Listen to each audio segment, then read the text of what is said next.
lawsuits, bad press, and political backlash. While Governor Walz hesitated, taxpayers lost billions.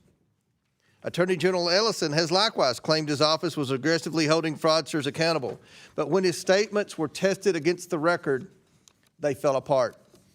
In the Feeding Our Future case, Governor Walz and Attorney General Ellison publicly suggested that courts forced the state to continue payments. The judges in that case took the extraordinary step of publicly correcting them. The truth is the state made a choice once again to keep sending the money out the door. The Feeding Our Future scandal alone involved nearly $300 million stolen from programs meant to feed children during the pandemic. We're talking about fake invoices, meals that never existed, luxury cars, and overseas investments, all paid by the American taxpayer. Today, dozens have been convicted. The fraud was real, the warning signs were obvious, and state leadership failed to act. The same pattern repeats across Minnesota's social services system. In the Child Care Assistance Program, providers racked up dozens and in some cases more than 100 violations and still collected millions. Facilities shut down and reopened the same day under new names at the same address. This went on for years. Housing Stabilization Services, a program expected to cost $2.6 million annually, exploded to over $100 million a year. Federal prosecutors have described it as, and I quote, easy money. Providers billed services never delivered while the Walz administration failed to intervene until federal agents showed up. And when state employees tried to stop this, they were silenced and retaliated against for even daring to notice the fraud. We have spoken with over 30 whistleblowers, many of them current employees and Democrats, who say they were ignored, retaliated against, and even surveilled for raising concerns. Instead of protecting the whistleblowers, the Walz administration protected the system that enabled the fraud. We are taking oversight of fraud seriously, and today I hope the Democrats will do the same, but their track record is not promising. We followed up with the whistleblowers when state leaders ignored them. Republican staff spent 36 hours and 46 minutes in 9 transcribed interviews with current and former Minnesota state officials. Democrats, however, only asked 3 hours and 14 minutes worth of questions.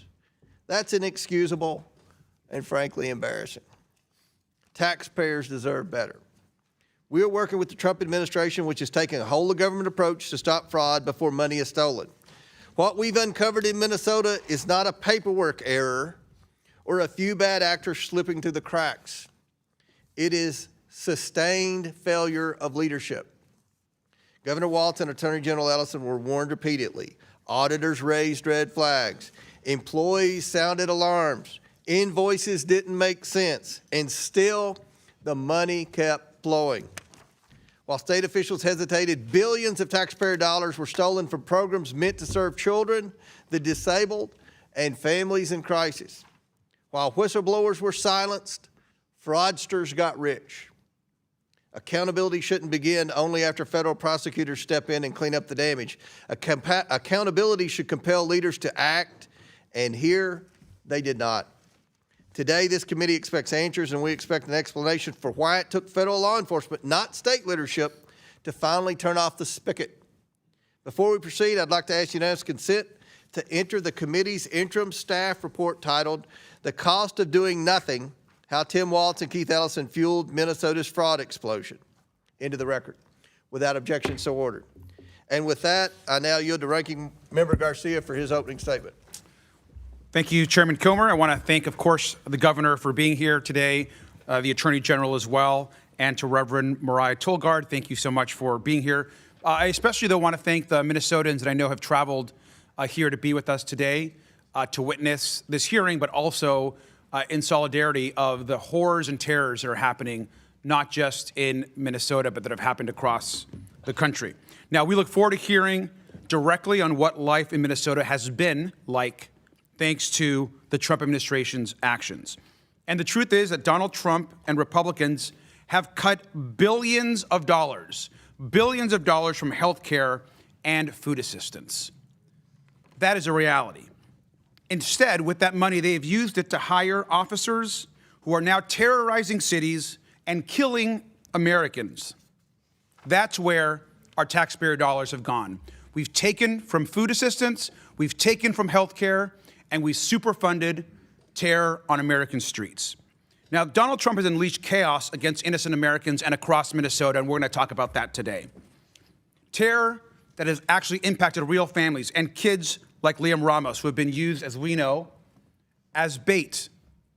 And we all know Liam's story really well.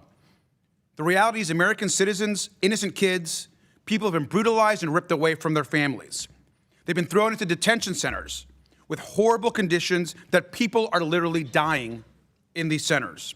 Peaceful Americans have been killed by federal officers and agents and labeled them as domestic terrorists or assassins by their own government. Where is the hearing and the outrage for those actions? Now, Alex Preddy, as we all know, a VA nurse, was peacefully exercising his First and Second Amendment rights when he was pepper sprayed, tackled, disarmed, and then shot repeatedly in the back. Renee Good, a mom who told an officer, and I quote, "I'm not mad at you," end quote, was shot dead just moments after. And this pattern of violence and lawlessness we've seen, of course, all over the country. Now, our committee and Democrats have documented over 590 cases of suspected misconduct by President Trump and Kristi Noem's immigration and enforcement agents across the country, not just in Minnesota. There's been 240 incidents of violence or concerning use of force, and 181 have involved United States citizens. Now, we've heard testimony that ICE's training has actually completely changed and now actually teaches our agents to violate the rights of American citizens. That's what we're teaching now to federal agents. And this is just the tip of the iceberg. DHS and ICE are out of control and must be held accountable by the Congress. Now, Oversight Democrats have been partnering to hold hearings to investigate these abuses, to hold DHS Secretary accountable, Stephen Miller, Greg Bovino. And make no mistake, this is Donald Trump's personal police and military force he is unleashing on American streets. Now, the hearing that we have today is going to build on those investigations. Operation Metro Surge, which we're going to hear a lot about today, this is really about not just what's happening in Minnesota through that operation, but the ways that President Trump has waged his own personal war on Minnesota. Instead of improving systems, of course, we're talking about fraud, according to our Republican colleagues. But instead of improving systems to prevent future fraud, Trump's also cut off $259 million in Medicaid funding to the state. He's threatened federal food aid for 600,000 Minnesotans, including 200,000 kids. President Trump has tried to use fraud as his excuse for all of this. But what's really happening is violence, terror, death, destruction, and ripping away services from those that need it.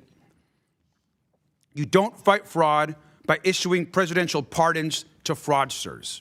You don't fight fraud from ripping away food assistance to kids. Now, since his reelection, Trump has also given out jail-free cards to dozens of actual real fraudsters who could get out of repaying their victims more than $1 billion. Where is the fraud hearing on those abuses? And we know that you just don't fight fraud by singling out states led by Democrats and ignoring states led by Republicans. Every single person here, and I know the governor and the attorney general believe this as well, we all want to fight fraud, waste, and abuse in government. Oklahoma, by the way, and Alabama lead the nation in SNAP fraud. In Texas and Florida, a Russian citizen has been arrested for submitting billions of dollars in fraudulent claims and funneling millions overseas. Where are those hearings? Where's the governor of Oklahoma or Alabama or Texas or Florida? I also want to note this. Because of the Trump administration's illegal and unconstitutional actions, we know there is now 31 of 64 lawyers at the Minnesota U.S. Attorney's Office that have left. That is stunning. The lead attorney responsible for pursuing these fraud cases has left because the Trump administration ordered them, if we know, to investigate Renee Good's widow, not her killer. They were ordered to investigate Renee Good's widow, not her killer. If the president cared at all about fraud, we would not have all of these officers with all this illegal behavior on Minnesota streets. And we should remember that the Trump administration tried to use Operation Metro Surge as leverage to seize Minnesota's voter rolls.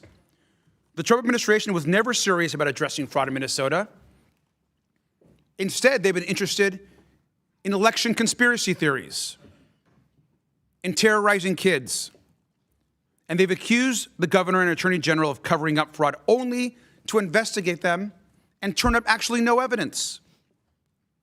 What they're trying to do is convince Americans that there's a good reason for violence, for killings, and for violations of the law. That's not acceptable, and we're not going to take that here today. I want to thank our witnesses again for being here, and I yield back. Ranking Member yields back. I'd like to welcome our witnesses.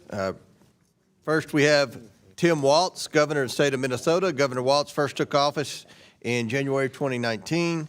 Next, we have Keith Ellison, Attorney General of the state of Minnesota. Attorney General Ellison also first took office in January 2019. Finally, we have Reverend Mariah Furnace Tolgard, Senior Pastor, Hamlin Church United Methodist. Thank you all so much for joining us today, and we look forward to your testimony. Pursuant to Committee Rule 9G, the witnesses will please stand and raise their right hand. Do you solemnly swear or affirm that the testimony you're about to give is the truth, the whole truth, and nothing but the truth, so help you God? Let the record show that the witnesses answered the affirmative, and please take a seat. We appreciate you being here today and look forward to your testimony. Let me remind the witnesses that we have read your written statement, and they will appear in full in the hearing record. Please limit your oral statements to 5 minutes. As a reminder, please press the button on the microphone in front of you so that it's on and the members can hear you. When you begin to speak, the light in front of you will turn green. After 4 minutes, the light will turn yellow. When the red light comes on, your 5 minutes have expired, and we would ask that you please wrap up. I now recognize Governor Walz for his opening statement. Governor. Thank you, Chairman Comer, Ranking Member Garcia, members of the committee.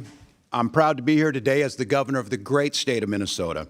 Under my leadership, Minnesota has dedicated its resources to ensuring that all Minnesotans can live dignified and full lives with access to top-notch public schools, quality health care, good jobs.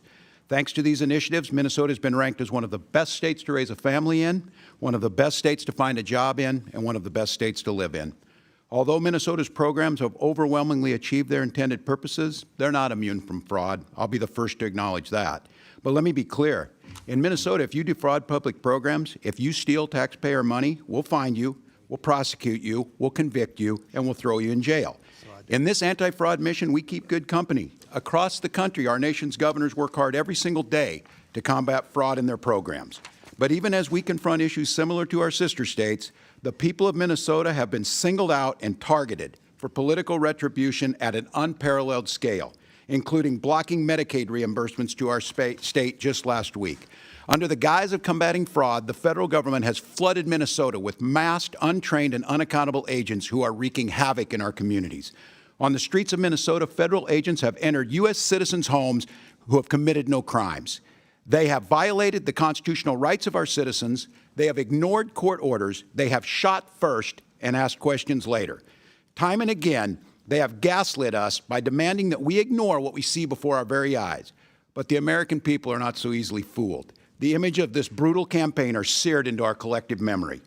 The fragile innocence of the 5-year-old boy in a bunny hat being led away from his family. The maddening cruelty of a barely clothed man, a U.S. citizen, being dragged from his house in the dead of winter. The sheer devastation we feel of seeing the lifeless bodies of Renee Good and Alex Preddy. Long after the federal government's agents of chaos pack up and leave, and long after the fraudsters whose name this hearing was supposedly called are prosecuted and imprisoned, the good people of Minnesota will still be picking up the pieces from these senseless acts of cruelty and violence.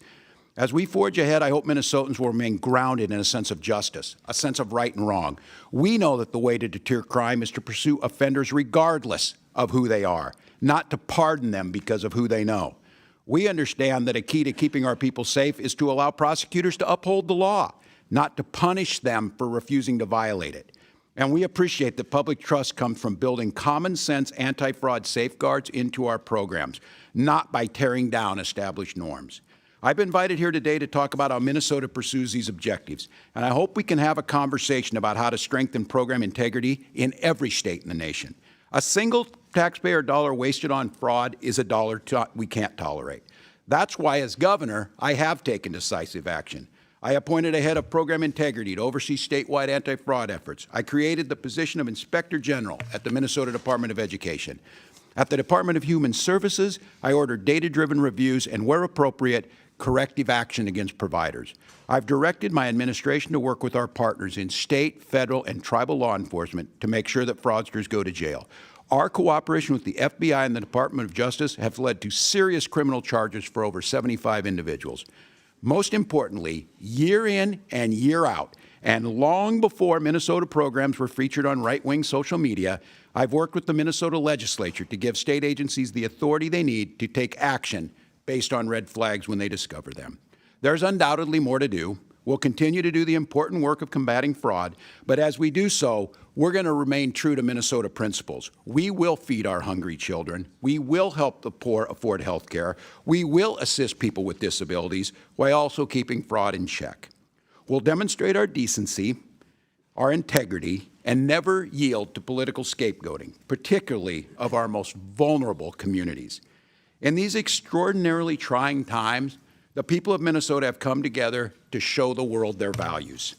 I'm proud and honored to be their governor, and I look forward to today's questions. Thank you, Governor. We now recognize Attorney General Ellison. Thank you, Chairman Comer, and thank you, Ranking Member Garcia, and thank you to all the members of the committee. My name is Keith Ellison, and I have the honor of serving as Minnesota's Attorney General. You have invited me here today to speak about the topic I feel very strongly about, fraud enforcement. I look forward to discussing the contributions of my office and the contributions we've made to fighting fraud in our state. Fraud in government programs is reprehensible. It takes food from the tables of the hungry. It takes shelter from those without it. I have worked every day as Attorney General to hold fraudsters accountable, and I'm proud of our record. We've won 300 Medicaid fraud convictions, more than any other state of similar size, and recovered over $80 million for Minnesota taxpayers. We've returned tens of millions of dollars to victims of consumer fraud in Minnesota. Since 2019, our Charities Division has resolved over 50 investigations and dissolved 17 sham nonprofits. It's important to note that under Minnesota law, my office has limited jurisdiction over criminal matters. The only kind of criminal case we can prosecute all on our own is Medicaid fraud. Any other kind of criminal case must be referred to us by county attorneys. Still, we've punched above our weight where we do have criminal jurisdiction. I'm proud of that. Over the past 6 years, my Medicaid fraud control unit has ranked 5th in the nation in fraud convictions. Last week, I urged the state legislators to pass a bipartisan Medical Assistance Protection Act, which would give us additional resources to prosecute Medicaid fraudsters. Where fraud occurs outside of our jurisdiction, my office has and will continue assisting our local and federal partners. When our help is requested, we support our 87 county attorneys in Minnesota, and we regularly coordinate with federal investigators and prosecutors to combat fraud. That type of collaboration between enforcers at all levels of the government is essential in this fight. And that is why, if we are to discuss law enforcement efforts in Minnesota, we cannot ignore the devastating effects of Operation Metro Surge. As you know, the Trump administration, on the pretext of fighting fraud, unleashed over 3,000 masked, armed agents on the streets of Minnesota. And as a result, 2 U.S. citizens were killed by federal agents, Renee Good and Alex Preddy. Federal law enforcement still refuses to cooperate with us in investigating their deaths. Young, innocent children were detained and traumatized. Schools and businesses were forced to close, costing countless families their jobs, their livelihoods, their education, and costing our state hundreds of millions of dollars in economic damage. Operation Metro Surge did nothing to address fraud in our state. It harmed our economy, it scarred our people, and it dealt a devastating blow to fraud enforcement in Minnesota. As a result of Metro Surge, federal prosecutors' efforts to fight fraud in Minnesota have suffered a major setback. In the U.S. Attorney's Office, 6 high-ranking attorneys resigned because of the Department of Justice pressured them to investigate Renee Good's grieving widow. 8 more prosecutors then followed.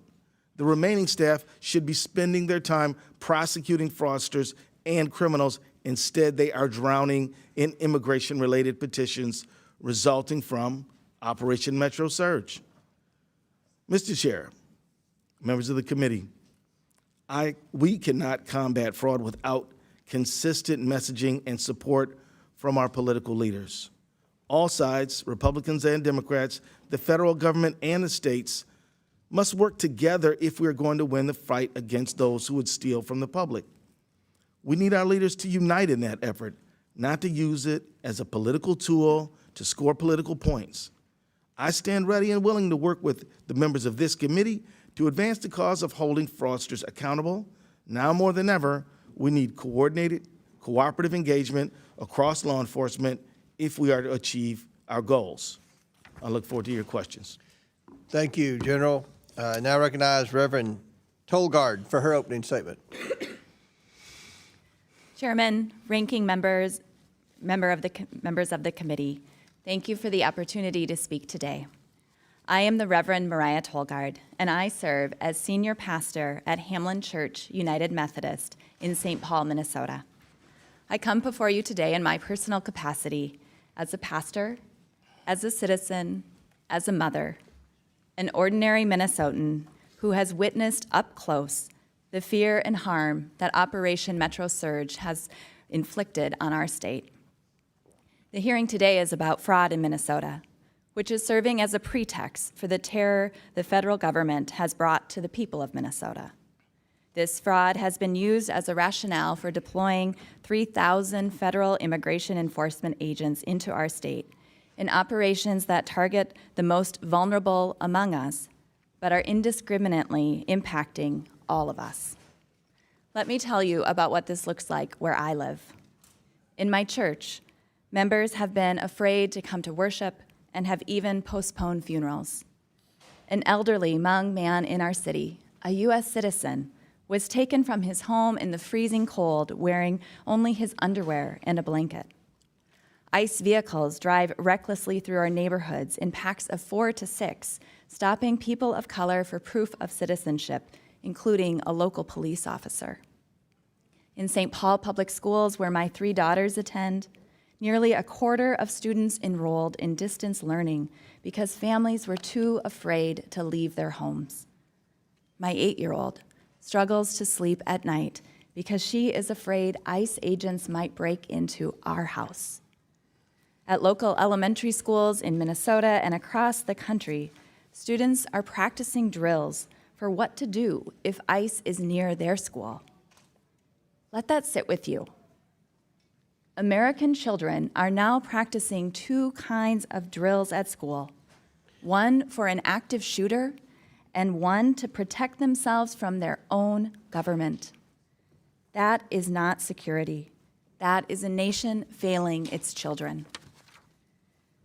This is happening to all of our neighbors in Minnesota.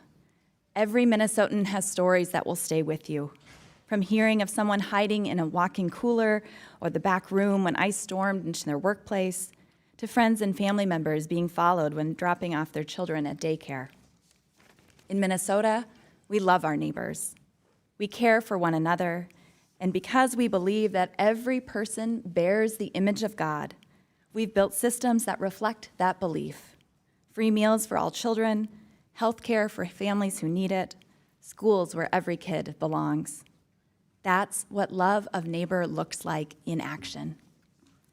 This administration has targeted Minnesota because we live out our values of loving our neighbors. These tactics aimed at undermining those values have not succeeded. When unidentified masked agents appeared on our streets, Minnesotans put on their own uniforms, and it said neighbor. Motivated by faith and conscience, We bought groceries for families in hiding. We paid rent. We drove children to school. We stood vigil at mosques. We served as constitutional observers. We pledged to care for children if parents were detained. We sang, we marched, we prayed. As a pastor, I say to you, if you feel even a flicker of discomfort hearing these stories, pay attention to it. If you hear about children like Liam Ramos, if you saw the videos of the murders of Alex Preddy and Renee Good, if you know of workers arrested in the very restaurants where they serve federal agents their meals, if you understand that citizens and legal residents have been wrongfully detained and something in you tightens, that is not partisanship, that is conscience. In my faith tradition, we call that the still, quiet voice, the voice of God. It's not too late to listen, to change our minds, our hearts, and our policies. To the members of this committee and our leaders across government, the question I leave with you is simple. What are you willing to do about it? Your silence has a cost, and it is being paid right now by children who cannot sleep, families who cannot grieve, and communities that are hollowed out. To Americans across the country and those watching from home, and particularly to the families still too afraid to leave their houses, there are more people fighting for you than you know. Jesus teaches us in Matthew 25, whatever you do for the least of these, you do unto me. History will tell its story about us, but long before then, our own souls will know whether we stood with them or turned away. No nation can build a true future on the terror of its own people. Security built on fear will shatter the first time it is tested. Only a community that chooses love of neighbor over fear will endure, and that is still within our power to become. Thank you for allowing me to share our story. I am deeply proud to be a Minnesotan. Thank you. Without objection, Majority Whip Tom Emmer from Minnesota and Representative McCollum, also of Minnesota, are waived on to the committee for the purpose of questioning witnesses at today's committee hearing. Without objection, so ordered. And now, okay, I'd like to recognize Representative McCollum for a UC. Thank you, Mr. Chair. I would like to, for the record, have a unanimous request put in with the statement. Thank you. Without objection, so ordered. We'll now begin our questions, and Chair recognizes the Chairman of the House Judiciary Committee, Mr. Jordan from Ohio. Thank you, Mr. Chairman. Governor, why didn't you tell the truth? Why didn't you just tell the truth about the Feeding Our Future program? This program, my understanding, received $3 million the first year. Within a couple years was getting $200 million of taxpayer money. Whistleblowers raised concerns. As the chairman said, auditors raised concerns. Everybody raised concerns. March 30th, 2021, the payments are stopped. And a little over a month later, the payments are restarted. Why didn't you tell the truth about why you restarted the payments? Well, Chairman, we did tell you, and Feeding Our Future grew because of the pandemic. And I didn't ask that question. I said, why didn't you tell the truth about why you restarted the payments? The payments stopped because there were concerns, obviously, it wouldn't stop the payments. Then they're restarted a month later. What was the reason for restarting the payments? My understanding was the agency believed that the court had required them to make those payments. And that was false, wasn't it? You repeated that. You said that, didn't you? You said that's why the reason. You said the reason you restarted is because the court ordered you to do so. Is that right? I don't believe that is settled yet, to the best of my knowledge. Well, I think it is, because the court did something that I just don't. I don't know if I've ever seen it. They issued a statement saying you were wrong in what you were saying. This is from the court. It says, Feeding Our Future versus Minnesota Department of Education, correcting reports and statements by Governor Tim Walz concerning orders issued by the court. Here's what the judge says. Governor Tim Walz told the media that the Minnesota Department of Education attempted in payments to FOF because of possible fraud, but that Judge Guthman ordered payments to continue in April 2021. Next sentence. That is false. So you said something that wasn't true. He further states this, Judge Guthman, the court says this, Judge Guthman never ordered the Department of Education to resume payments to Feeding Our Future in April 2021 or at any other time. So I want to know, why didn't you tell the truth? Congressman, the attorneys at the Department of Education interpreted that differently. Both of those judges are no longer on the bench, and I think that the very interpretation. first sentence, the first 7 words. This is not some unnamed source talking to the New York Times. This is not some anonymous source talking to whatever your Minnesota Star Tribune or whatever your paper is. This is the court speaking. First sentence, first 7 words. Due to inaccurate statements by the governor, Ramsey County District Court judge has issued and authorized this following news released. That's pretty straightforward. So the court's lying? I can't tell you, Congressman, but the Well, interpretation somebody's lying. Somebody's lying, because you can't say the court ordered you to restart the payments, and then the court says we didn't order you to restart the payments. So either you're lying or the court's lying. And I'm just asking you, which one is it?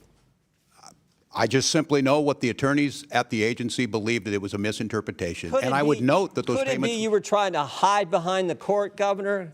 Could that maybe be the reason why you issued the statements you did and why the court had to do something you never see done before? They issue a press statement saying you're wrong, the governor is wrong. His statement is, their words, not mine, false. Could that be the reason? That was not the interpretation of the attorneys. And you know, court work, you can appeal those, Congressman, as you well know. I'm sure Is it all about politics, Governor? No, it's about taking care of our people, which Yeah, Minnesota these does programs better go than from anyone $3 else. million. The behavioral intervention program went from $3 million to $400 million in 5 years. The housing stabilization went from $2.6 million to $104 million.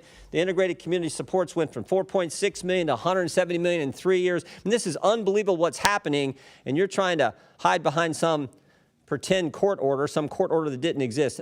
Governor, who's Casey Magan? I don't know who Casey Magan is. Well, I'll tell you. Mr. Magan is a Somali American and a fraud investigator in the guy beside you's office, in the Attorney General's office. And here's what he said. There was a perception that forcefully tackling this issue might cause political backlash among the Somali community, which is a core voting bloc. Did that have anything to do with this whole fraud scheme that went on in your state, Governor? It did not, Congressman. Did not. So you're saying Mr. Casey Magan is lying too? I'm not. You're the only one telling the truth in the whole state. Mr. Magan, who's a fraud investigator at the Attorney General's office, says it's politics. The court said I couldn't speak for Mr. Magan. You asked me a question. I know. I'm asking. And I said no when you asked me the question. I'm saying Casey Magan said just the opposite. I don't know. So the court's wrong and Casey Magan's wrong. You're the only guy right. How many people have been indicted in your state right now? Do you know, Governor? I don't have those numbers with me. You don't? 98 people have been indicted. You happen to know how many are Somali American?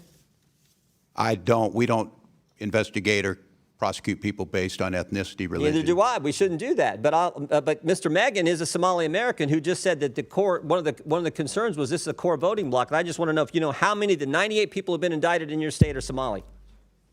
I don't. Their ethnicity is not my concern. 85% of the people indicted were Somali American, key voting bloc. And I think that's what drove this whole thing.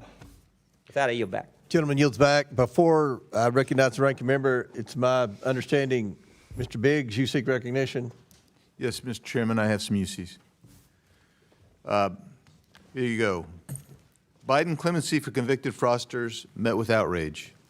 Next one. Biden's clemency and pardon list includes former elected officials. Next one. The drug dealers, thieves, and gang leaders granted clemency by Joe Biden. Next one. North Dakota judge blasts Biden for setting fraudsters free. Next one. Victims shocked after Biden grants clemency to kids for cash. Next one. Who has Joe Biden pardoned? Thank you, Mr. Chairman. Without objection, so ordered. Chair now recognizes ranking member Garcia from California. Thank you, Mr. Chairman. And I want to thank, of course, our witnesses again for being here. Now, of course, over the past 2 months, countless brave Minnesotans have shared their stories of heartbreak and violence and terror, not just with us in this committee, but with folks across the country.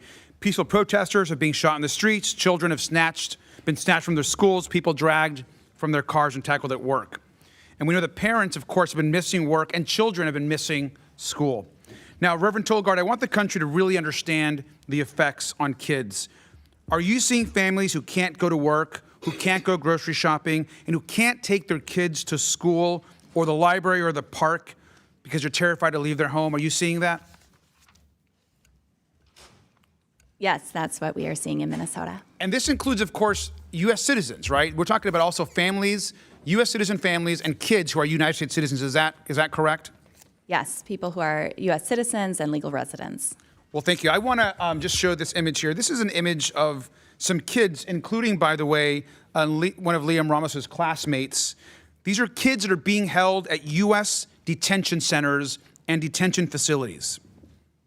Now, Reverend Tolgard, when children hear about thousands of kids being detained, reportedly almost 4,000, that must be terrifying. Is that correct?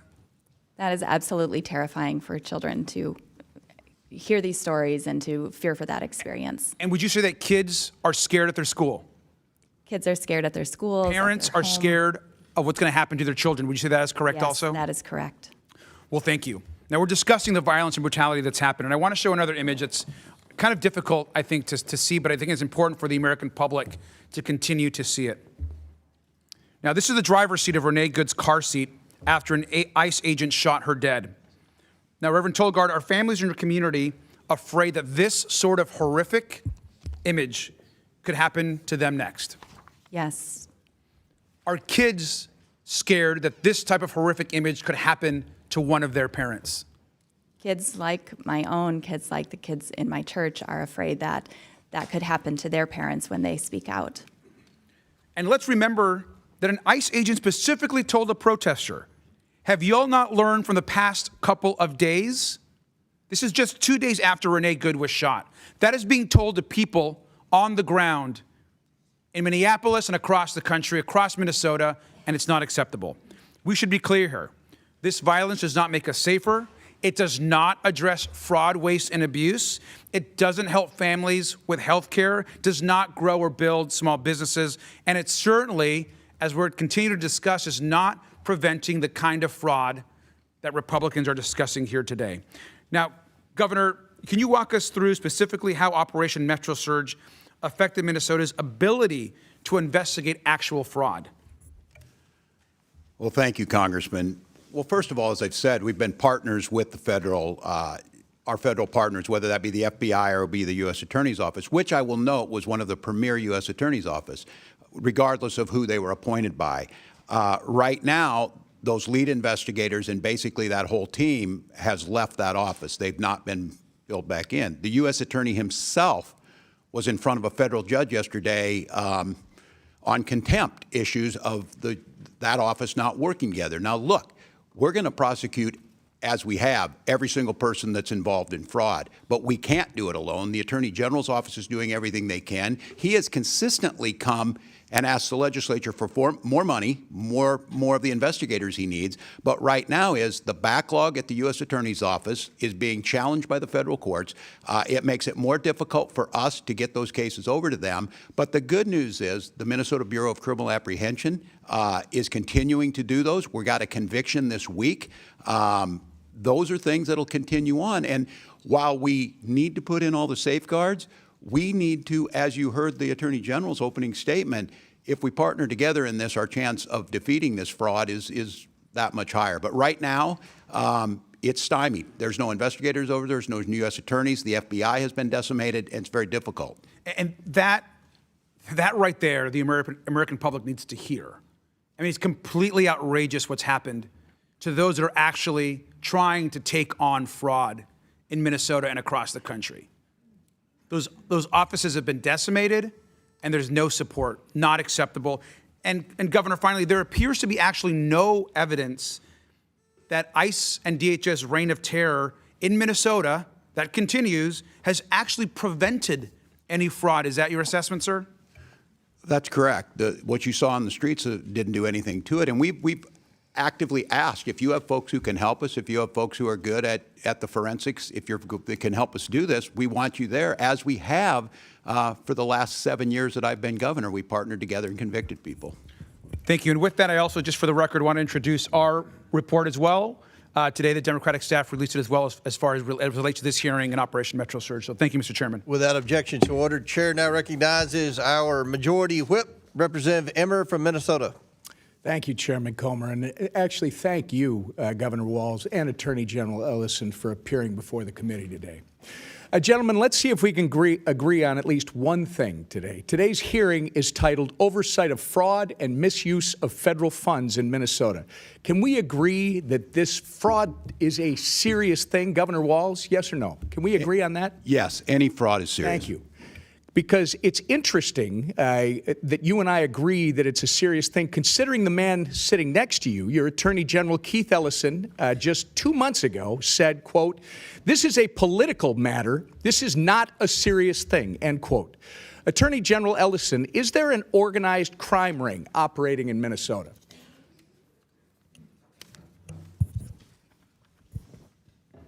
I'll answer for you, sir. Governor Walz believes there is an active crime ring in our state. In October, the governor said, quote, "We've got an organized crime ring in Minnesota. I think it's been going on for years." Moving on, Mr. Ellison, I, along with millions of Americans, have grave concerns over your alleged relationships with Somali fraudsters who have since been charged and convicted of federal crimes. I'm sure you are aware that over 90% of the defendants charged in the Feeding Our Future fraud case are of Somali descent. In fact, you have personal knowledge of these people. There's a 54-minute audio tape of your meeting with these criminals in December of 2021. And during your meeting, they complained to you about increased scrutiny of their nonprofits, and you told them, quote, "Of course I'm here to help," end quote. It's on the internet.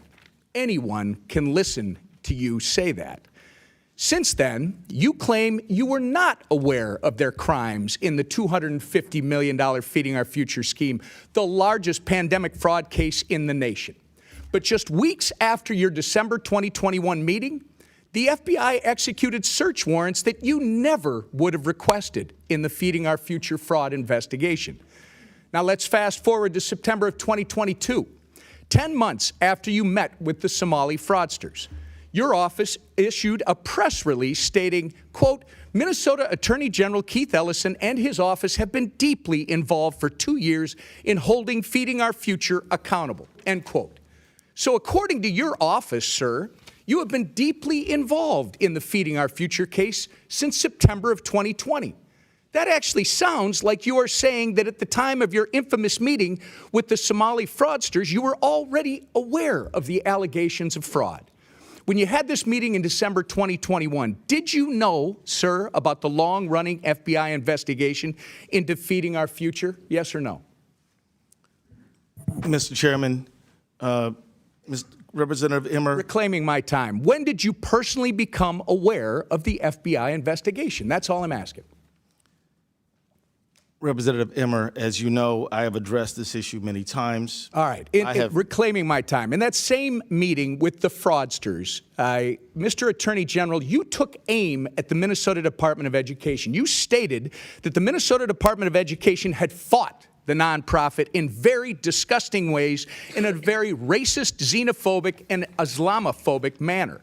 You actually asked for the names of all these folks who are just hung up and offered to call the Minnesota Department of Education to, quote, demand some explanations. We now know that when you made these comments, the Biden DOJ was working with the Minnesota Department of Education and that their work exposed the massive fraud ring. Pretty bad look for you, sir. Either you were oblivious to what was going on under your nose, or worse, you were trying to obstruct the work of the Minnesota Department of Education. So I can see the time is getting short. Mr. Chairman, we are left with 2 questions. 1, what did Governor Walz and Keith Ellison know about the fraud? And 2, when did they actually know it? I would suggest that if they do not give direct and truthful answers to both these questions at this hearing, then they both need to be put under oath in a deposition. This is a serious thing, Mr. Attorney General. You are the only one who thinks protecting taxpayer dollars is political. Mr. Ellison, my concern is that you actively obstructed this investigation in exchange for campaign donations, a quid pro quo. If these concerns are proven to be true, you should be disbarred and you should go to jail. I yield back. Gentleman yields back. Chair now recognizes Ms. Norton from Washington, D.C. Thank you, Mr. Chairman. It is critical that the federal government support people who need assistance with food, housing, and health care. Unfortunately, as long as the government provides these services, there will be bad actors trying to take advantage of them. We need to prevent and identify these fraudsters so that social services can reach those who need them. However, we cannot recklessly deny help to many people who need services because of a few bad actors. My Republican colleagues have now held 2 hearings to talk about fraud in one single state, but they have completely ignored the fact that the Trump administration is the most corrupt administration in history. If Republicans really cared about fraud, abuse, and holding criminals accountable, they would call them out. Donald Trump for firing 17 inspectors general. These internal watchdogs are the front line of rooting out waste, fraud, and abuse at federal agencies. The Trump administration has also retaliated against whistleblowers and allowed administration officials to engage in serious conflicts of interest that often cross the line into outright corruption. We need inspectors general, whistleblower protections, and rules prohibiting conflicts of interest to protect federal programs and make sure that people can get the services they need. Across the country, Americans are struggling to afford their health care, premiums, and groceries. The Trump administration should be strengthening the social safety net, not cutting the safeguards that catch the fraudsters taking advantage of it. And I yield back. Gentlelady yields back. I'll now recognize myself for 5 minutes. Governor Walz and Attorney General Ellison, my questions are going to be simple and direct. Governor Walz, you were inaugurated as governor on January 17, 2019, and have served in that role through 2 terms ever since, correct? That's correct, Mr. Chairman. During the time period 2019 and 2020, while you were serving as governor, isn't it true that state auditors and officials raised concerns about fraud and vulnerabilities in programs overseen by your administration? I can't confirm that, but I'm assuming we have always ongoing OLA. I'll take that as a yes. Those warnings were communicated to senior officials in your administration, including yourself, correct? I can't speak if it was directly. I think the correct answer to that would also be yes. Despite those warnings, you did not order a broad stop payment or suspension of payment in any program at that time, correct? We're not going to stop payments of Feed Children until we have the proof that things happen. In 2019, we did start taking action. I went to the legislature, that legislative Governor session. Walz, when fraud concerns were raised early in your tenure in the Child Care Assistance Program, did your administration stop payments at that time? The Child Care Assistance Program and The answer is no. When fraud concerns were Would raised... you like me to answer or not, Chairman? Well, it's yes or no. I want you to help. You've already answered the question. You said you didn't ever stop payments, and that's what the problem is, and that's what the Democrats are complaining about. Oh, my gosh, Trump stopped payments. Well, my God, you lost billions to fraud in Minnesota. That's what this hearing's Mr. about. Chairman, you didn't stop payments because you didn't want to rock the boat. And when fraud concerns That's not were correct, raised... Chairman.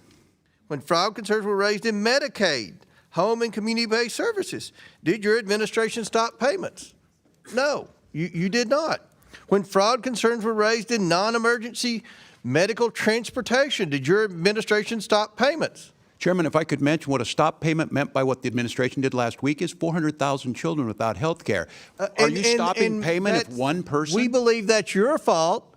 and the Attorney General's fault because you do nothing about fraud, even though everyone in America sees Our Medicare with their error own rate is eyes lower than your the state's. fraud. You have been defrauded. You have not been good stewards of the taxpayer dollars. And the Democrat position is, well, keep the money flowing. The American taxpayers have had enough. I think that's They a have had fair enough. They uncharacterization. want their taxpayer dollars spent wisely. We all support social That's programs not a fair to the vulnerable. characterization. But if you're going to waste the money to fraudsters, then we have to stop and recalculate. We're not. We're putting them in jail when we can, Chairman. And some of these programs are crafted in such a way that there's a procedure to follow. And I'm with you. $1 is too much. I don't think there's a lot of difference here if you want to help us get at this. The question is it a sledgehammer? Is it a scalpel? I understand there's no political upside to it. Let's get into what we've talked. You eventually did pause payments in certain programs, but that wasn't until late 2025 after the federal government stepped in. Is that correct? I don't think that's a fair characterization of stepped in. We've been partners in this and working on them, but Let's move on. And that decision occurred only after large-scale fraud had already taken place for years. Now, Governor Walz, employees inside state agencies raised concerns about fraud and improper payments for years. Is that correct? inside agencies, we've been prosecuting them for years. Yes. But they have raised concern. Agencies have raised concern about fraud in Minnesota, correct? For Each years. of those, yes, when they do and they're prosecuted. Yes. Some of those employees faced retaliation after raising those concerns. Is that correct? That is not correct, Chairman. Okay. Minnesota has strong whistleblower protections. Attorney General Ellison, you are the chief legal officer of the state of Minnesota, correct? Yes. Your office advises agencies on compliance with federal and state law, correct? Yes. Retaliation against whistleblowers reporting fraud is unlawful, correct? That is right. At any point during your tenure, did you tell state agencies to stop payments due to credible fraud allegations, yes or no? Sir, we prosecuted over 300 people in the Medicaid fraud area. 300, I would predict is a drop in the bucket, but you've never said to stop payments. That's It's one of the highest rates in the country, sir. Well, you have one of the highest fraud rates in the country in Minnesota. That's not true. And my office doesn't have the authority to do a stop payment. Right. We prosecute criminals when they're presented us by the agency. So the answer is no, unfortunately. No one's ever from your office said to stop payments until we can get the fraud under control. So to summarize, you both knew about fraud risk and payments continued. Our investigation has shown that whistleblowers who were alerted about the widespread fraud were ignored, sidelined, and even retaliated against. Only after federal authorities ultimately stepped in did you take any action. It's not this committee's responsibility to decide guilt or dole out punishment, but it's clear there was a massive failure of oversight and, quite frankly, a failure of leadership. One wonders whether either of you should bear some personal responsibility for the billions of dollars siphoned off by fraudsters under your noses in the state that you led. Again, this isn't for the committee to decide, but based on your answers today and apparent failure to take any responsibility, still the answer to that question has become abundantly clear.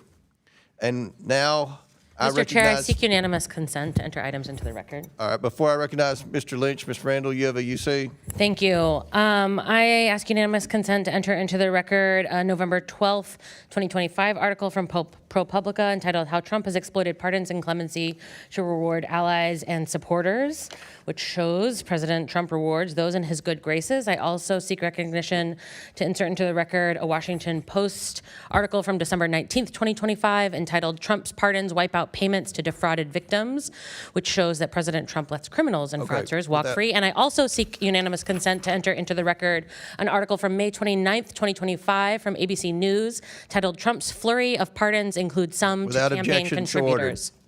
And Ms. Presley, we'll do one at a time. We'll go to Mr. Lynch, then I'll recognize you. Mr. Lynch from Massachusetts. Thank you, Mr. Chairman. Governor, good to see you, my friend. Attorney General Ellison, good to see you again. Reverend, thank you for your willingness to testify before the committee. I want to shift gears here a minute, and I want to focus on ICE. So I was recently asked to serve as the co-chair of the 5 for 26 soccer tournament. It's a global tournament, the largest sporting event in the world. And My home city of Boston has been asked to host a lot of the games.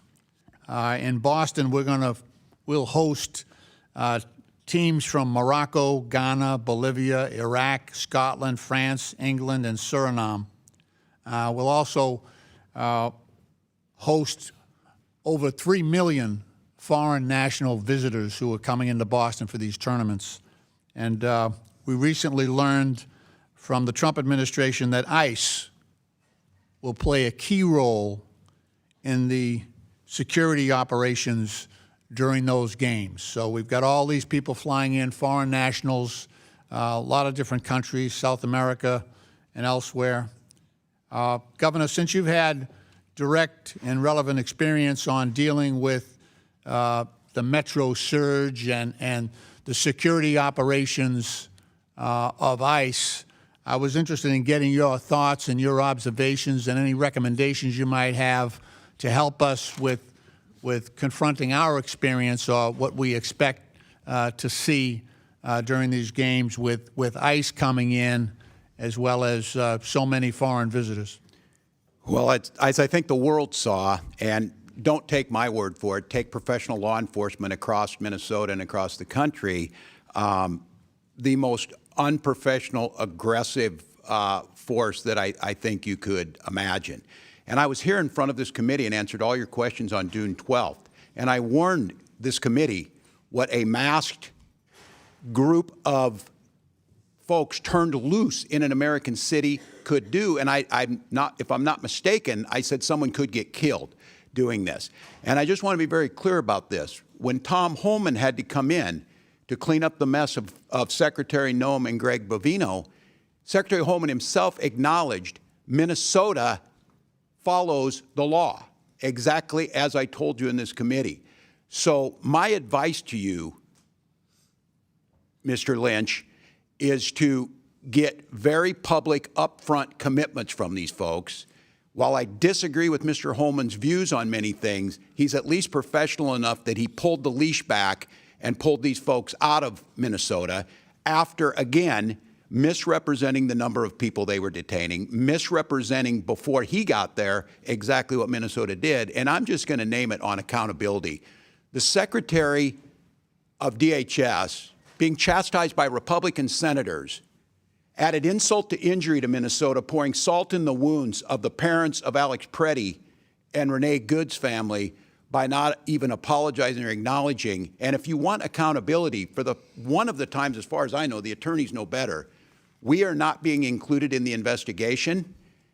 And the actions that were taken of a gentleman who was shot in the leg was the night that Kristi Noem called me a domestic terrorist and said that this gentleman was attacking federal agents. Well, now we know the story.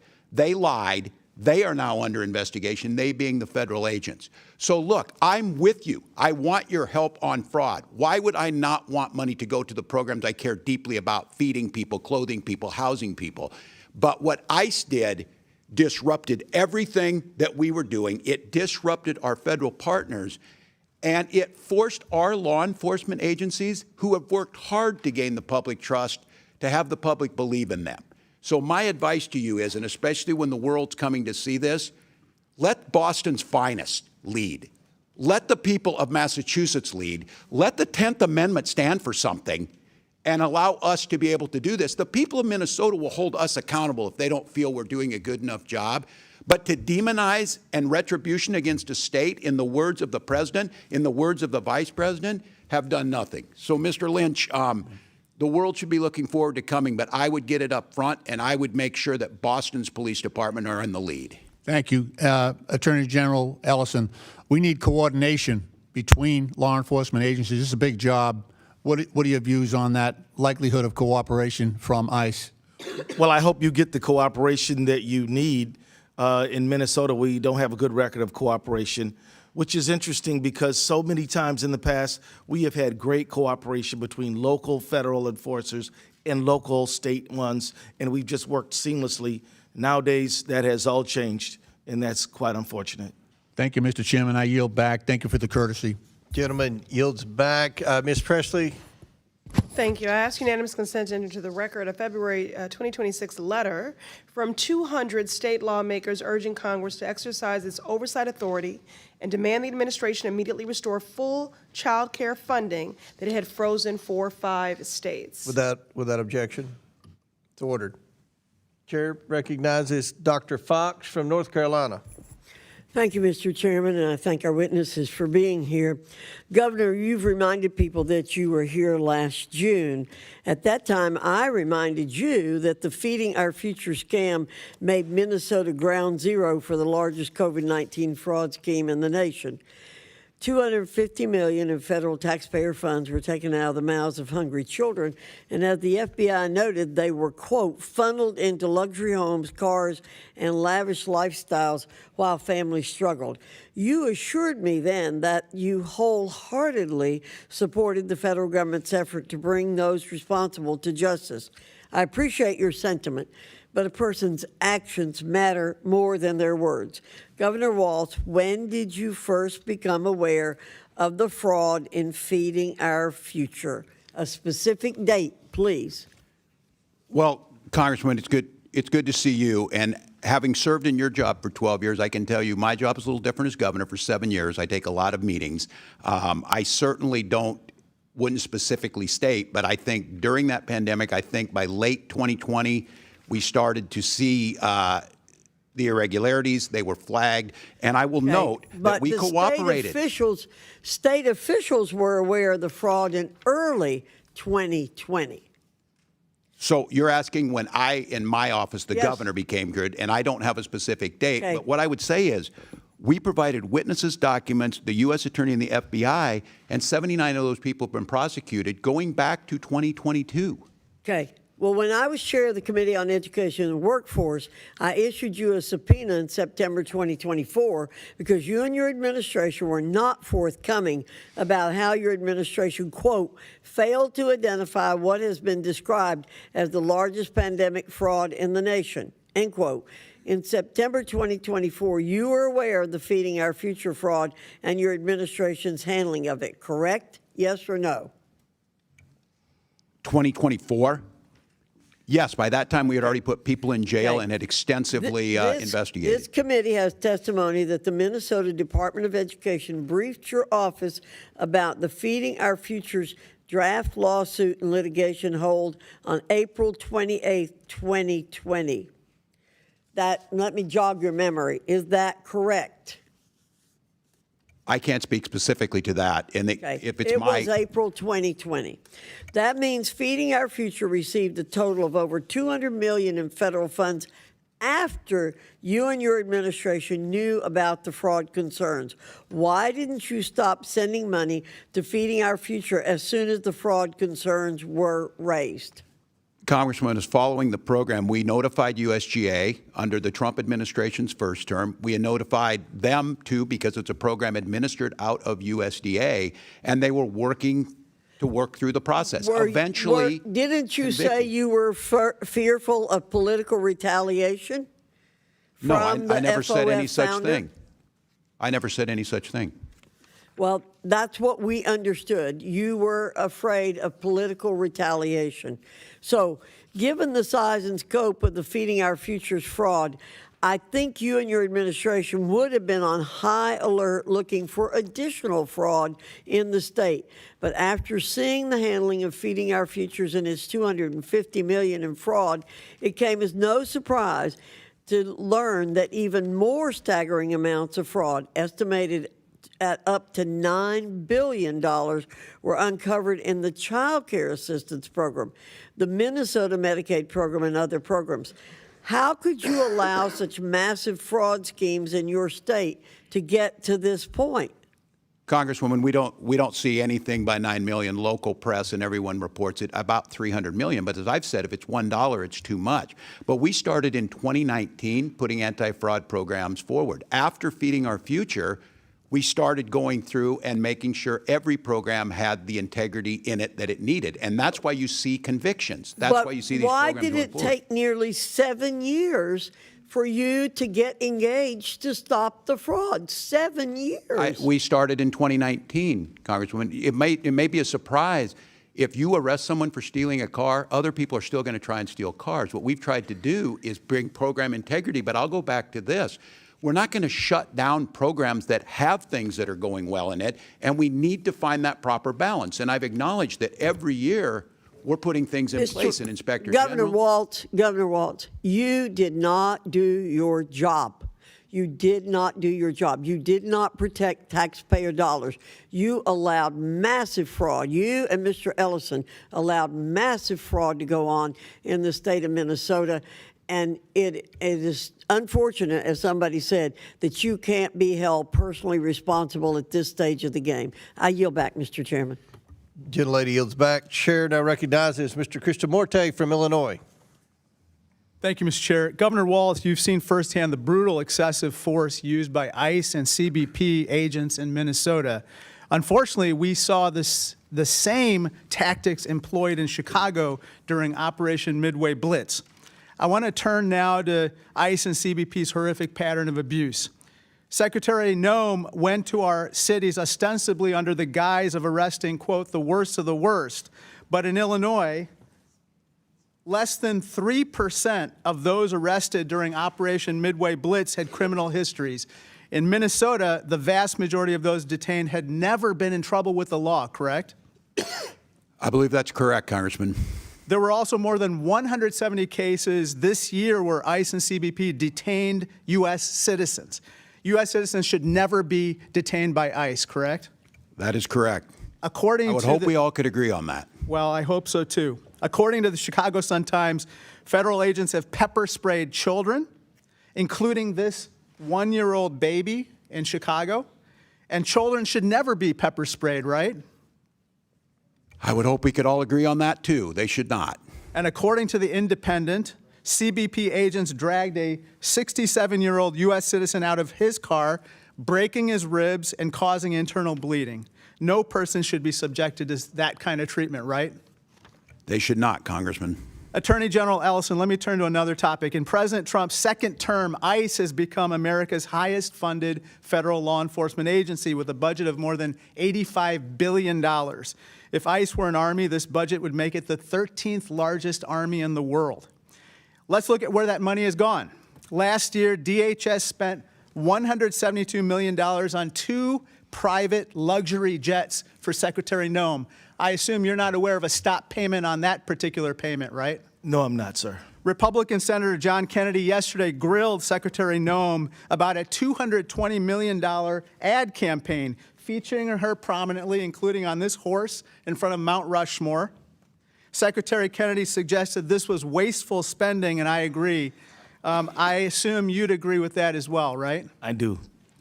This gross misuse of funds must end now, and Secretary Noem must be held accountable. Not tomorrow, not next week, now. Chicago was ground zero for Secretary Noem's overreach when she launched Operation Midway Blitz. Chicago media reported that ICE and CBP agents had pepper sprayed a 1-year-old baby, shot at a pastor, harassed seniors, tased U.S. citizens, and even killed a person. It's clear that Midway Blitz was never intended to make Chicago safer. In December, ICE and CBP began Operation Metro Surge in Minnesota. Over 3,000 agents were sent to one state. There were military-style raids at child care centers. Children kept home from school. Adults postponing medical care. In Minneapolis, Renee Good and Alex Preddy, both U.S. citizens, were fatally shot by federal officers. It's clear that Operation Metro Surge was never intended to make Minnesota safer. But this is not isolated to just Illinois and Minnesota. Inside detention centers across the country, the suffering continues. Detainees report physical and sexual abuse, medical neglect, and pressure to self-deport. On top of that brutality, Kristi Noem is misusing funds to buy herself private jets and enrich her associates. Kristi Noem is testifying in the House Judiciary Committee today, but she must come before this committee to explain the rampant corruption and waste within her agency. DHS is out of control. There is no congressional oversight. I was denied entrance to ICE facilities twice in Illinois. There's no accountability. Secretary Noem has still not appeared before this committee, nor has she responded in a substantive manner to more than 12 letters I've sent her. There are no consequences. Noem is still the leader of DHS despite regularly breaking the law and abusing her authority. Secretary Noem must answer for her wrongdoing. For Jaime, my State of the Union guest, who raises his little sister after his father was coerced into self-deportation. For Chicagoan Marimar Martinez, who was shot 5 times. For my constituent Evelyn, an 18-year-old U.S. citizen who was wrongfully detained by ICE. For Renee Good, Alex Preddy, and Silverio Villegas Gonzalez, and all the other victims of ICE and CBP. For the American people. It's for all those reasons that, Mr. Chairman, pursuant to Clause 2K6 of House Rule 11, I move to subpoena Kristi Noem to testify before the House Committee on Oversight and Government Reform. This is for every family impacted by Kristi Noem's terror campaign. They demand answers, and so do I. A motion has been made. The committee will hold this motion in abeyance until the end of today's hearing. The committee will now proceed with today's hearing, and I want to remind everyone, I believe Kristi Noem's testifying in front of the Homeland Security Committee in the House today after testifying in the Senate yesterday. Chair, before I recognize Mr. Cloud, I believe Mr. Higgins has a UC. Yes, Mr. Chairman, I ask unanimous consent to enter into the record an interview from 2024, December 2024, the Minnesota Star Tribune with Governor Walz, noting the federal investigation into the Early Intensive Developmental and Behavioral Intervention Program, the EIDBI program, serving autism patients since its first year of inception in 2017, growing from 1.7 million per year to over 400 million per year. Unanimous consent. Yes, sir. Without objection, so ordered. Chair now recognizes Mr. Cloud from Texas. Thank you, Chairman. Thank you for holding this hearing. This hearing was designed to be a hearing looking into the massive expansion of some of the social programs and the fraud that was contained therein. But Reverend Tolgard, I was struck by part of your opening statement because you invoked Matthew 25, and that's a scripture we see tossed around a lot up here, but often without context. And so I went and got my Bible and thought we'd dig into Matthew 25 for a minute. The scripture you invoked was Matthew 25, 35 through 40. It ends with this. It says, "Then the righteous will answer to him, Lord, when did we see you hungry, feed you, or thirsty and give you something to drink? And when did we see you a stranger and invite you in, or naked and clothe you? When did we see you sick or in prison and come to you?" And the king will answer to them, "Truly I say to you, to the extent that you did to one of those brothers of mine, even the least of them, you did this to me." I would ask you, who's the you in that passage? Thank you for your question. You, meaning all of us, the followers of Christ. Followers of Christ, right. In Matthew 24:3, it says, after Jesus was sitting on the Mountain of Olives and the disciples came to him privately, and then they asked him, that began this whole chapter. Now, what Christ didn't say was to lobby your government. He said, if you have, you give. That's the general biblical principle here. 2 Corinthians chapter 9 gives us probably the best scriptural understanding of what charity is. It says, each of you should give what you've decided in your heart to give, not reluctantly, under compulsion, for God loves a cheerful giver. Would you say that taxes are under compulsion? Taxes are not my area of expertise, but But are they given under compulsion? Do you pay your taxes? As a U.S. citizen, I pay my taxes. Yes, because what happens if you don't? We don't have the services that we need to support our... What happens to you personally if you don't pay your taxes? You get in trouble. You get in trouble. I would say that's under compulsion. So if we're talking about what charity is, I'm always amazed in D.C. how much of we get to define our personal worth as a politician or statesman or whatever you want to call us by how much of other people's money we give away. And so there's certainly a place for a social safety net potentially, but the idea that Matthew 25 is kind of used as a blanket statement. As a matter of fact, the parable that it gives right before that scripture that you go into is the parable of the talents, where you see someone, a business owner, go away and he leaves 3 employees in charge and gives them each a bit of investment. And Two of them turn their investment into a profit. The one that turns it not into a profit, he does nothing with it, just sits on it. What does he call him?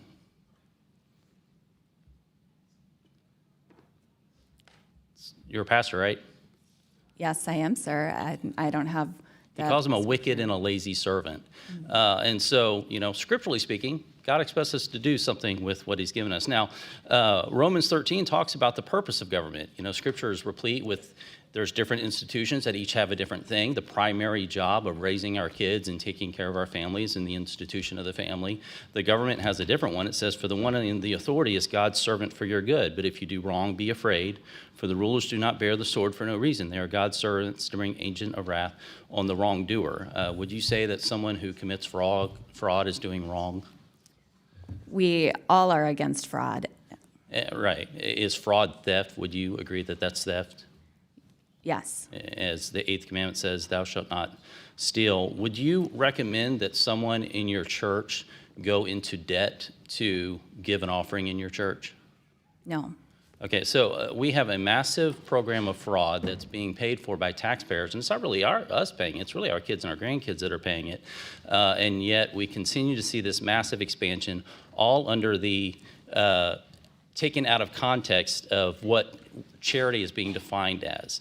It's interesting, I find it odd that the left continues to bring up Matthew 25, because at the very beginning of that, right before he goes in that scripture that we talked with, it says, Matthew 25:32, all the nations will be gathered to him, and he will separate the people from one another as sheep and goats. He will put the sheep on his right and his goats on the left, and the king will say to those on his right, come in, you are blessed of the Father, take your inheritance to the kingdom. And those on his left, he will say, depart from me, you cursed, into the eternal fire prepared for the devil and his angels. So I would caution those who begin to use Matthew 25 to do so in the proper context, understanding that we have multiple biblical institutions and they each have a purpose. The context here is vast. Mr. Chairman, I'd like to Minnesota. submit the entirety of Matthew 25 into the record. Without objection? Mr. Chairman, I also have a unanimous consent item. Without object, does anyone object to? Thank you. It's a Huffington Post I hadn't article. recognized you yet, Mr. Does anybody object to Mr. Cloud? Without objection, so ordered. Now I'll recognize Ms. Randall. Thank you, Mr. Comer. I'd like to enter into the record an article from the Huffington Post yesterday. Troops being told Trump's been anointed by Jesus to cause Armageddon in Iran. Without objection, so ordered. Well, we do want it. Let's recognize Mr. Connor, then I'll get Mr. Waukesha. Mr. Connor from California. Thank you, Mr. Chairman. Governor Walz, when I went to Minneapolis and was at Alex Preddy's memorial, I was struck that by the people there. I expected a lot of folks who were immigrants, and I expected or folks who were children of immigrants who looked brown like me. And there at the memorial were 4th and 5th generation Minnesotans, most of them white Americans, talking about how they faced tyranny, how when they go to church, they were being followed by ICE agents. When they'd go to give a meal to an immigrant, they were being followed by agents. And I just had so much hope for our country seeing them there. And I want to thank Minnesota, as a Californian, as someone who grew up in Pennsylvania, as an American, for their character, for their courage, for what they have modeled in a multiracial democracy. And my question for you, I mean, having served as a congressman, a governor, what is it about Minnesota that we can learn? What is it that leads to this kind of inclusive feeling about immigrants in our nation? Well, thank you, Congressman, and thanks for your work on many fronts. Look, I think Reverend Tolgard summed it up in getting at the heart of this. It's about the neighborliness and the care. And left to our own devices, I'm going to make the case, Minnesota, and by the way, I would remind folks, states have to balance their budgets. We're AAA bond rated, one of the states that's ranked the highest. We have a surplus, and we also have the highest rainy day funds, one of the strongest protections. So we understand fiscal responsibility, but we also understand this caring, this neighborliness. People saw their neighbor. I believe our politics can change with that idea of what the next door neighbor looks like. Now, I will have to tell you, Mr. Khanna, I was deeply concerned last year when the Vice President of the United States mentioned he can understand why people wouldn't want to live by somebody who's not like them. which seems to go against our entire ethos in Minnesota, whether it was the first wave of Norwegian and Swedish immigrants that came to Minnesota, German immigrants like my family, or whether it was Hmong coming after the Vietnam War, or Somali and other East African immigrants to our country. And I think it's this sense of working together. There's a reason that we rank at the top in healthcare. We rank at the top in personal incomes. We rank near the top in home ownership. We rank near the top in happiness. Because this idea that we're all in it together and that we believe everybody should have a chance. So I think it's an ethos, and it gets into our politics. On the secular side, I believe as an elected official that I shouldn't give a sermon, but I should attempt to live one. And one of our politicians, Paul Wellstone, talked about we all do better when we all do better. And that's what we do. And I know that is true to a certain degree in other states, but I see folks making the claim that, well, you wouldn't have any fraud if you just cut all these programs, if you just zeroed them out. That is true. If we did not provide food for our children, no one would steal from that program. But there would also be a lot of hungry children. And what I'm asking for and acknowledging the accountability, we need to put program integrity in. So I think it's a neighborliness. I think it's a historical point about caring for your own. And I think it's a clear understanding that if your neighbor does better, you're going to do better. Well, thank you, Governor. And obviously, fraud matters and budgets matter, but what really matters right now in this country are values. And I really appreciate your sharing that. Attorney General Ellison, in the brief time I have, you know, I just want to be clear about Somali Americans, because when I was growing up as an Indian American, anytime someone who was of Indian origin did something wrong, every Indian American was concerned, you know, and I don't think people understand that. If you aren't a minority, how that makes you feel. I understand there were 80 or 90 people who were Somali Americans who were involved in this, but there are 100,000 Somali Americans at least in Minnesota. And statistically, from all the studies I've seen, it is just factually untrue that Somali Minnesotans or Somali Americans commit more fraud than white Americans or Indian Americans or other Americans. And could you just speak to this, because it is so dangerous? And I don't even think on the other side people are doing that on purpose. But if you aren't an immigrant, if you haven't lived that or a child of immigrants, you don't know what that makes you feel. And can you talk about the Somali experience in Minnesota? You know, the reality is the Somali community in Minnesota has brought great things to our state. They have opened businesses. They've gotten professional degrees. They are great neighbors who volunteer and help their neighbors. They have been a benefit to our state. If you pick out a few people who've done wrong, sure, you can do that, but I can guarantee you, you can do that in any ethnic group at all in the state of Minnesota or anywhere in America. Thank you. Thank you both. All right, before I recognize Mr. Higgins, I'll recognize Mr. Walkinshaw for unanimous consent. Thank you, Mr. Chairman. And first, I just wanted to make a quick correction. You said Secretary Noem is before the Homeland Security Committee today. That's not true. I'm a member of the committee. She was with us a couple months ago, but she's not scheduled. With that, I ask unanimous consent to enter into the record a September 22nd, 2025 article from Reuters titled "Trump Aide Homan Accepted $50,000 in Bribery Sting Operation," which shows the Trump administration is willing to cover up blatant corruption of its officials. Without objection, so ordered. Chair now recognizes Mr. Higgins for Louisiana. Thank you, Mr. Chairman. Gentlemen, ma'am, thank you for being here today. Governor, when you took office, this fraud had already begun. Is that an accurate assessment? That's accurate, Mr. Yes, sir. Higgins. So what we're trying to get our heads wrapped around here as a nation, and we're doing our best as a committee, I'm quite certain on both sides, to just sort of focus our attention on what needs to be focused on. You had massive fraud in the state of Minnesota. And when we started looking into waste, fraud, abuse, and theft across the country, Minnesota surfaced as a wow moment for the entire country. So naturally, you know, we look as a citizenry to, well, who's in charge there? And my old friend Governor Walz is in charge. And the truth is, this fraud had begun before you took office. So it's a reasonable question, Governor. What you're noted in many interviews, I'm not going to go through them ad nauseum, you were aware of this level of fraud and investigations, and yet it seems like nothing was done until the Trump administration reestablished itself in a second term, and we began broad investigations into waste, fraud, abuse, and theft, and Minnesota popped.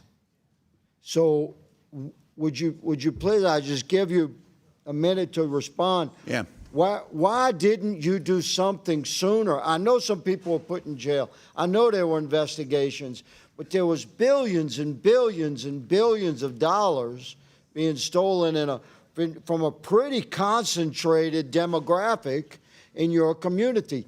And this demographic is a significant political supporter for you and your party, good sir. So I just ask you, please explain. Yeah. Well, thank you, Mr. Higgins, and I appreciate your question in good faith on this. First of all, the issue of billions, and I'll keep saying this, $1 is too many. That number got thrown around. There's nothing behind it, but I will acknowledge $1 is too much. I will also note the characterization. I would say it's slow. I would say it's slow, but continue. Well, there's nothing to support that, but look, we will pursue it and assume that that's the case. We will still make the changes we need to make. The characterization that nothing happened until the Trump administration came in is simply not true. We worked with them in the first administration where USDA didn't take action, and I think that's documented. The fact is, starting in 2019, I went to the legislature asking for— But you didn't pause payments, Governor. The pausing payments— And the criminal investigation, which I'm running out of time, I want to jump to. The way America sees this, Governor Walz, respectfully, sir, is that this money just continued to flow. There was a high awareness of this waste, fraud, abuse, and theft, like organized crime level theft, and it seemed to be slow rolled, and nobody stopped the money from rolling in. And the money's gone, been remitted overseas. Attorney General Ellison, you stated in your opening statement that you sort of stated that your office only has direct jurisdiction over Medicaid fraud. Did you say that in your opening statement? Okay, well, you seem to indicate that you don't have, like, criminal authority, but you do, don't you? Under your own law, you have authority if the county district attorney asks you to get involved, or if the governor asks you to get involved, then your office can take lead on any criminal investigation, specifically if you have particular staffing and capabilities within your office, because it's statewide, to look into organized crime. Is that not correct? Okay, so you have the authority to lead your state's effort to respond to this massive fraud at the state level from within the healthcare realm, where government money is being stolen at very, very high levels, unprecedented levels in your state. Are you leading that effort for the state of Minnesota? You're addressing it. Are you leading it? Are you leading the effort? We are leading the effort to prosecute Medicaid fraud in Minnesota. I'm not talking about Medicaid fraud. Don't hide behind that. You have the authority to prosecute anything criminally that the governor asks you to. And this thing is big. I'm giving you an opportunity, sir. Are you leading the criminal investigative effort into this massive fraud across the board in the healthcare spectrum in the state of Minnesota or not? We are following the law. And you are not leading. You're not leading. I'm going to say, Mr. Chairman, that the Attorney General of the state of Minnesota should resign. I yield. Thank you. Gentleman yields back. Before I recognize Mr. Frost, I want to, Mr. Waukesha, you were right. She's not testifying in Homeland Security. Kristi Noem's testifying in Judiciary. I knew she was here somewhere today, so you were right. I misstated the wrong committee. Chair now recognizes Mr. Frost from Florida.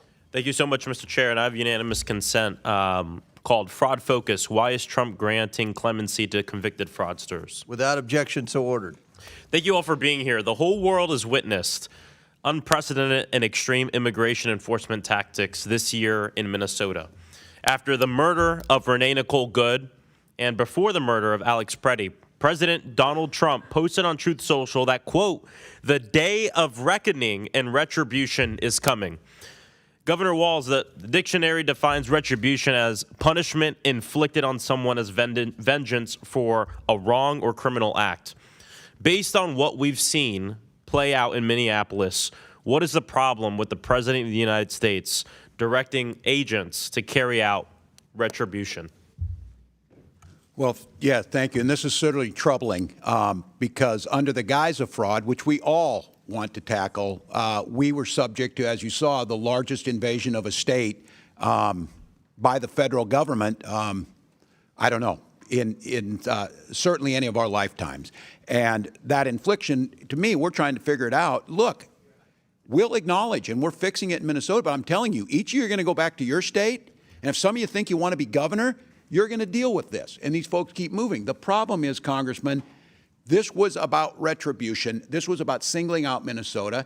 And I think, I'm going to just name it, I think it's singling out because our state works and it provides things for people and we care and we mind our own business and we respect our neighbors. And this retribution had nothing to do with getting the worst of the worst. We know that. It had nothing to do with stopping fraud.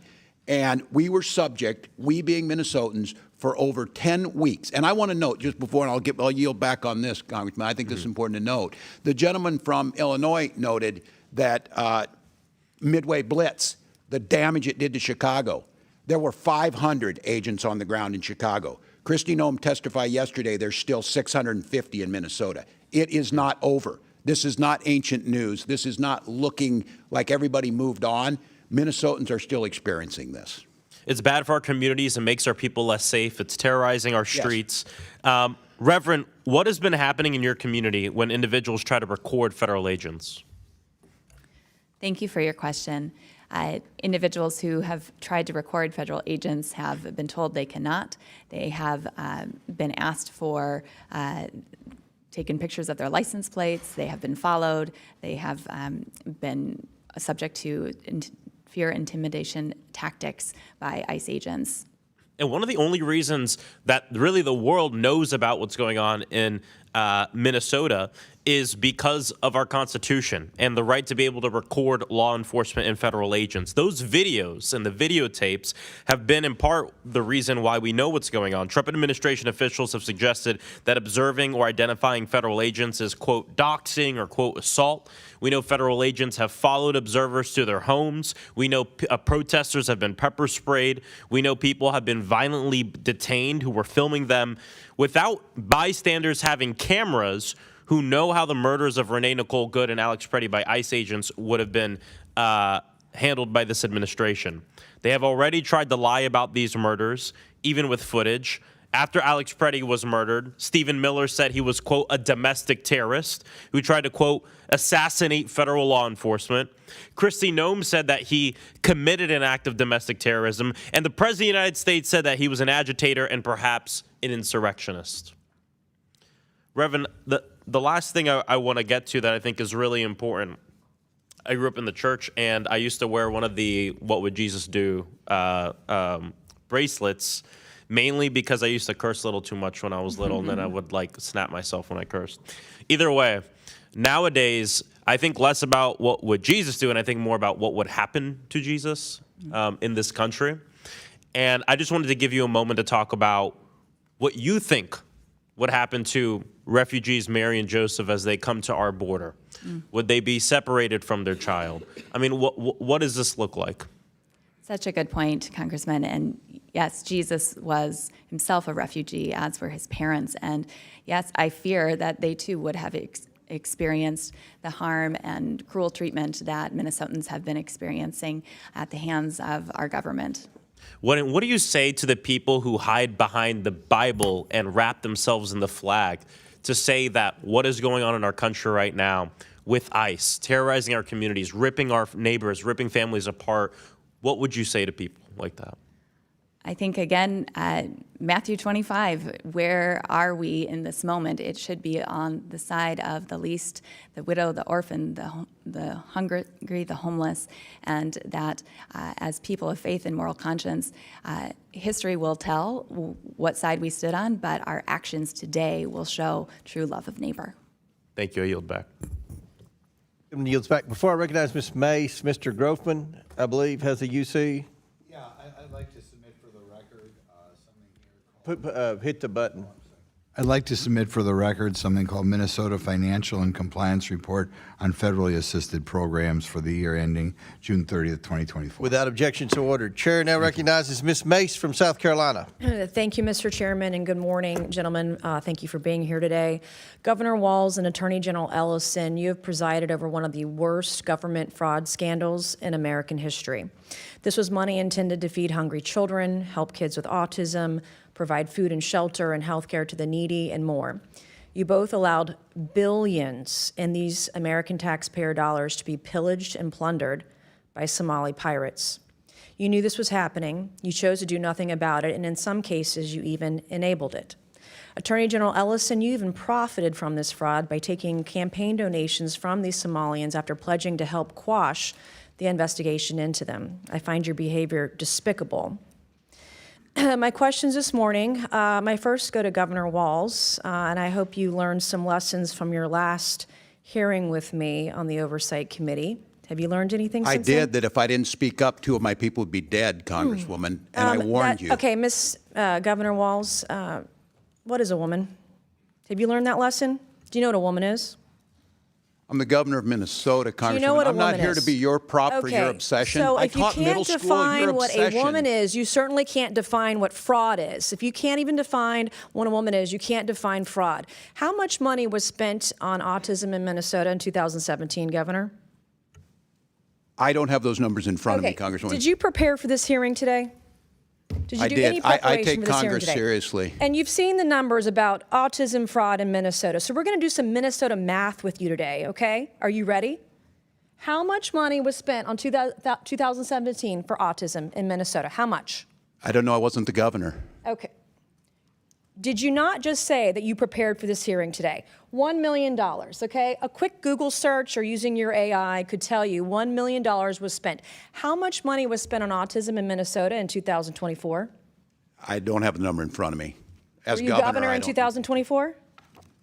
I was, but I'm not the Okay, head so of your HHS. excuse before that you didn't know what 2017 autism numbers were because you were not governor, and today you can't answer the numbers about 2024 as governor, and you still said you prepared for this hearing today. It's unbelievable.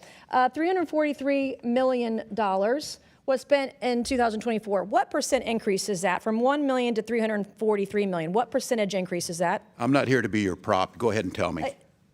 Well, are you governor of Minnesota or not? Yes, I am. I'm not. Well, I'm when not I'm a prop governor of for a South member of Carolina, Congress. you can sure as hell bet that I'm going to know the math. The math is 34,200% increase, an increase of 343 times what it was in this time period. Do you know the number of children in Minnesota? I know that Minnesota ranked as a top 3 state for children in the last year. What is the total population in Minnesota? 5.7 million. Okay. What is the total population of children in Minnesota? I don't have the number in front of me right Are now. you governor of Minnesota? I know 400,000 were cut out of health care last Okay, week by that's the not- actions you made.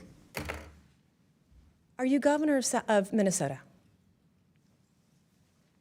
I am. And you don't know the number of children residing I don't in have the Minnesota? specific number. It's 5.7 million. That's your total What is your age? population. What is the age? 1.2 0 to 5?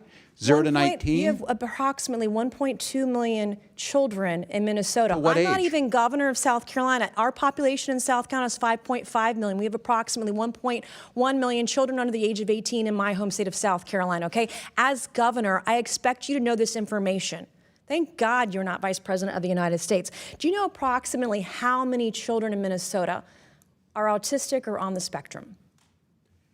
No, I don't have that number. Okay, well, if you take the CDC's roughly 1 in 36 kids are on the spectrum, we're talking about approximately 33,000 kids. In South Carolina, it's about 31,000 or so. What is, do you know what this is per child, spending-wise, in the fraud for autistic kids in Minnesota? Again, I'm not here to be your prop. Go ahead and tell us. Is doing Minnesota math a prop?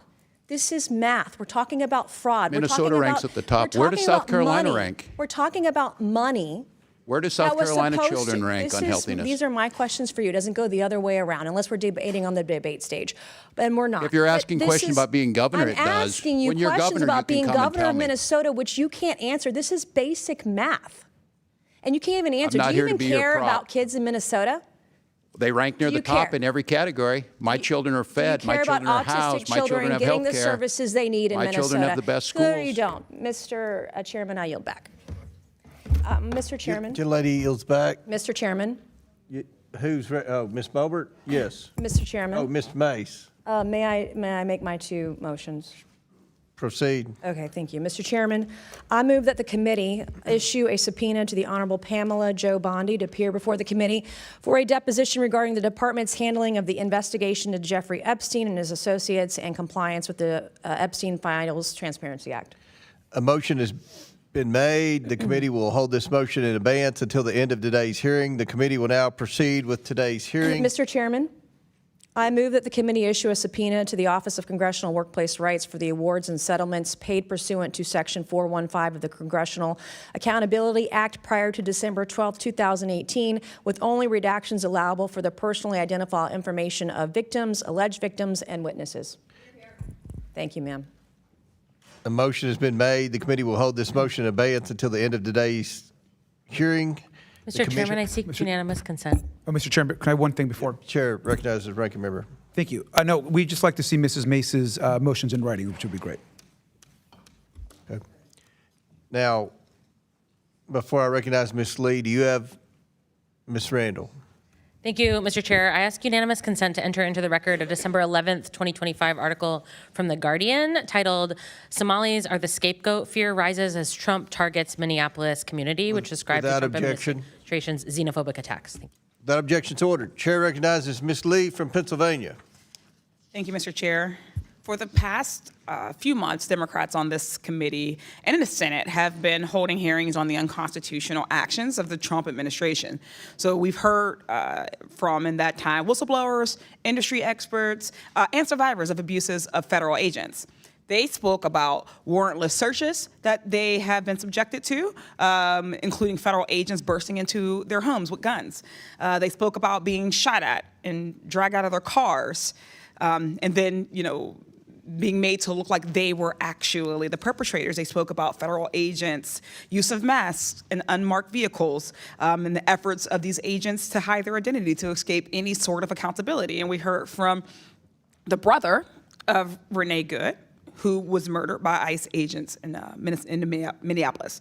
That is what oversight looks like. Not two hearings on fraud in one single state, which is not even the worst instance of fraud out there, though we all here agree that we should target fraud.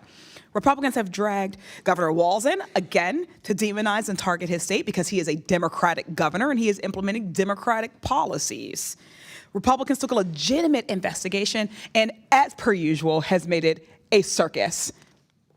Now we have just like a random guy lurking around child care centers trying to get into buildings with children as the fraud vigilante. The Somali community has been vilified and made to feel unsafe. And federal benefits are being cut to Minnesota and other Democrat-led states. Trump and his administration also used this investigation as a justification for an immigration enforcement push that has created chaos and fueled violence and resulted in the death of American citizens. Reverend Tolgard, as a Minnesotan, do you feel that these oversight hearings and the Trump administration's fixation on fraud in Minnesota has made anyone safer in your state? No, they have not. Republicans have been touting alleged fraud in child care centers and the need to protect children. But since the immigration enforcement push, have kids been able to be kids? Have they felt comfortable going to school or playing out in public with each other or with their friends? They have not been safe. They've not been able to go to school, to be in playgrounds, to be in libraries and places you would normally expect to find them. Are you worried about the long-term impact of being surrounded by violence and uncertainty and what it could have on these children? I'm deeply concerned about that, and I know that their teachers and their parents are as well. You were arrested earlier this year while protesting ICE agents and deportations. Why was it important for you and other clergy members to speak out against Trump's administration's actions in Minnesota and elsewhere? Thank you for your question. I was arrested along with 99 other faith leaders in Minnesota, many of whom could be here today, and we were compelled to action to stand on the side of the most vulnerable in our communities and those who have been facing enormous cruelty and unfair actions on the hands of ICE. And we needed to stand alongside them, as have many others in our faith traditions in history. We stand along with that great cloud of witnesses. I want to thank you for coming in today and for, of course, having the courage to stand up to the attacks against your community. This, as we can all see, was never truly about fraud. It is a part of a greater effort by Trump and Republicans to gut social services, roll back civil rights, to villainize and make others out of people who they don't want to have and enjoy the same civil liberties and rights as others in this nation. They want to strip away, and have been stripping away, healthcare and education, childcare funding that millions of people rely on. This investigation and these actions have only been used to harm, not to help people. And rest assured, this will not stop in Minnesota, just as it didn't stop in Chicago before that or LA before that. This is a blatant attempt, blatant authoritarian grab that the Trump administration has been persistent in. It will come to all shores if we do not all take a collective stance. But more than that, urging my colleagues in the Republican caucus or conference to take up their job and their task as a co-equal branch of government. We do not serve as the lapdogs, as the cult followers of Donald Trump, of a president. When there are abuses or overreach, it is supposed to be us that takes a stand. And I would hope that at some point in the 119th Congress, some Republican with a gavel will do so. I thank you all for your time, and I yield back. Gentlelady yields back. Chair now recognizes Mr. Donalds from Florida. Thank you, Chairman. Governor Walz, when did you first receive notice of potential fraud in Minnesota's social services programs? Social service programs in general. We knew that there was issues with the CCAP program as early as 2012, and my first days in office, we started taking action. But as governor, when were you first notified? Before I took office.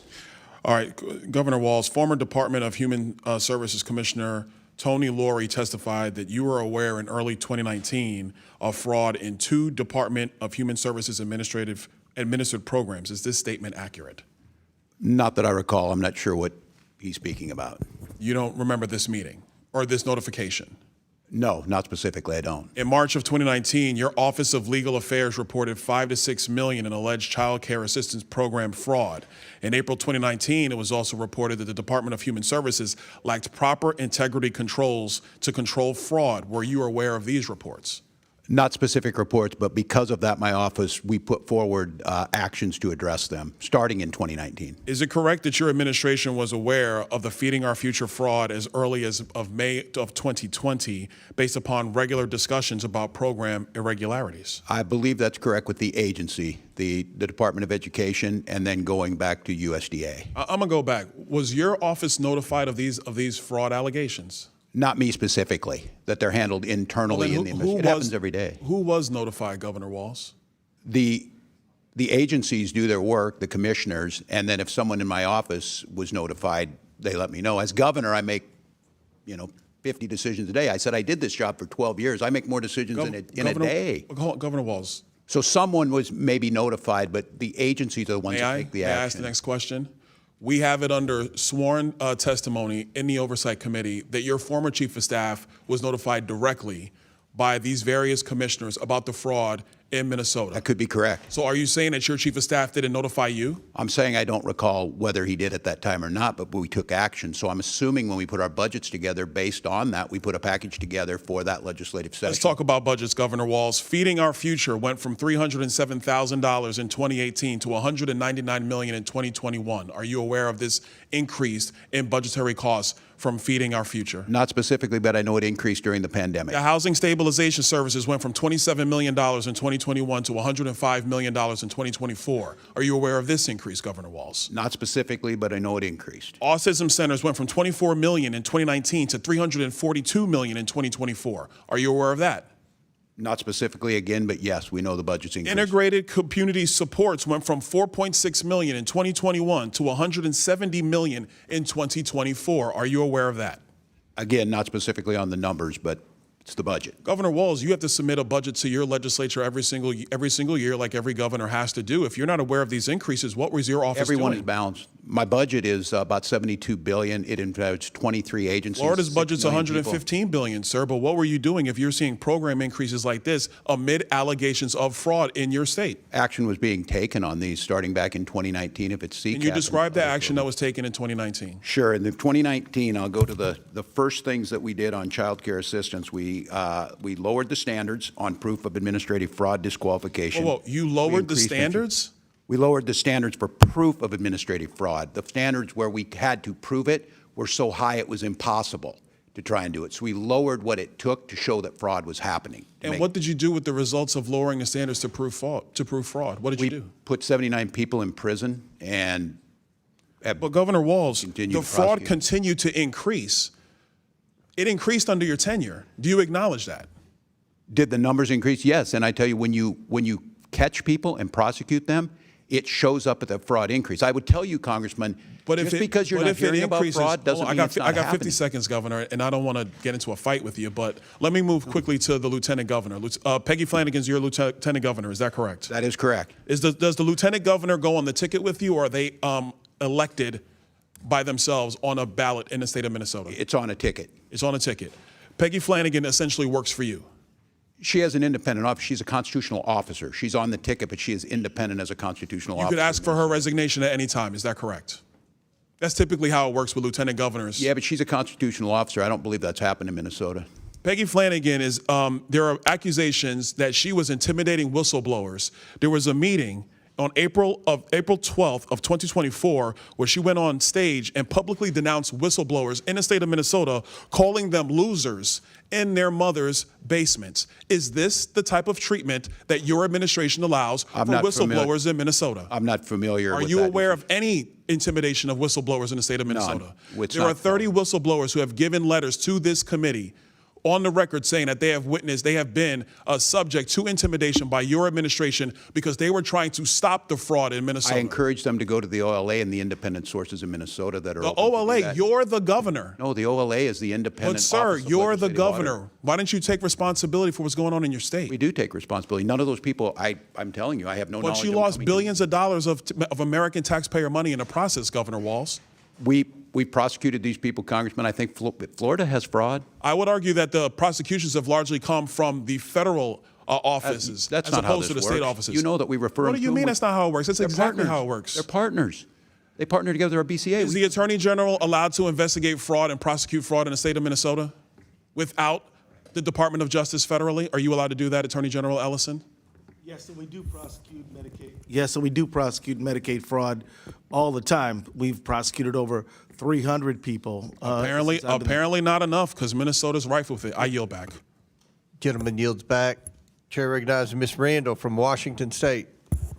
Thank you, Mr. Chair, and thank you, Governor Walz, Attorney General Ellison, and Reverend Tolgard, for being here to shed light on the impacts of the Trump administration's harmful actions in Minnesota, and frankly, to be pulled into some really ridiculous question lines.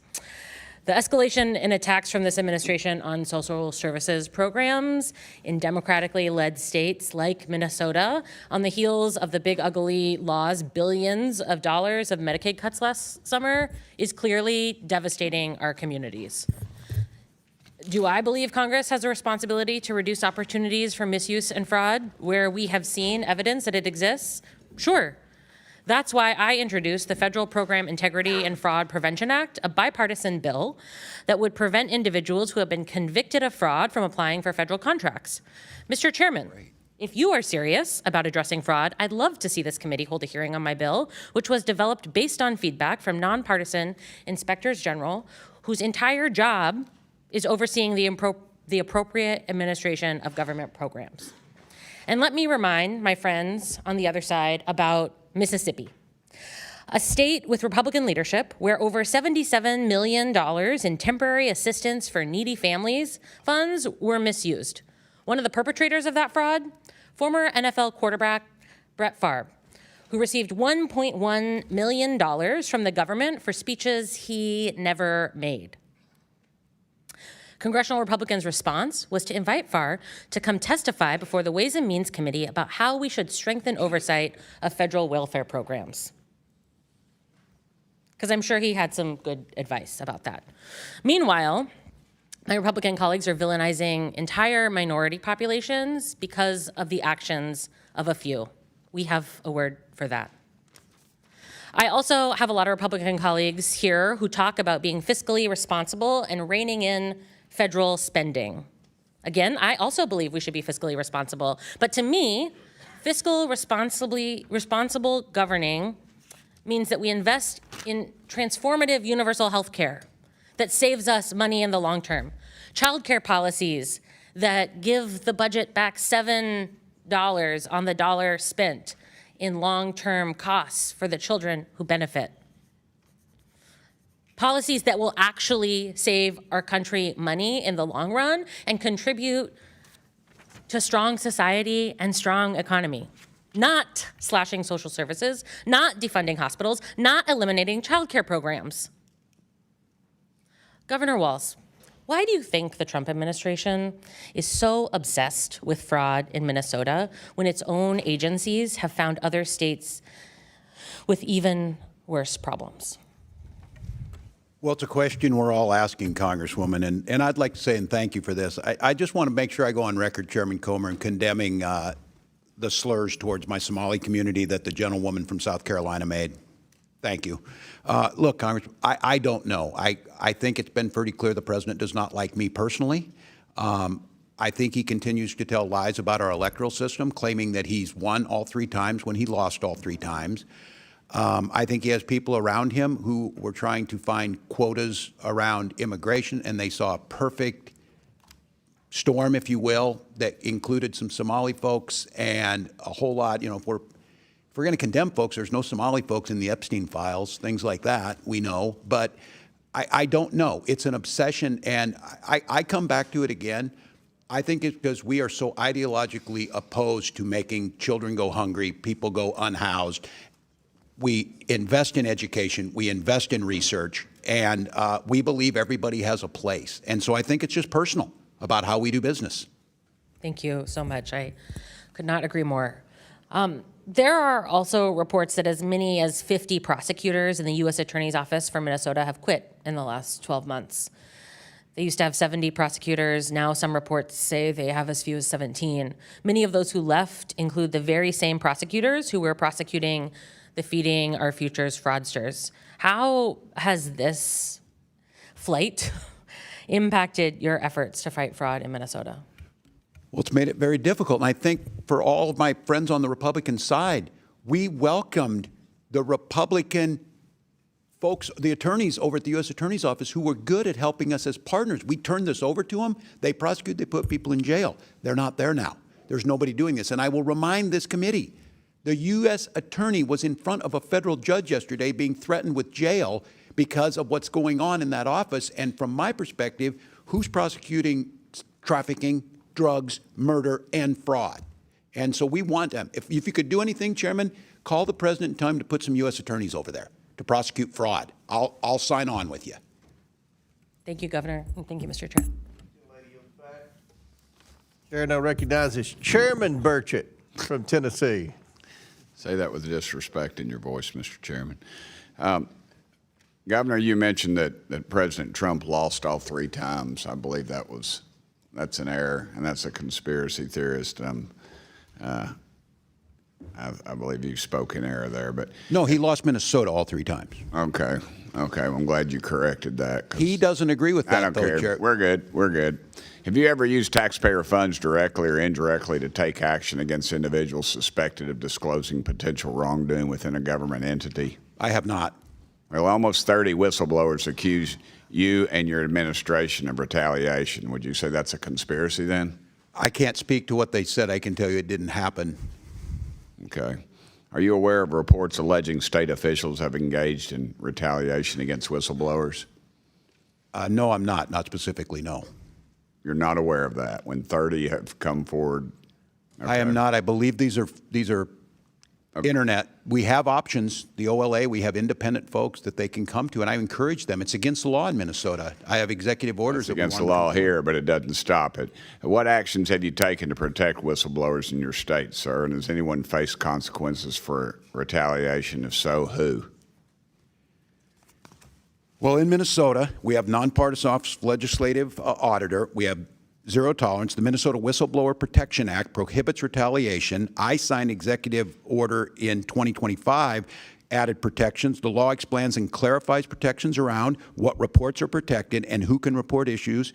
They're strong. When I was here, I was an advocate for the IGs, and I think that's well known in my 12 years here that we need them. Okay. Well, a whistleblower told our office that her supervisor at the Minnesota Department of Health and Human Services threatened to make her job difficult. And the supervisor that did that later received a promotion. Would that surprise you? And can you confirm if this account is accurate? No, I can't confirm it, and I don't make HR decisions, but when I'm being very clear about this, there's a zero tolerance for whistleblower retaliation in Minnesota. Can you, how can any agency combat fraud when retaliation goes unchecked? It makes it more difficult. That's why we don't allow it. Do you think that the fraudsters sent stolen funds to Somali terrorist groups? Pardon me? Do you think that any of the Somali folks that received funds sent any of that money to any of the stolen funds to Somali terrorist groups? There's been reports done and investigations done on this, and I don't believe there's any proof to support that. Okay. Mr. Attorney General, do you recall a December 2021 meeting with individuals connected to Feeding Our Future, during which you stated there will be cases that you know, I want you to feel free to call me directly, and then I call up and what's the problem? And let me tell you, just letting the inquiry from AG is sometimes enough to make people knock it off. Congressman, yeah, I was at a meeting like that. Let me just say that I've reported on this numerous times. I've been in front of a committee in the Senate. I'm here today. I was in front of a state House committee. This is a widely discussed matter, and I've been fully transparent.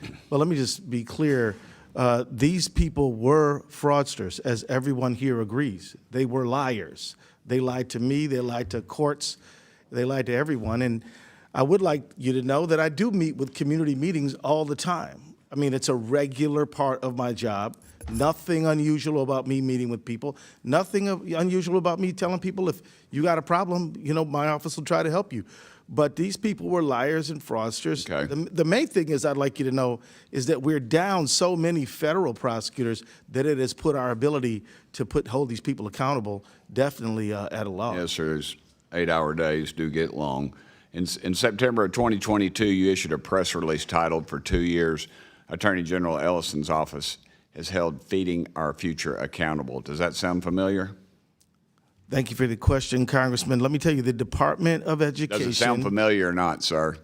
It certainly does. And okay. The Department of Education. How much did you receive in campaign contributions from individuals charged in the Feeding Our Future case?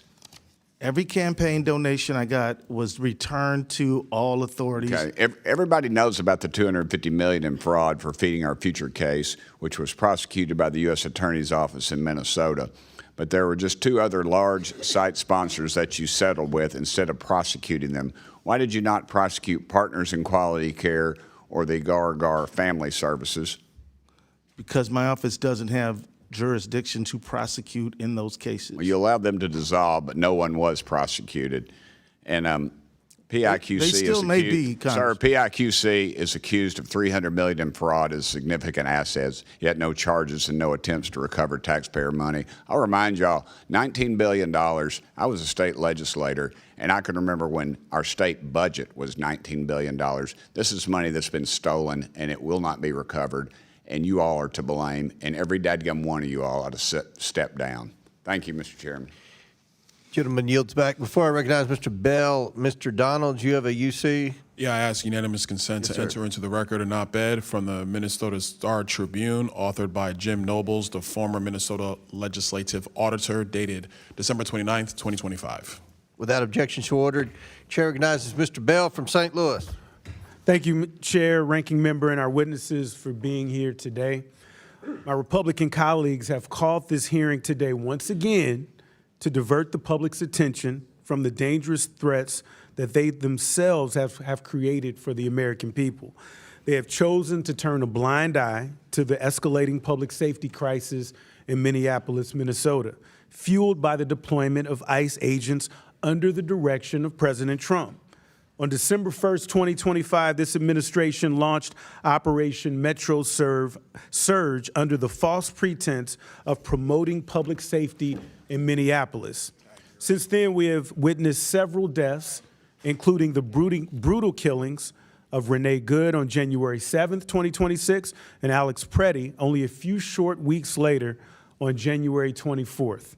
News reports state that in 2026 alone, there have already been 8 additional deaths at the hands of federal agents.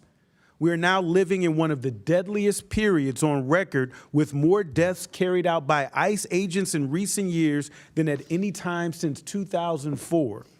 Under this administration's direction, masked agents have inflicted trauma that will remain in these communities and neighborhoods. There's a lack of accountability and justice. Survivor stories have been suppressed, false narratives have been told, and federal officials have refused to cooperate, even going so far as to block state investigators from accessing evidence. AG Ellison, as the chief legal officer for the state of Minnesota, what level of cooperation would you expect from the federal government during an investigation of this magnitude? Congressman, I would expect the kind of cooperation that we're used to experiencing. I mean, in all of the time that I've even been a lawyer, which is now 36 years, state-federal cooperation was exactly how we did business all the time. We are very proud and love working with our FBI agents, DEA agents, ATF agents. It's a regular thing. This is what's strange and unusual. And has the lack of cooperation and unclear communication from the federal agencies undermined the investigations into the death of Renee Good and Alex Preddy? It certainly has. We have been denied access to critical evidence in this case that we would need to evaluate this matter based on a use of force analysis. Which is befuddling to me, because as a former prosecutor, I've led serious and thorough investigations in pursuit of justice. I can say that what we have seen by DHS, DOJ, and the FBI is the complete opposite of a detailed and thorough investigation into the wrongdoing of ICE officials. And let us be clear, despite what President Trump would have the public believe, those agents remain on the streets of Minnesota. These actions are not isolated incidents. We've seen similar events taking place across the nation in Illinois, North Carolina, California, to name a few. We have heard directly from survivors about the cruelty and mistreatment they endured by ICE agents, and we have seen the individuals appointed under President Trump to head these operations evade justice and not be held accountable for their actions. We can't stand by and allow this to continue. Those responsible for these actions must be held accountable, and survivors and their families deserve answers and justice. Which is why, Mr. Chair, I move that pursuant to Clause 2, subsection K6 of House Rule 11, the committee shall subpoena Greg Bovino to testify before the House Committee on Oversight and Government Reform. A motion has been made. The committee will hold this motion in abeyance until the end of today's hearing. The committee will now proceed with today's hearing. I yield the remainder of my time to the ranking member. I'd like just to provide just a few of that time to the Reverend who wanted to make some additional comments about something that was said earlier in the hearing. You have 30 seconds. Thank you. Just following up on Matthew 25, I am so proud of the countless ways that Minnesotans, Christians, and people of other faiths and moral conscience have stepped forward to show love of neighbor and to come alongside those who are suffering most in this time. There is no greater example of living out the teachings of Christ and caring for the least among us than what we've seen in Minnesota these past few months. Thank you. I yield back. Gentleman yields back. Before I recognize Mr. Perry, I have a unanimous consent to enter into the record an article from Alpha News where U.S. Attorney Rosen stated, and I quote, "We have more than adequate staffing to carry out the fraud. We have been reinforced in dramatic numbers by the Department of Justice and by other departments of the federal government." He also said fraud investigations are increasing in pace. Fraud prosecutions, you will see, are going to be dramatically increasing in pace. According to Rosen, if you're committing fraud in the state of Minnesota, it's really not a good time to be doing so. Just wanted to enter that article into the record without objection, so ordered. Chair now recognizes Mr. Perry from Pennsylvania. Thanks, Mr. Chairman. Governor, good to see you again. You're an Army guy. I'm an Army guy. What's, as governor, one of your primary responsibilities? Keep your citizens safe, right? I think we could probably agree on that. We might not agree on much, but we could probably agree on that. And I heard you talk earlier about working with federal partners. Now, there's a lot been discussed here about fraud of various kinds, but I want to talk about something that seems to me, quite honestly, a dereliction of duty, or certainly a huge lapse in judgment. And you were governor in October of 2023, right? I just want to make sure That's we're correct, on the same page here. And you signed the Minnesota Driver's Licenses for All Act. Is that correct? That's correct. That's correct, right? So now, look, I'm not going to hold you to knowing every single thing in these laws. There's a lot of paragraphs and wording and so on and so forth. But under your law that you signed, it prohibits the disclosure of information contained in the license or identification card applications for enforcing Title VIII of the United States Code. Just to make sure, are you familiar with what Title VIII deals with? I'm not specifically. Okay, so it deals with immigration, nationality, and aliens. Particularly, the law that you signed eliminates the requirement for Social Security numbers or proof of lawful presence. And furthermore, it's a violation under Section 14.4 of your code for anybody to research that. As a matter of fact, immigration status is classified as private under Section 13.18. So literally, the federal government, your partner, as you said, we work with our federal partners, can't use that driver's license information regarding people that are here illegally. Now, I don't understand the connection between the driver's license and the immigration piece, I guess. well, they can't because, well, let me make the connection for you. According to the Secretary of Transportation, 1/3 of Minnesota's non-domiciled commercial driver's licenses were issued illegally. Do you have a video ready to play for me? Can you play it now? This is what happens, Mr. Governor. This is what happens when you issue driver's licenses to people illegally.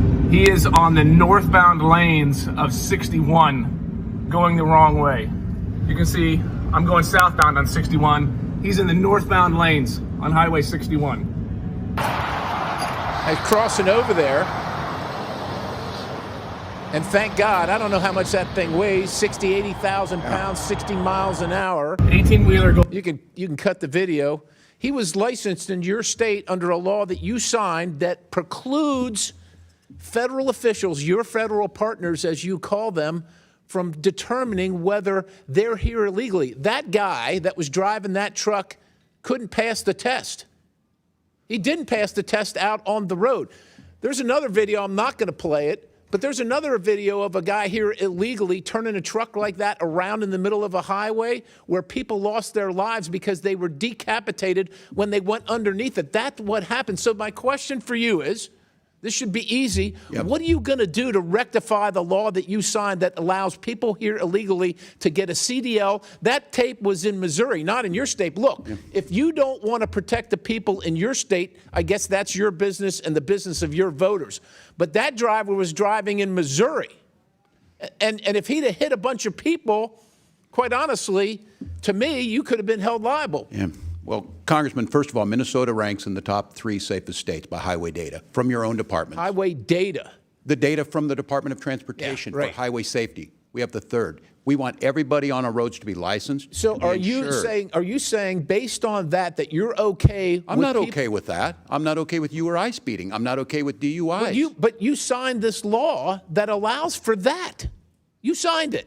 And you're going to do nothing about it? I can't speak to the specific on the CDL. What I can tell you is I referenced your law. It says House of Representatives, State of Minnesota. And I know there's a lot of words here. Case. I just know our roads are safer. Exactly the sections that allow for this to happen and preclude federal enforcement regarding immigration and the illegality of people receiving CDLs under your state's Driver provisions. safety and immigration are 2 separate things. Anybody, had that been a citizen or not, it's still tragic, it's wrong, we shouldn't do it. What I'm telling you is in Minnesota, we have the 3rd safest roads in the country. So you're good. You're good with this practice. I'm not good with that. Well, what are you good with? Because that's what's happening under your law. Well, I can't speak to the specific on if it's an outlier. We give license to people who then eventually...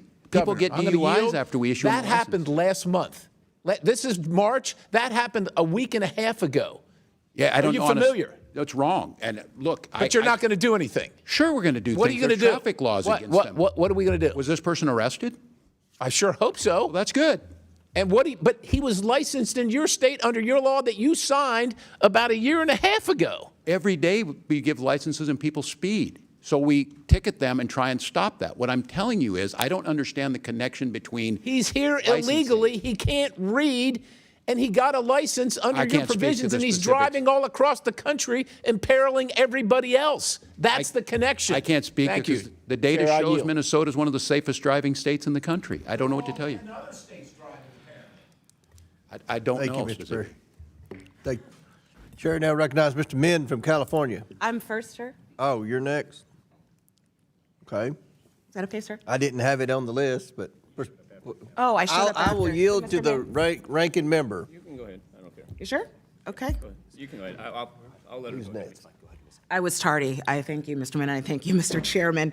Good afternoon, and thank you, witnesses, for coming today. So what I've heard so far is feeding our future, $250 million stolen, 50 convictions secured. The prosecution was working.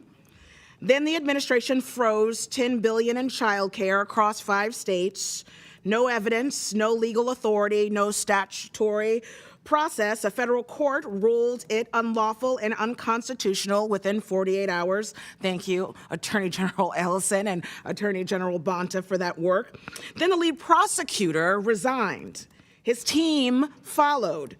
Those prosecutions are now at risk. So the record shows they froze $10 billion illegally, lost in court immediately, and dismantled the prosecution, actually putting fraudsters in prison.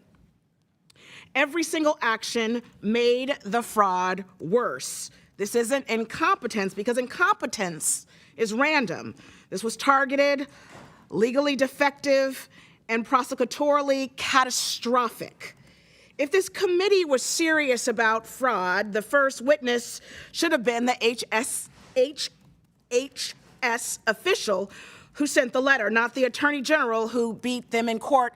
Attorney General Ellison, what are we doing here? And I want actually to ask you, what is your office doing systemically to prosecute fraud in the state? Well, thank you for the question, Congresswoman. As I said, prosecuting Medicaid fraud is a very important work that we do. We do it every single day. We've secured millions of dollars for people. We've gotten millions in restitution. We've convicted people and held them accountable. We also represent state agencies and help those agencies support the work that they do. The fact of the matter is that this work we do to stop fraud is helping to protect public money. We're proud of it. We also support federal prosecutions by providing them with information that they need to prosecute fraud, which we have done and will, of course, continue to do. Sir, tell me this. How has the ability to prosecute that fraud and social services programs been affected by this administration? Well, it has been devastated by the actions of this administration. This administration has cut the number of prosecutors, but also has redirected FBI agents to do immigration as opposed to... Why have they cut those prosecutors? Those prosecutors actually, I said cut, but they actually resigned as a matter of conscience because the administration was trying to force them to investigate the widow of Renee Good. Say more. So many of them said that they couldn't work under those circumstances because it violated their personal ethical requirements. So they quit. So they left their jobs that they had sworn to do en masse because they were conflicted with conscience. That's right.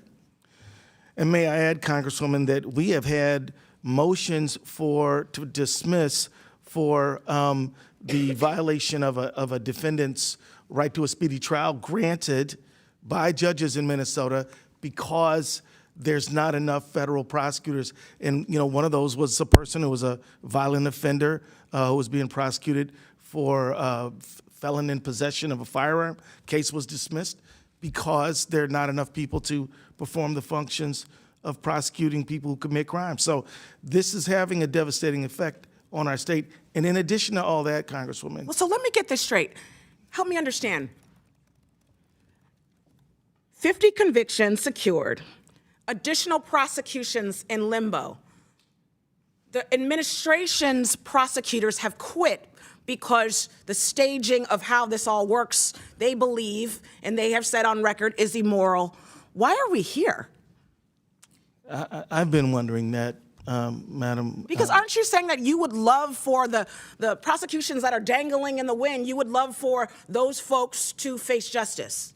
Absolutely. Stealing public money is repugnant. So the ask would be then to the administration for what? With this committee here, I think your colleague, the governor of your great state, said you want more federal prosecutors on this case. Yes, but we should go back to the Hippocratic Oath of do no harm. I mean, it would be good to just stop doing things that shouldn't be done, such as demanding that prosecutors investigate Renee Good's widow. Right. That's right. Well, I want to thank you all so much for coming today. And to the Reverend, I was able to come to your state briefly.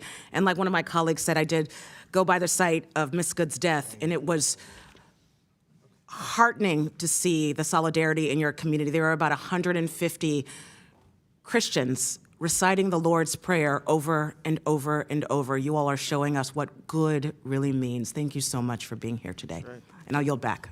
Gentlelady yields back. Chair recognizes Mr. Crane from Arizona. Thank you, Mr. Chairman. Thank you to our guests for coming today. I want to start with you, Attorney General Ellison. In an interview with CNN host Laura Coates, she asked you about whether or not you did enough to stop the fraud. Do you remember that interview, Attorney General? Congressman, I got to admit that I don't remember the details. Can we play the video, please? So to refresh Mr. Ellison's memory. Are we ready to? It may take us a second on that. I'm sorry. Okay, I'll just tell you what you said when she asked you if you'd done enough to stop the fraud, and she mentioned the $9 billion. You said, "Of course we have done enough. We're doing more every single day. This is a political matter. This is not a serious thing." Do you remember saying that, Attorney General Ellison? I remember the conversation. What I remember was that I was lamenting the politicized nature of this very serious problem. You said it's not a serious thing.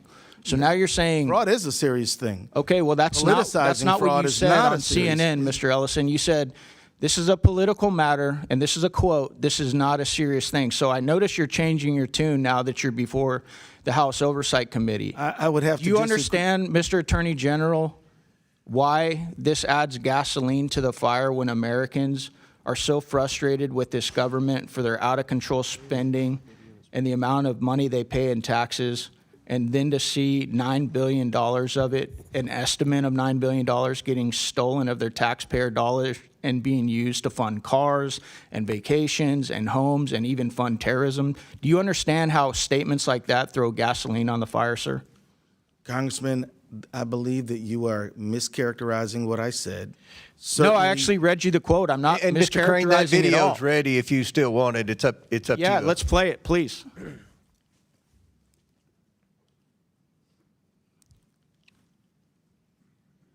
Is that there has been hundreds of millions of dollars, but now there are some estimates that there could be $9 billion or more. And Noam was just suggesting they took hundreds of people off the street who were involved in fraud. Are you confident your office has done enough? Of course, we've done enough, and we're doing more every single day. This is a political matter. This is not a serious thing. So how are you going to sit here, Attorney General, saying I'm mischaracterizing? I read word for word your quote. I then showed it to the entire dais, the entire audience here today. How are you going to sit here and say that I mischaracterized you? Congressman, I believe you mischaracterized me because clearly what I was referring to by not serious is that the serious issue of fraud is being politicized and converted into a political weapon. That is not a serious matter in my view. That is something that I believe all of us should take seriously, but we're not taking seriously enough. So, sir, I would say very clearly, fraud is a odious, horrible, malignant thing, and that's why it should not be turned into a political weapon. But we should come together on a bipartisan basis. The reason it's becoming political, sir, is because of statements like that when confronted with the $9 billion of fraud in your state as the top cop in your state that you're clearly not doing enough to address. I want to move on. Reverend Tolagard, you said in your opening statement that today's hearing is about fraud in Minnesota, quote, unquote, which is serving as a pretext for the terror the federal government has brought to the people of Minnesota. This fraud has been used as a rationale for deploying 3,000 federal immigrant enforcement agents into our state. Did you say that, Reverend? Yes. This is absolutely false. These federal agents were actually brought in to the state of Minnesota for a very specific operation to remove illegal alien criminals. It wasn't because of the fraud.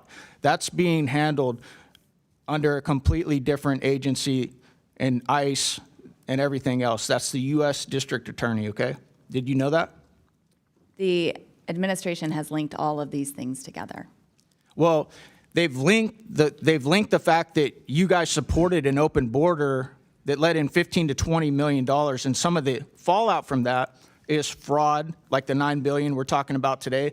Some of it are the rapists, the gangsters, the people that are committing fraud. They're burglarizing people, they're carjacking people. It's all kind of linked together. It's also linked to the SAVE Act, which many of you guys and my Democrat colleagues don't want to vote for, even though 83% of Americans support it. It's all linked together, but that's not what this operation was about. So you're bearing false witness in this hearing today, because that's not what that operation was about at all. What I'm here to talk about is the suffering of Minnesotans at the hands of federal agents, including children and their parents, and the great devastation and harm that it has caused across our state and across our wonderful communities. Have you spoken out about Mr. Laken Chairman, Riley he's or any over of the his time. American victims that have been raped, murdered, or killed by these illegal aliens, Reverend? I didn't think so. I yield back. Gentleman yields back. Now, Chair recognizes Mr. Min from California. Thank you, Mr. Chair, for convening this hearing. Let's start at the outset by just stating the obvious. Waste, fraud, and abuse are horrible. They're stealing from taxpayers. They're taking money and food out of the mouths of hungry kids. I have spent my career fighting against fraud. I started my career at the SEC, prosecuting corporate fraud, continued on as a law professor, teaching the next generation. And as someone on the Oversight Committee, this is a very, very important issue to me. Again, every dollar that is stolen from these programs is a dollar that's not just taken from us hardworking taxpayers. It is something that is meant for a better use. And so I appreciate the gist of this hearing, but as I pointed out in prior hearings on allegations of fraud in Minnesota, the singular and exclusive focus on the Somalian community in Minnesota seems very partisan and wrong, because we know there's massive fraud across this country, particularly in southern states, including states like Florida and Mississippi. Mississippi is still at trial right now over $77 million in welfare fraud. Federal prosecutors have recently arrested a Russian national accused of submitting billions of dollars in fraudulent schemes in Texas and Florida. And of course, Oklahoma and Alabama consistently rank as the highest states when it comes to SNAP fraud. And yet we've only focused on Minnesota. Why? As a freshman member, I've been here 14 months, but I've learned that their House Republicans are all single-issue voters with just a handful of exceptions. And that single issue, the only thing that you all care about is whether you're on Team Trump or not. And so when Donald Trump goes after Minnesota and falsely claims that he won the election there 3 times and that it was rigged against him, I pay close attention. When he says that he would no longer admit Somalians to this country because they contribute, quote, nothing to this country, I listen. That's a wildly racist statement, but it's going to reflect what Republicans are going to do, and that is why we're holding this hearing. I care about welfare fraud, and I care about the scumbags who rip off taxpayer money. But if this was about welfare fraud, we'd be also hauling in people like Mississippi Governor Tate Reeves and former NFL quarterback Brett Favre, who clearly knew about a scheme to send money to build a volleyball facility at the college his daughter was playing at, receive funds for $600,000 or more for work that he never did from the government, again, taking money from the mouths of children that are hungry. No, this hearing is not about welfare fraud. It's about placating Donald Trump.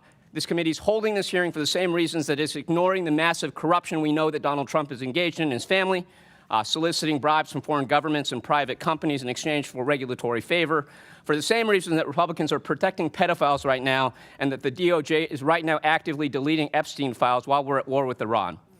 It's why they ignore their oath to support and defend the Constitution of the United States. It's why we're holding hearings on this rather than on ICE abuses or the fact that Donald Trump just took us into war without even consulting with Congress, let alone getting our authorization for military use or force or actual declaration of war in direct contravention of the Constitution of the United States.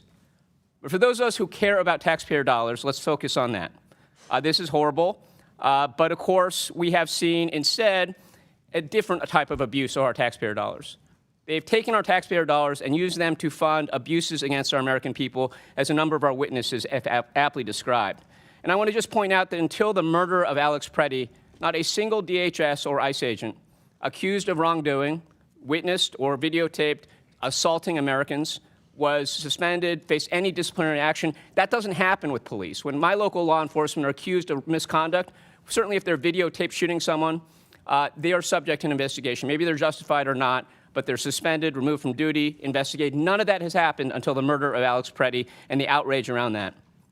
Now, Governor Walz, I want to just briefly ask you, what's the economic impact that the deployment of ICE in Minnesota has had over the past few months? Well, thank you, Congressman. I thank you for your characterization. I associate myself with you on fraud is horrific. It is corrosive. It hurts those people that are there, and taxpayers should demand accountability. And I think that's what we're trying to take.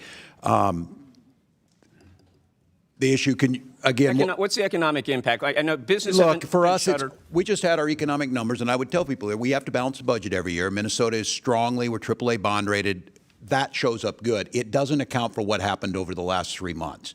And by estimates, the city of Minneapolis estimates they lost $200 million alone. And I remind people, you saw pictures of Minneapolis. This happened across the state. Near my hometown of Mankato, Minnesota, in St. Peter, we saw a woman that was pulled over at gunpoint, a citizen. The chilling effect it had, businesses going under, especially immigrant-owned businesses, people who are here legally, citizens, starting businesses, were shut down. I'm just going to reclaim my time to make one final point here. I was at Minneapolis, had the chance to meet with you and others. I also met with a number of local police chiefs, and one of the things they told me, first, this is not the first time ICE has operated in Minnesota. But in the past, what is different about this time is that they did not coordinate. They did not tell anyone. And that resulted in a lot of 911 calls, because when you see masked men jumping out of vans, pulling people out, assaulting them, punching them in the head, as happens all the time with ICE agents. And by the way, that's not a matter of training. It's a matter of picking people who are predisposed to violence. That costs our local police quite a lot of money. It's one of the reasons I'm going to be introducing the Recoup Act so that local jurisdictions are repaid for the funds that they expend due to ICE misconduct. With that, I yield back. Gentlemen, yield back. Before I recognize Ms. Boebert, Mr. Gill, I understand you have a UC. Yep, thank you, Mr. Chairman. I ask unanimous consent to enter into the record a letter from the America First Policy Institute dated March 3rd, 2026, which details widespread and rampant fraud in Minnesota. Without objection, so ordered. Chair now recognizes Ms. Boebert from Colorado. Thank you, Mr. Chairman. I'm going to summarize some of the things that have already been said here today rather than ask these questions directly. The federal prosecutors that we have now charged nearly 100 individuals across multiple Minnesota fraud schemes, including Feeding Our Future and related Medicaid, daycare, and autism programs, with 85 of those charged being of Somali descent. Governor Walz, your administration's Department of Education and Department of Human Services failed to act on multiple early fraud warnings about Feeding Our Future, allowing the theft of at least $250 million in federal child nutrition funds that were supposed to feed hungry kids during the COVID-19 pandemic. Governor Walz, I'd like to turn to the demographics and policy choices that enabled this. Since you took office, the Somali population in Minnesota has grown substantially. Recently, Fox 9 reported, the reporting puts the total over 107,000. Did your administration's soft on immigration policies, including expanded refugee programs and temporary protected status, contribute to that rapid growth? I couldn't speak to why people moved to Minnesota, other than it's a great place to live. It could be a sanctuary policy and refugee programs and temporary protected statuses.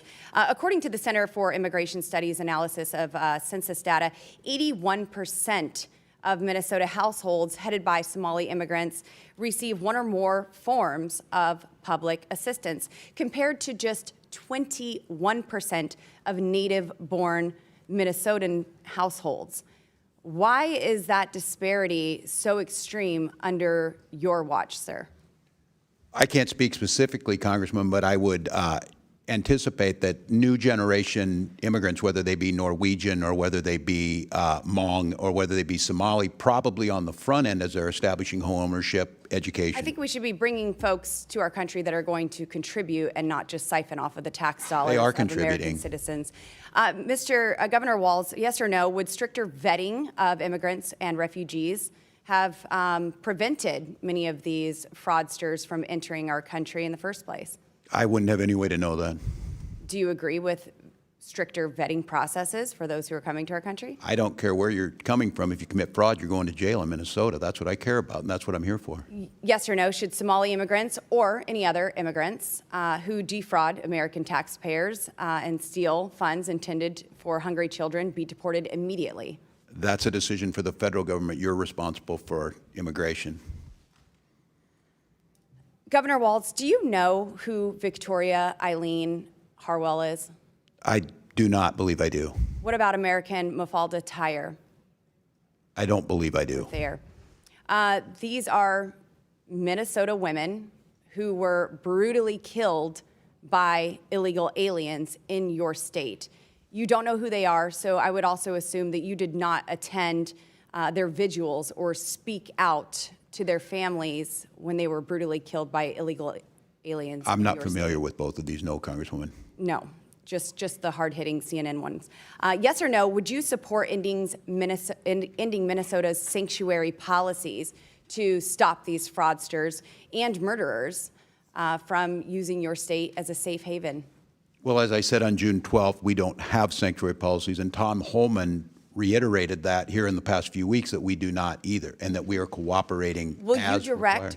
Thank you, Governor. Will you direct local law enforcement to fully cooperate with ICE and federal agents and follow federal immigration laws that are currently on the books? They do. If they want to do more, they can, but we have a floor that they have to. And that's been proven time and time again in Minnesota over this. That's why they're leaving, because we had cooperated. Okay. Final question for you, Governor. There are multiple documented reports of Somali immigrants entering sham marriages, including siblings and close family members, solely for immigration purposes.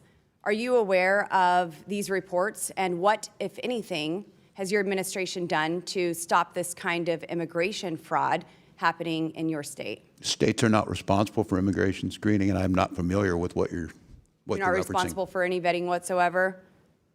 Federal government. Well, this is happening under your watch, and there's immigration fraud, so we will do everything that we can. And hopefully you allow your local law enforcement officers to coordinate with federal agents when we are going after these immigration fraudsters. As we do. Governor. Thank you, Madam. Chair now recognizes Mr. Walkinshaw from Virginia. Thank you, Mr. Chairman. Governor, would you agree that fraud is not a victimless crime? I would agree with that. It is not a victimless crime. Thank you. And it's my understanding that in Minnesota, you as governor, you do not have the unilateral power to pardon those convicted of state crimes, but you and Mr. Ellison and I think one other person sit on a panel that can issue pardons. Is that correct? Yes, with the Chief Justice of the Supreme Court. Thank you. In your time on that panel, can you recall ever pardoning an individual convicted of fraud? I can't recall. I can't state either way. Okay. Mr. Ellison, any recollection of that? It's possible. I don't recall it, though. Okay.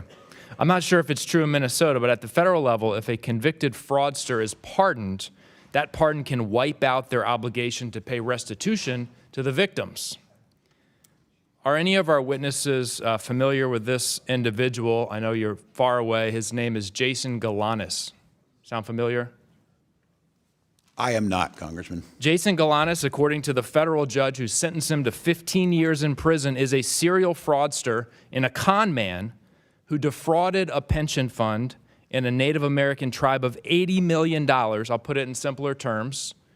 He stole money from retirees. Do any of our witnesses know what federal prison Mr. Galanis is being held in? I do not, Congressman. He's not, because President Trump, our fraudster in chief, the namesake of the fraudulent Trump University, the fraudulent Trump Foundation, the fraudulent Trump Organization, pardoned him and relieved him of the requirement to pay restitution to his victims. A member of this committee, Mr. Jordan, recommended to President Trump that he be pardoned. Any of our witnesses familiar with this individual? His name is Jeremy Hutchinson. I am not, Congressman. Mr. Hutchinson is a former Arkansas state senator, Republican, convicted of a multi-million-dollar public corruption scheme, embezzlement, bribes, illegal campaign contributions, conspiracy to commit bribery. Mr. Homan might know something about that, for passing legislation that benefited an orthodontist who was paying him off. President Trump's Department of Justice in his first term prosecuted him. A judge sentenced him to 8 years in prison and ordered him to pay $355,000 in restitution to his victims. Any of our witnesses know where Mr. Hutchinson is serving that sentence today? I have a guess. I have a guess, too. He's not serving a sentence because President Trump pardoned him, relieving him of his restitution obligation. A corrupt politician, prosecuted by Trump's Justice Department in the first term, pardoned by Trump in this term. Trump has pardoned fraudster after fraudster, denying victims, we talked about victims, taxpayers, senior citizens, children, the restitution they deserve. $1.3 billion. That's the total that Trump's pardoned fraudsters have been relieved of paying their victims. The chairman called this hearing because he's concerned about fraud, about accountability. I share those concerns. But where is the hearing on the $1.3 billion Trump has relieved his pardoned fraudsters from paying their victims? Did those victims get a voice in this Congress? There's a lot of outrage today. Raised voices on both sides. Will we raise our voices on behalf of those who have been victimized by President Trump's pardoned fraudsters? Governor Walz, what signal would it send if you and Attorney General Ellison and the judge who sit on this panel were to pardon some of the fraudsters who have committed this fraud in Minnesota? What signal would that send? What impact could that have? Congressman, I believe it would send a signal that we don't take it seriously because you have to put these people in jail and they have to serve their lengthy sentences and they have to do restitution. And just hypothetically here, if you were to pardon one of those individuals, how would you explain it to the victims of that fraud, the taxpayers across the country, those individuals who didn't get access to the social services they need because the money was stolen, how would you explain it to them? I don't believe I could. I don't think you could either. May I share, Please. Congressman, that generally when people get any kind of a pardon in Minnesota, they've done all their sentence. And Governor Walz is very careful to say, have you paid every penny you owe people? Yeah. So that's kind of how we do pardons in Minnesota. Well, these folks have not paid their pennies, $1.3 billion worth of pennies. Would the gentleman yield the question? My time's expired, Mr. Chairman, so I'll it's your give you time. more time if you want. Sure. I mean, you mentioned Jason Galanis, and that piqued my interest, and I'm sure it did Mr. Biggs as well. And I think, and you are correct, he did defraud an Indian or a Native American pension fund. Do you know who his partner was? I know all the background of it. The point is he stole money from Would you people. state who his partner was? Is Hunter Biden. And Jason Galanis served in prison for how long, Mr. Biggs? 2 years. No, that's incorrect. No, that's he false. served in prison for years. Many years. And they were equal partners, and Galanis blew the whistle during our Biden investigation, and he was raped. He was raped in prison right after that. So that's correct. Will the victims of his fraud get their money back? Why I don't did know. President Maybe Trump ask Hunter Biden. Why You all did defend why but ask you weren't President here. Trump? You weren't Ask here in President your defense. Trump. You weren't here Ask during the Biden President investigation. Trump to get the You've been victims here their about money 3 back. months, but you know more than anybody about everything. So, Chairman, Mr. Chairman. the chair recognizes Mr. Biggs from Arizona. Thank you, Mr. Chairman, and I'm glad you brought it up because of the 10 partners in that fraud that you mentioned, 9 of them went to prison. Do you know who the one partner was that didn't go? Your buddy, Hunter Biden. That's right. Hunter Biden didn't go.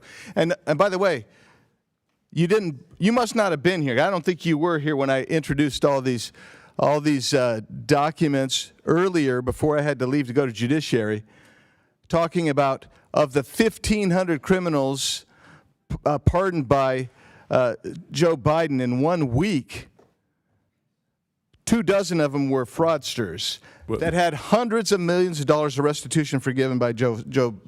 But now I'm going to go now to Mr. Ellison. Will the gentleman yield? No, I've had enough of you. Let's talk to Mr. Ellison. Mr. Ellison, isn't it true that when you were a member of Congress, you sponsored the Money Remittances Improvement Act of 2014? It was H.R. 4386. Do you remember that? Congressman, I think that's accurate. Yeah, I get you. We all introduced lots of bills, but that bill's purpose was to give more authority to states to investigate remittance payments. Do you remember that? Congressman, I believe that the purpose of that bill was to facilitate financial transactions for Minnesotans who needed them. Well, in reality, you shifted remittance payment investigations to the states, and that was supported by the Somali American Remittances Association. You may not remember that, but that was. Congressman, could you remind me, did that bill ever pass? H.R. 4386. So it was supported by the Somali American Resistance Association, and it was so important to you. You said, quote, "This is a great day for diaspora communities around the country, including the Somali and Hmong communities." And that's something you said, and we know that the Somali population in Minnesota supported that bill. That bill was passed, I believe, in 2014. Minnesota started identifying large numbers of remittances payments going overseas. And isn't it true that within 4 years of the bill passing, more than $100 million had been flown out of the Minneapolis airport by Somalians? Do you know that? I don't have the information on that. And then over the last 2 years, the TSA has identified over $700 million being flown out and linked to Somali travel. Are you familiar with that? No, sir, I don't have the data on that. Under your tenure as the AG, the amount of remittance payments going to Somalia, which, by the way, some estimates as high as 40% of all Somalia's GDP comes from those remittance payments, and roughly 40% of families in Somalia receive some benefit, economic benefit directly from some remittance payments. So, moving from that, do you know Salim Saeed? That name is not familiar to me, sir. Ikram Mohammed? No. Abshir Omar? No. Okay, so in 2021, you met with a group of Somalis, business people. Those 3 people were there Safari Restaurant, Partners in Quality Care, also known as Parties in Nutrition, some of their named partners, and Feeding Our Future representatives, including Abshir Omar, who said they were having difficulties because they were being investigated, and that conduct is very racist, xenophobic, and Islamophobic. Do you remember that meeting? Yes, I do. And I'll tell you that these are people who were fraudsters. They lied to me. They lied to the judge. Yep. They lied to state agencies. And, well, and that's why we contributed to them being convicted. Well, let's go on from that, because you may not remember some of the things you said to them, specifically, and maybe we should play this video. I don't know if do we have the video queued up? If we have the video queued up, well, that's fine. Let's do it. You call them and say, this is not in the right format. Not, you're out. You're done. Your contracts are over. And so this has my attention. I'm extremely frustrated by it, but we are in the middle of a battle with the agencies now. And I can tell you this, Walz agrees with me that this piddly, stupid stuff running small people out of business is terrible. Yeah, because what you thought was terrible there was that these people were being investigated for fraud. And you later took $10,000 in campaign donations from these same individuals. Do you remember that? I would disagree with that characterization entirely, sir. I'm sure you would. No, what I would... Because it's surely uncomfortable for you. But you took $10,000 from those same people that were ostensibly supposed to be investigated. Yeah. No, that's actually inaccurate. No, it's not inaccurate. Well, it is. First of all, you're entitled to say it's inaccurate, but the facts are the facts. And my time's expired, Mr. Chairman, but I do have some UC requests. Go ahead. Thank you, Mr. Chairman. Minnesota AG, who took $10,000 from convicted scammers, dismisses fraud scandal as political theater. Without objection. Amy Bach alleges Governor Tim Walz, Attorney General Keith Ellison knew of Minnesota fraud. Without objection. Walz and Omar using ICE operations to distract from fraud scandal. Without objection. Tim Walz accused of stonewalling key probe as Somali fraud sweeps his state. Without objection. Conservatives blast Dems. Walz for likening ICE agents to Nazi police force. Without objection. Tim Walz urges Minnesotans to resist federal occupation. Without objection. Tim Walz was a COVID-19 tyrant. Without objection. Anti-ICE agitators set up blockade on Minneapolis Street to check driver's license plates. Without objection. Minnesota Attorney General's legal opinion could threaten some county agreements with ICE. Without objection to order. ICE restricted from Minneapolis-owned parking areas under Mayor Fry orders. Minnesota mom jailed over COVID accuses Walz of tyranny. Minnesota grandma jailed for defying Walz COVID lockdown order warns you do not want tyranny at this level. And mother ponders, and that's all I do. Without objection to order. Chair now recognizes Ms. Presley from Massachusetts. I've been in Congress now for almost 8 years, and one of the most meaningful moments that I experienced here was in the Committee on Oversight and Reform under the great Chairman Elijah Cummings. It was the first hearing to take place that I introduced in the House of Representatives on the epidemic that is childhood trauma. Though I represent the Massachusetts 7th, one through line has remained true in my travels and conversations from Massachusetts to Minnesota to Illinois to Texas, and it is the devastating impacts of Trump's terror campaign on our nation's children. This administration's policies, including but certainly not limited to Operation Metro Surge, in my opinion, I would characterize as child abuse, child neglect, and inflicting childhood trauma. We are experiencing in real time the compounded adultifying of our children, where increasingly so a childhood is a privilege instead of a right. I'm reminded of a conversation I had recently at the airport where a dad approached me to talk about his 6-year-old son who returned home from school pleading and begging for his parents to give safe haven to his classmate, his best friend, for fear that if they did not do that, that he would be deported. No child should have those concerns or carry that heavy burden, but this is the reality for our nation's children under Donald Trump's America. Frederick Douglass said it is easier to build strong children than to repair broken men. We are certainly not building strong children. In my district, the Massachusetts 7th, Elaney, was only 2 weeks old when her father was wrongfully taken by ICE, a trauma that she will carry for the rest of her life. Again, so far I'm speaking about the pleas of a 6-year-old and the policy, the family separation of a 2-week-old. In Minnesota, Liam Ramos was only at the age of 5 years old, was detained by ICE and sent to Texas, and he'll carry that trauma for the rest of his life. There are the children that are directly impacted. Then there is that secondary trauma for those who have bore witness. While in Minnesota, I met with parents who have had to establish parental patrols armed with whistles and orange vests and their cameras to try to keep their children safe. Green Street Elementary, it was just across the street from one of the murders that occurred in broad daylight under Operation Metro Surge. Around the country, the children of Renee Good, Keith Porter, Geraldo Campos, and dozens of other children whose parents were killed by ICE agents will carry that trauma the rest of their lives. Trauma in their bodies, their classrooms, their sleep. It shows up in the ways they cling to their parents at school drop-off, in the silence of a child who used to speak freely, in nightmares that no child should be visited by. Governor Walz, as a former educator and coach, you worked closely with young people experiencing traumatic events. What effect does this have on them, their classmates, and community? And have you heard from mental health professionals or pediatric providers about how this is showing up in your state? No. Well, thank you for the question, Congresswoman. First of all, I would say when I talk about Minnesota being one of the best states, if we're not first, it's usually because Massachusetts is. And I note that it is true because you care about this. And you mentioned it correctly. This is generational trauma that's been inflicted, whether it's learning loss that's happened or the trauma we've seen amongst our children.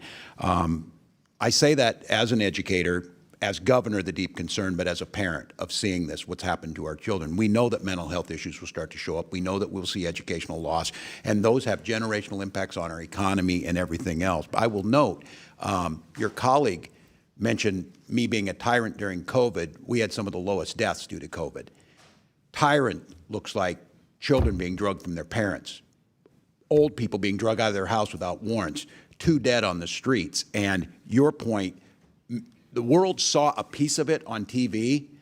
I can tell you none of us are going to be the same, Congresswoman. We are going to deal with this, and we are going to put money into social service programs to address it while we tighten up fraud protections, because the idea is you have all these generous programs, yes, and our people are healthier. Our people are more educated. Our economy's stronger. So thank you. Thank you. I ask unanimous consent to enter into the record a February 2026 article from Hechinger Report titled Parental Stress, Raids, and Isolation, How Immigration Enforcement Traumatizes Even the Youngest Children. Without objection to ordered. You know, as I close, I've always taken issue with the myth that children are resilient. It's something that people say because I guess it brings them comfort. The false notion that if you hurt kids, they will automatically heal. It allows policymakers to inflict harm and then to look away. But children are not collateral for reckless and godless policies, and they should not be ignored. Rather, we should center children to understand the impacts of all these policies. And Governor Walz, with these remaining seconds. I'm sorry, ma'am. Okay, well, I yield. All right, thank you. Chair now recognizes Mr. Sessions from Texas. Mr. Chairman, thank you very much. To my 2 former colleagues, I would welcome you back, and I know that this is something that is not as easily done, and I recognize that. I want to thank our Methodist preacher for being here. I want to put in some context what you've heard today, and that is probably to both of you, not a lot has changed up here. We're still trying to play the gotcha game. We're still people are trying to do their job. That's what we are trying to do here. We come back and talk about children, yet we forget that President Biden, President Obama had tens of thousands, 800,000 children that were lost by them that President Trump is still trying to find. We talk about not trusting ICE. which is a federal component, and yet the Boston bombers caused chaos. I can't imagine why we wouldn't want to form up a relationship instead of saying ICE is no good, we don't want you. It is the federal component. So with all that said, in fairness to each of you, you've heard what we've said today. So I would ask you, Governor, and then I will say it right up front, I was kind of hoping that you might show up, or both of you might show up, because you're a Methodist preachers here, and say, we didn't do everything right. We think there were a lot of things done wrong. We think we want to learn. We come and ask that you understand that this is something that happened in our midst. My Methodist preacher, I'm a global Methodist, my Methodist preacher meets with me pretty often and makes sure that he knows and I know I look for balance, I look for fairness, I look for objectivity. And I know you've not been placed in a very good position now, but I got 3 minutes left. Governor, what did we do wrong here? How do you want to set that record straight? Because otherwise, it's going to be a he said against you guys. And I want you to tell me, where did we get it wrong on this side? Well, Congressman, I appreciate that, and I do say... and you and I are friends. We are, and I've said it publicly before. We disagreed on some issues, but we had a lot of conversations on the floor. Look, I think I agree with you. As governor, I've taken accountability for this. I'm not going to run again. I need to spend the time fixing this. This does undermine trust in government. Do I wish there were things that could have happened earlier? Yes, but in this job, wish didn't do it. I'm looking into where I see it. I can tell you this, Congressman, that the safeguards we're putting in place are going to make a difference. I think other states can use them. I think one of the things is, I asked if helping in the partnership piece of this, understanding that this happens in all states. I'm certainly not proud this happened. I certainly understand it happened on my watch. Whether it predated me or not, I'm here. I think some of the things is there's some legal changes we need around Medicaid eligibility issues that you're talking about that actually might get at this, because I would hope, Congressman, you and I agree, these programs are valuable and they need to go to the people who need them. And we need to stop the fraud that's in there. And I'm trying to explain to you what we did from the beginning. These people continue to be a moving target, and they are very sophisticated. Is there still a problem? Is there still fraud happening? Is there still a problem we'll say in Minnesota? I know we're not. I think there's more work to be done. Yes, I will tell you that. And we're working on it. I have a package that I introduced last week. One of the things that I think is going to be helpful, and I know you're working on it up here, is the ability to use AI. It's the pre-screening. What you don't want to hear from us is, and I don't want to hear, that we're arresting people after they did it. We need to stop it before it happened. And I agree with some of that. We're moving. We do need to arrest them, however. We do. But if we're just continuously chasing our tails, it's like I said, if you arrest one I'd like to keep working with you, because we've got to stop this. And so I would welcome that. If you put together a list that we can send to other governors and say, here's what we did. That's General. That's fantastic. Congressman Sessions, let me just say thank you for your question. I absolutely think there is more that all of us can do to protect the public dollar and get the money where it was intended to go. There are all kind of ways to make sure. Yes, sir, but we're talking about the lessons learned. Are you going to show up today and take, as the governor did, and say, we made a mistake, I owe an apology to people, we believe that what you've tried to do today to defend, I'm not trying to put you in a corner, General. I'm trying to get you, because we're sitting here trying to get to where we're going to go. I can assure you, Congressman, that I am here to work to improve this system, and there are improvements that can be made. And your offer to work on a bipartisan basis to solve this fraud crisis, I am all in. And if we can get out of fixing the blame and get to fixing the problem, that would be an enormous thing for me. And I thank you for asking.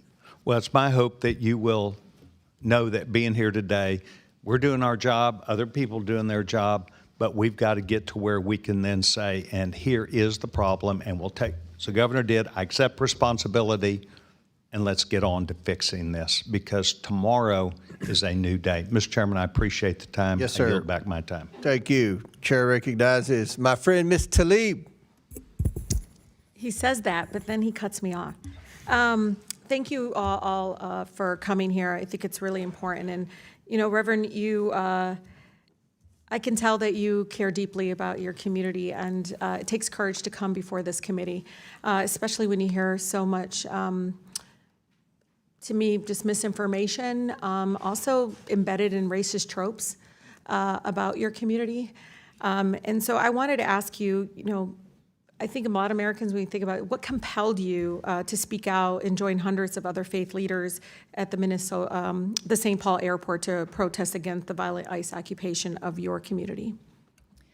Thank you for the question. Yes, I am here just as I was that day at the airport because I am representative of so many Minnesotans who are actively engaged in the work of neighboring. And I'm also here, as I was that day, because there are so many Minnesotans for whom it is not safe to speak out today. And I'll tell you, we're learning a lot. I think the whole country is learning a lot from all of you and your neighboring and showing love and showing up for your community. And I know it took a lot of courage for even some of the elected officials to stand up and say, not on our watch. We talk about the fearlessness that is needed sometimes to fight for our rights. And some people will continue to gaslight folks and call us domestic terrorists, to surveil us more, to try to bully us and intimidate us to silence. And I just want the Minnesota people to know, I know my district sees you all, and we say continue it. You are freeing all of us when you continue to speak up, and you're protecting all of us as well. In response to, of course, the powerful local resistance, one of the things they keep saying is it's ended, it's done. You heard my colleague from Boston, Congresswoman Ayanna Pressley, talk about trauma. It's not done. There needs to be a lot of healing, and I don't think they want to fund that or support that. But I'm asking, just as myself and many of us in my district are wondering, is it truthful? Are they done? Unfortunately, it's not over. As we heard, there are still 650 ICE agents in Minnesota. That means there is still fear and trauma for our children and for our immigrant and refugee neighbors. And as Ms. Priestley named, the trauma will go on, and we have much work to do in healing and caring for, especially those who've been most victimized in this. So I want to talk about intention. What's the intent of this hearing? What's the intent of all of it? I think intention is important because, for the chairman, if I can submit for the record article titled Fraud Focus, Why is Trump Granting Clemency to Convicted Fraudsters? Without objection to ordered. Because I see this, and even though you're here, you have nothing to hide, these folks are not here. I don't get to question them. I don't get to say to the guy that committed $200 million Medicare fraud who just got pardoned by Trump. I don't get to ask Jared Kushner, why is your dad go from, literally in France, the title of the article is Prison to Paris. Literally from committing fraud, he pardons his son-in-law's father, and now he's an ambassador. You see all that happening, it's like, well, what's the intention here? They're creating a world's largest paramilitary under the direct control of the president, who has made it clear that he intends to crush dissent, target entire cities, and rig elections. He literally is telling us he's going to send ICE agents out on election day to intimidate and target our community. He's not lying. He's going to do it. And I think we need to be very, very much prepared. At the same time, intention. Governor, I seen him in this administration funding freeze, and blaming all of these people. Like, I hope people don't blame my community for everything Trump's doing. Do you know what I mean? Can you imagine right now the impact that is happening? What impact is it going to really have right now? I mean, you're talking about today, this is cut off, and he's refusing to let go of the money that, again, Minnesota actually is supposed to rightfully get appropriated. 400,000 children lose health care, pregnant women, and elderly and rural hospitals will be severely impacted and potentially close. It's hard because I wonder if they would do that in Kentucky where they have fraud, in Tennessee where they have fraud. Their own numbers show that our error rate is 2.1%. The national average is 6%. Oh, I know. You guys testified about it. Attorney General, even though, you gave everybody else 30 seconds, I need to ask you, you're here today. What could you be doing right now? You're Attorney General. You're doing what today if you were at work? instead of here, to be honest. I mean, can you explain what's back home that you have work to do at home? Like, what can you be doing instead? Microphone, please. Have is a Medicaid fraud bill that I'm trying to get passed to increase The legislature is in session. The legislature is in session, and I'm supposed to meet with House caucus leaders tonight, hoping to make that so that we can do more to stop fraud. Yeah. So that's one thing I could be doing among 20 others. Well, I'll tell you, you know, I'm always reminded, and please bear with me, Chairman Comer, our amazing, former chair, Elijah Cummings. First hearing I ever had as a freshman was on the high cost of prescription drugs. It was incredible, it was powerful, it was real, and the intent there was, let's make sure people that get sick are taken care of. I'm just so tired of these hearings that are just politicized in a way that is not consistent, because if he's doing this, why are you targeting innocent people? Thank you. Thank you, Ms. Tlaib. I gave you an extra minute and 15 seconds to criticize the chairman of the committee, so, but I do like Ms. Tlaib. Chair recognizes Mr. Gill from Texas. Thank you, Mr. Chairman, and thank you to the witnesses for taking the time to be here. Governor Walz, are you familiar with the Early Intensive Developmental and Behavioral Intervention benefit? I am, Congressman. Got it. It provides services for autism patients. Is that right? That is correct. Got it. And when did you become governor? In January of 2019. In 2019. Okay. So using 2018 as a baseline, do you know what that program paid in Medicaid claims? I do not, Congressman. It's about $671,000. Do you know what that program paid in Medicaid claims in 2024? I don't have the number in front of me. $342 million. That's about a 500x increase over 6 years. Was there 500 times the number of autism patients in that time period? I couldn't speak specifically to it, but I will say, Congressman, that doesn't sound reasonable, right? You don't think there was a 500x increase in the number of autism patients in 6 years, right? Correct, and that's why we ordered on-site visits starting back in 2024. So we agree that doesn't sound reasonable. Would you also agree that a single taxpayer dollar wasted on fraud is a dollar too much to tolerate? Yes. Yep, and would you agree that as governor, ultimately you're responsible if tax dollars are defrauded? Yes, I would agree. Yep. Would you also agree that calling somebody racist is a serious accusation? If they are racist, I think it's probably I'm asking accurate. you, is that a serious accusation to make about somebody? I think it's just an observation of reality. All right, well, let's go there. Is it racist for a government official to identify fraud? No. No. Is it Islamophobic? To identify fraud? To identify fraud? No, I don't believe it would be. How come multiple whistleblowers have said that your administration told them not to say anything about widespread fraud across multiple agencies because doing so would be considered racist or Islamophobic? I can't speak to it because it's not anything I would say.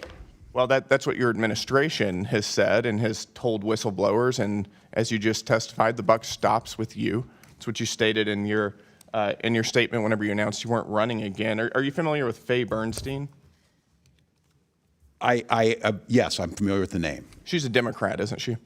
I wouldn't know that. She stated publicly that she's a Democrat. She's only voted Democrat in her life. She's also stated publicly that she was retaliated against and called racist, and that her work responsibilities were diminished whenever she was highlighting fraud within your administration. Are you familiar with that? I couldn't speak to specific allegation. Why do you think she would say that? I can't speak for what you she have no would think. idea? I do not. You would agree that the tone in your administration comes from you ultimately, right? The tone is that. The tone of how you might deal with whistleblowers. Right, and we protect them. Wait, it doesn't sound like you're protecting them. We heard from Representative Kristen Robbins, quote, "We have dozens of credible whistleblower reports saying the exact same thing, that people were told not to say anything because they'd be called racist or Islamophobic or it would hurt the state." Do you think it's racist or Islamophobic to highlight and try to stop fraud? It is not, and I certainly wouldn't It's know. not, but that was the message your administration was sending to multiple whistleblowers. I can't speak to that. You can't speak to that. You know, you don't want to speak to that, I think. I have over should 40,000 whistleblowers be employees, retaliated Congressman. against? Pardon me? Do you think whistleblowers should be retaliated against? Absolutely not. They have strong protections in Minnesota and lots of paths. And the paths go for the That's not what OLA. we're hearing from whistleblowers. Faye Bernstein, who, again, has stated that she is a Democrat, she's only ever voted Democrat, says That that she doesn't was matter whether subjected she's to, quote, Democrat or a smear Republican. campaign for trying to make leadership aware of illegal contracting practices. Why do you think that happened? I can't speak to that, Congressman, because we don't do it. You just don't know anything? I do know that we have strong whistleblower protections, and I can't speak. That's not what the whistleblowers are saying. According to another report, quote, there's just a continuous effort to stifle you, to shut you up, and it's impossible to overcome. Your administration's response to whistleblowers has also been described as, quote, nearly unbearable retaliation. We've heard claims that, quote, they've been denied vacations, promotions, and that it's hurt people's careers to speak out against fraud. Do you think that had something to do with the prevalence of fraud in your administration? I can't speak to it, but it Are you doesn't going to take happen. responsibility for this? I supervise 40,000 employees. State agencies You have their own supervise HR. a lot of employees, and as you have said, the buck stops with you.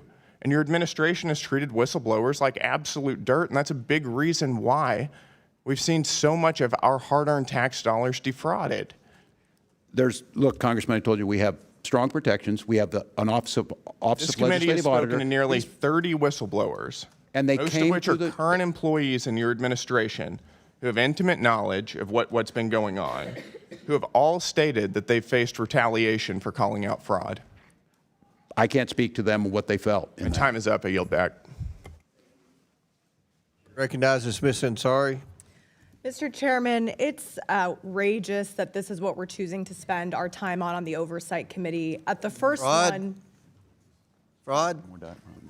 at the first one, yes, fraud, because let's talk about fraud. At the first one of these ridiculous series of hearings on Minnesota, I brought up the dozens of horrific ongoing corruption scandals in the Trump administration, but I know we're very scared of Donald Trump, so we won't be talking about those. But those are the things that we should be investigating on the Oversight Committee. Now we have another one. The Department of Justice was caught red-handed withholding explosive and credible FBI witness interviews of a woman who accused Donald Trump of sexually assaulting her when she was a minor. Shouldn't we hold a hearing on that? Shouldn't Pam Bondi be here, forced to testify why she is violating the law that Congress passed, the Epstein Files Transparency Act, nearly unanimously, along with this committee's subpoena? But since the Republican majority instead wants to have a conversation about Minnesota, then let's do that. The Trump-Epstein regime's deployment of thousands of ICE agents, Donald Trump's personal secret police force, is a fascist disgrace. These untrained agents terrorized the people of Minnesota, violated their rights, and even shot them dead in the streets. I want to remind us all about what happened to Alex Preddy, an intensive care nurse murdered by CBP agents while trying to protect a woman that the officers were assaulting. After his murder, Stephen Miller said Alex was, quote, a domestic terrorist who tried to assassinate federal law enforcement, a would-be assassin, and an assassin. Kristi Noem said Alex was, quote, committing an act of domestic terrorism.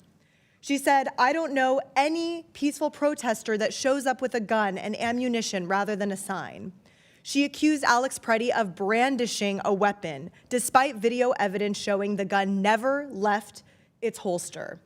Greg Bovino said, quote, this looks like a situation where an individual wanted to do maximum damage and massacre law enforcement. And Donald Trump said Alex was, quote, a gunman whose weapon was loaded with 2 additional full magazines and ready to go. He said Alex was an agitator and perhaps an insurrectionist, obviously projecting about himself. Dictators in other countries would literally be impressed at how brazen these lies and propaganda spread by the Trump regime and Kristi Noem are. So Governor Walz, I want to thank you and Attorney General Ellison for putting up with all of the lying and hypocrisy from the Republican majority. Governor, is the Trump administration attempting to block Minnesota state and local police from investigating the murders of Alex Preddy and Renee Nicole Good? I believe we're not getting any cooperation, and we were told we would not be part of that. Attorney General may know more. Yes, Congresswoman, we have been told that we would not have access to investigative file, which would include evidence that would be relevant to the investigation in both cases. And even there's one case, shooting incident that that was non-fatal, and that one has also we've been frozen out on that as well. So two follow-up We've had to go to questions. court to get the evidence preserved. Okay, Yeah. and two follow-up questions, and whichever one of you wants to answer. Why do you think that might be the case, and is this out of the ordinary? It is wildly out of the ordinary. I can tell you that our local FBI, ATF, even before Operation Metro Surge, you heard about ICE matters, but you didn't hear about it nearly as much as we do now. This is an extraordinary departure from what we know. And we routinely work with federal partners, and never had problems until now like this. I would just speculate that they need to take accountability for it, and I think they understood what the world saw, that this was improper, and it needs to have justice for these families, and it doesn't appear, I hope those questions are being asked of Secretary Noem today. And Governor Walz and Attorney General Ellison, are you committed to getting to the truth about the murders of Alex Preddy and Renee Good? Absolutely, yes. Yes, I pledge to their families we do that. Thank you. We need to hold this administration accountable for these murders, starting by impeaching Kristi Noem for gross misconduct, lying to Congress, and failure to uphold the laws and the Constitution. I yield back. Chair recognizes Mr. Grothman from Wisconsin. Thank you. We'll go for Governor Walz again. A major focus of today's hearing has been the misuse of federal funds distributed through the Child Care and Development Block Grant. This program is supposed to be helping working families afford child care, and I think the taxpayers expect these programs to be protected from waste and fraud. Most states operate these programs responsibly. The national improper payment average is about 4%. As you know, I kind of watch what's going on in Minnesota because it's a state adjacent to Wisconsin. And it's amazing, if you're a congressman, the number of people who get Minnesota and Wisconsin confused. But when that number climbs above the national average of 4%, it should be a warning sign that oversight has failed. Minnesota's improper payment rate got up to 11%. It's not a small administrative mistake, over almost 3 times the national average. That is a system that's clearly not being monitored the way it should be. When Wisconsin had a similar program several years ago, when I was in the state legislature, in 2010, we uncovered fraud in our child care assistance program. Wisconsin did not look away. We took responsibility, implemented serious reforms, and those reforms included expanding background checks for providers, creating a dedicated fraud investigation unit, strengthening eligibility requirements, and instituting a comprehensive audit system. That would have been when Scott Walker was governor. Because of these reforms, Wisconsin now has an improper payment of under 1%. So in other words, we almost totally wiped out the problem. It didn't happen by accident. It happened because Governor Walker took responsibility and acted quickly. He thought fraud was a problem. Governor Walz, Minnesota had similar warning signs.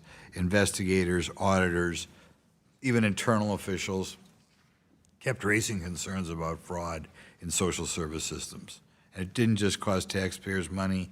These programs are meant to help children and working families. When fraud drains millions of these dollars from these programs, that money is not reaching the people it was intended to serve.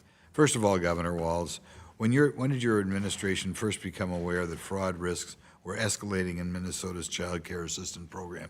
You were kind of an outlier in the whole country. Well, thank you, Congressman. This dates back to about 2012 that the action has been being taken, and as I stated earlier, on our first days in office, we started taking action. I would ask, if I could, on this, anything that Governor Walker did, I would appreciate if you would show us what those actions were. We're more than happy to implement them, and that's what we've started over the last 7 years. Reports indicate that some providers continued receiving payments even after the fraud concerns were raised. Was that a decision made by your administration, and who specifically you feel did not? I can't speak specifically to which those were. Decisions are made at the department level, but I can't speak to what those allegations were. We're told it was still 11% under your administration. When fraud indicators appear in a program funded by federal taxpayers, do you believe the responsible action is to pause payments until those concerns are investigated? I don't think it's that simple. As I said, these programs provide a really important service, and child care is a critical one. The issue is trying to make sure the legitimate payments are made and that you're stopping fraud. So I don't think in all cases that pausing those payments is the right action. Okay, just in general, I'll say when the fraud percentage reaches 11% in Minnesota, and we got it down under 1% in Wisconsin, I think it's a cause for concern. I'll give you another question because a little bit of this hearing wandered a little bit to what happened in your streets out there.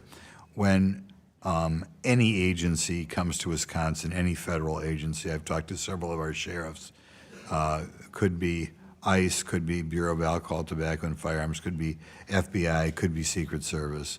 Our sheriffs always try to coordinate with the federal agencies, ask them what they need. You need us to set up a perimeter.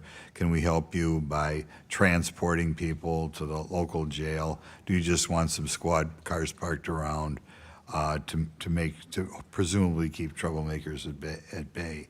That was not done in Minnesota like it's routinely done in certainly all the I don't think that's a correct characterization. I think Tom Holman indicated that those things do happen and have been happening. During the time in which you had the serious riots or whatever you want to call them in Minnesota, I believe that you did not reach out for your state law enforcement to help out federal law enforcement, in part because you're a sanctuary state. And that is incorrect. Tom Holman indicated we are not. I don't know what to tell you, Congressman. We did. We want to cooperate. That's not what you saw on the streets. Right. We did not see cooperation. You saw ICE agents shooting people in the head. You saw little children being drug out. You saw ICE agents indiscriminately throwing smoke grenades. And I think what the world saw was peaceful resistance and a defense of their neighbors. So this is not about immigration reform. This was about an untrained force that came in, not with the intention of immigration. I would say that you did not have the interaction between local law enforcement and federal agencies that is routinely seen around the country. Thank you. Gentleman yields back. Chair recognizes Ms. Brown. Thank you, Mr. Chairman. 13 months into the Trump administration, and this committee has failed to hold one hearing or one open investigation to hold this president accountable. It makes you wonder, are we the Oversight Committee or the Overlook Committee? Because there is no shortage of matters that demand our attention. I can share a few that come to mind. This is a president who has turned the White House into an ATM. And in Trump's Washington, the fastest path to a pardon or a position is to donate to Trump's ballroom or inauguration. Last year, the Trump family added billions to its net worth through pay-for-play schemes and corrupt deals. Last month, the president surged ICE into Minneapolis in an abusive operation that led to American deaths and repeated violations of constitutional rights under the First, Fourth, and Fifth Amendments. Also last month, the administration struck shady oil deals after the administration invaded Venezuela. 2 weeks ago, the president blocked a Michigan bridge from opening after he was reportedly lobbied by a wealthy businessman who owns a competing bridge. Last week, the president launched a war on Iran without the consent of Congress, without an imminent threat to our safety, and without any plan presented to the American people. And right now, hour by hour, this administration is engaging in an active and egregious cover-up of the Epstein files. Yet today, my colleagues on the other side of the aisle are once again showing they are more interested in partisan politics than good governance. If you are serious about fraud, you investigate it, you prosecute it, you strengthen safeguards to prevent it. What you don't do is weaponize it. You don't denigrate entire communities with racist smears. You don't unleash abusive enforcement actions that undermine trust and due process. You don't illegally cut off all Medicaid funding. which will lead to innocent and sick Americans dying. And you don't fire inspector generals and push out career prosecutors actively working to defeat that fraud. So, AG Ellison, the U.S. Attorney's Office in Minnesota has at least 6 prosecutors resigned due to the chaos ICE caused. Can you briefly describe how these resignations have affected our ability to prosecute fraud? Thank you, Congresswoman. And in fact, it's a great deal more than 6 prosecutors. It's many more than that. In fact, one of the prosecutors who resigned in protest was one of the ones who helped to lead the prosecution of the Feeding Our Future defendants. They 57 have been convicted. So the loss of those people is dramatically harming our effort to prosecute fraud, because in Minnesota, we have 87 county attorneys, the AG does Medicaid fraud, and the federal government prosecutes fraud that is germane in its jurisdiction. It operates as a web together. So it's not like the feds are doing it and nobody else is. They're doing the ones they're supposed to do. We're doing the ones we're supposed to do, and the counties are doing the ones they're supposed to do. If you take the feds out, that leaves an enormous gap, and it means, and criminals are shrewd. I mean, the reality is that fraudsters are pretty smart, and some of them are clever and know that if there's no federal, if the prosecutors' numbers are depleted, you're going to see worse behavior. And I do fear that, which is one of the reasons why we need to pass stronger legislation in Minnesota to help my office prosecute Medicaid fraud. Thank you. And there's deeper hypocrisy here. Donald Trump was found guilty by a jury of his peers on 34 felony counts of fraud. He has pardoned a businessman convicted of defrauding a Native American tribe to the tune of $60 million. He has pardoned a Florida CEO convicted of running $1.3 billion Medicare and Medicaid fraud scheme. He has pardoned a nursing home executive who pleaded guilty to a $38 million tax scheme. I could go on and on. In fact, over half of the president's pardons have been for wire fraud, securities fraud, tax fraud, bank fraud, and healthcare fraud. And several of these pardons have come after massive political contributions to the president. In many cases, these pardons meant victims will never see a dime of restitution. House Judiciary Committee Democrats estimate the pardons for fraud-related crimes could deprive victims of more than $1 billion owed to them and American taxpayers. So this president is pardoning his wealthy donors and taking money out of the pockets of hardworking Americans. He is handing out get-out-of-jail-free cards to fraudsters while shamelessly using fraud as a pretext to go after perceived political enemies. What I believe is simple. Whether you are a president, a billionaire, or a regular American who has committed fraud, you should be held accountable. And with that, I yield back. Gentlelady yields back. Chair recognizes Mr. Palmer from Alabama. Thank you, Mr. Chairman, for holding this hearing. I appreciate the witnesses being here. I do want to respond to something that was said earlier by one of my colleagues across the aisle about fraud in Alabama, and he actually raised the question, why isn't the governor of Alabama here? It's very simple. Alabama actually did something about the fraud and SNAP benefits. We acted on that immediately. I would argue that if the state of Minnesota had done that, this hearing wouldn't be necessary. So I'm going to ask you, Governor Walz, is it true that your Department of Education was sued by Feeding Our Future for racial discrimination and approving food sites? I don't know exactly what they were sued for, but I know there was a suit.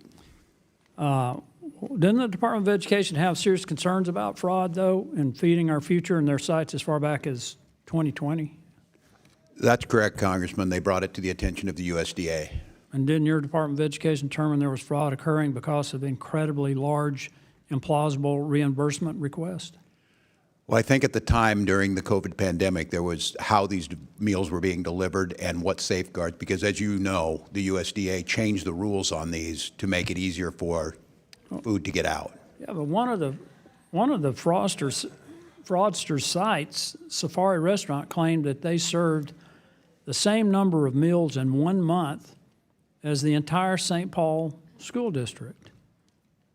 In their transcribed interview, your Commissioner of Education said that this would be impossible. Governor Walz, you're an educator. Is it plausible for a single restaurant whose owner has already been convicted and is in jail for fraud was actually serving that number of meals? I think that's why he went to prison, if Yeah. I'm not mistaken. But the question would be, why didn't the state of Minnesota? Wasn't that a federal conviction? It was turned over by the state. It was the state that found it. It was the folks at the Department of Education turned it over with our federal partners. They prosecuted them. Well, when we had the hearing with the state legislators, I mean, without exception, they all testified that that they were bringing this to the attention of the state, and the state wasn't doing anything about it. Those legislators run the committee, Oversight Committee. They never held a single hearing until just very recently, and the chairwoman of that committee is running for governor, so I can't speak to why, but I can tell you that we certainly But you tried can't to address. politicize this, something that was reported years ago. I mean, you could argue that she anticipated that you would resign or retire or however you want to characterize it, but I doubt that was the case. I think I want to be as respectful as I can be, and you know, we've served together. I'm not one of these guys that's trying to score political points. I try to solve problems, but I don't think we can have a transference here of intention for one legislator that you say is running for governor when these issues were raised years ago. And prosecuted years ago. Well, not all of them, because the fraud continued, and it's run into the billions of dollars now. I mean, the two people that were convicted in federal court, that was $250 million. But we now know that this has gone into the billions, and the question, and again. Congressman, can you tell me where the evidence is on the $9 billion? Because we're doing what we can. I mean, all the local press and all the folks in Minnesota are saying that's not the case. We certainly, you know, if every dollar you put out there, if you say it could be fraud, but there's no evidence to that. And the problem with that is, and this story came out last week, people in the U.S. Attorney's Office said when you're putting out these numbers that aren't true, it undermines our ability to tackle the actual fraud. I didn't say $9 billion. I said that I think it's run into the billions, and that's not just in Minnesota. We've had, during COVID, the fraud was massive throughout the country, particularly in the payroll protection plan and the enhanced unemployment. I think it begs the question, Mr. Chairman, of why we haven't been more aggressive in going after this all over the country. The fraud that was mentioned by my colleague was SNAP benefits, and that's in California, his own state. It's $180 million, but to California's credit, they're doing something about it. So that's the issue here. I'm not interested in scoring political points. I'm trying to stop the fraud. I appreciate that, Congressman. To get to a place where the public at the state and federal, in terms of state and federal spending, has confidence that we're properly managing the money, and wherever fraud occurs, that we're aggressively pursuing it. I think that's the question that's been raised about how your administration handled this. Mr. Chairman, I yield back. If I just say, that's fair enough, Congressman. I think that spirit is what we're trying to get at. I do think it's nationwide. I think we should share information. I think we're being as aggressive as possible, but fair enough. Mr. Chairman, I'd like to seek recognition for a unanimous consent request. I ask unanimous consent to enter into the record a June 17, 2025 memorandum from the House Judiciary Committee Democrats titled House Judiciary Committee Democrats Memorandum regarding President Trump's pardons cheat victims out of an astounding $1.3 billion in restitution and fines, allowing fraudsters, tax evaders, drug traffickers, and to keep ill-gotten gains, which estimates that Trump's reckless pardons robbed victims and let perpetrators walk away without paying $1.3 million in restitution. Without objection to order. Chair recognizes Ms. Stansberry from New Mexico. Good morning, Good afternoon, as it is. Mr. Chairman, thank you for having this hearing. I know it's been a long morning for everyone here as witnesses today, and it's been a long several months for the people of Minnesota. We thank you for your service. Now, let me just start by saying at the beginning of my comments here what I said at the beginning of the last hearing that we had on this exact same subject, which is that we must unequivocally root out waste, fraud, and abuse and prosecute any crimes, wherever they happen, whether those crimes are happening in social service programs at the state level or whether we have an out-of-control president and administration that is committing crimes, waste, fraud, and abuse inside the White House and within our federal agencies, including deploying thousands of armed agents into our communities, using per diems that are costing millions of taxpayer dollars every day to terrorize our communities, to violate their civil rights, to violate due process rights, and that have resulted in the murder of 2 U.S. citizens. And so my question is, why are we not conducting oversight over that? 2 U.S. citizens that have been murdered by the federal government. Renee Good, a Minneapolis mom, murdered. Alex Preddy, a Minneapolis VA nurse, murdered. Nurul Amin Shah Alam, a partially blind refugee in Buffalo, New York, dead after being left in a parking lot by DHS without even a pair of shoes on. The kidnapping of children like Liam Ramos, and an administration that has launched an unauthorized war in the Middle East with 6 service members dead and over 160 school children and their teachers dead and buried yesterday.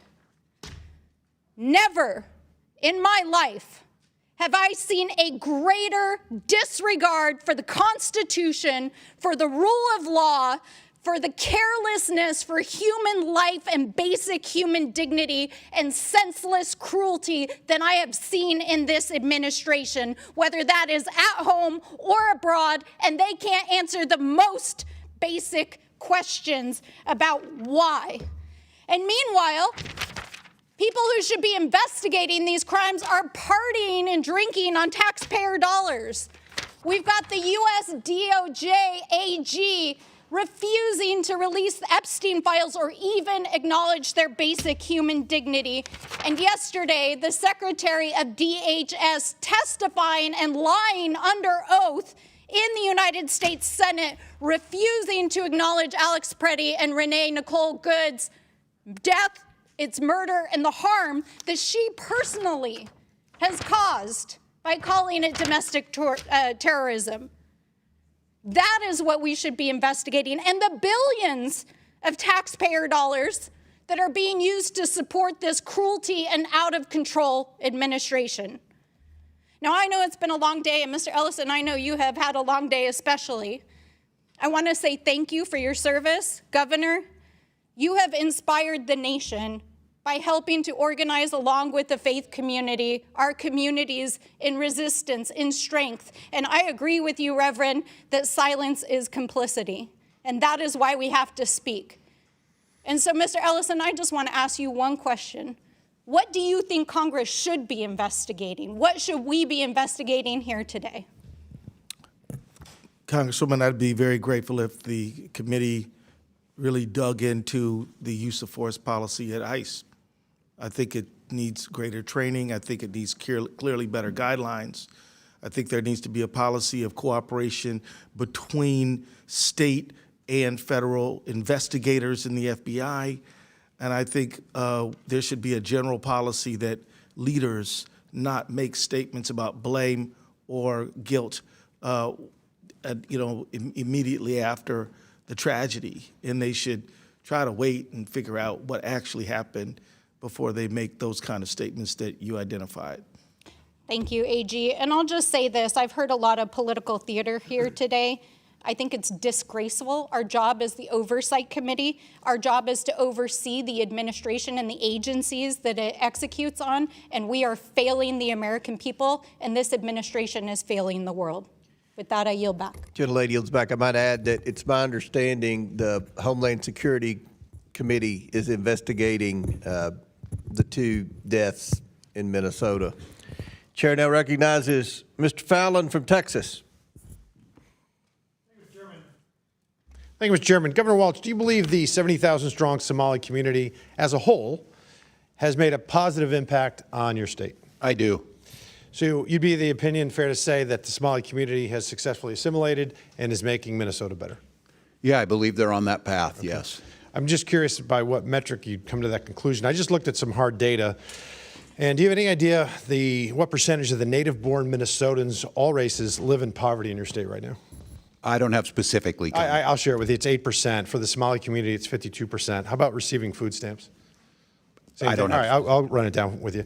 It's 7%, and then compared to 54% in the Somali community, and then don't have at least a high school diploma for all Minnesotans. It's 5%. Somali community, it's 39%. One family member at least on Medicaid, it's 18% for Minnesota, 73% for the Somali community, and receiving welfare of some form, it's 21%. And it's 81% for the Somali community. Governor, do you happen to know what the percentage is of all those who have currently been charged in this staggering social services fraud scheme were native-born Minnesotans? What percentage? I do not have that. I think it was 85 out of 98, which comes out to 13% Minnesotan and 87% Somali Minnesotan. So I think this is an instance, perhaps, of where woke gets slapped by data. Governor, there's been billions stolen over 7+ years right under your nose, and really there's only 2 explanations. It's either you were in on it or you weren't smart enough to see it.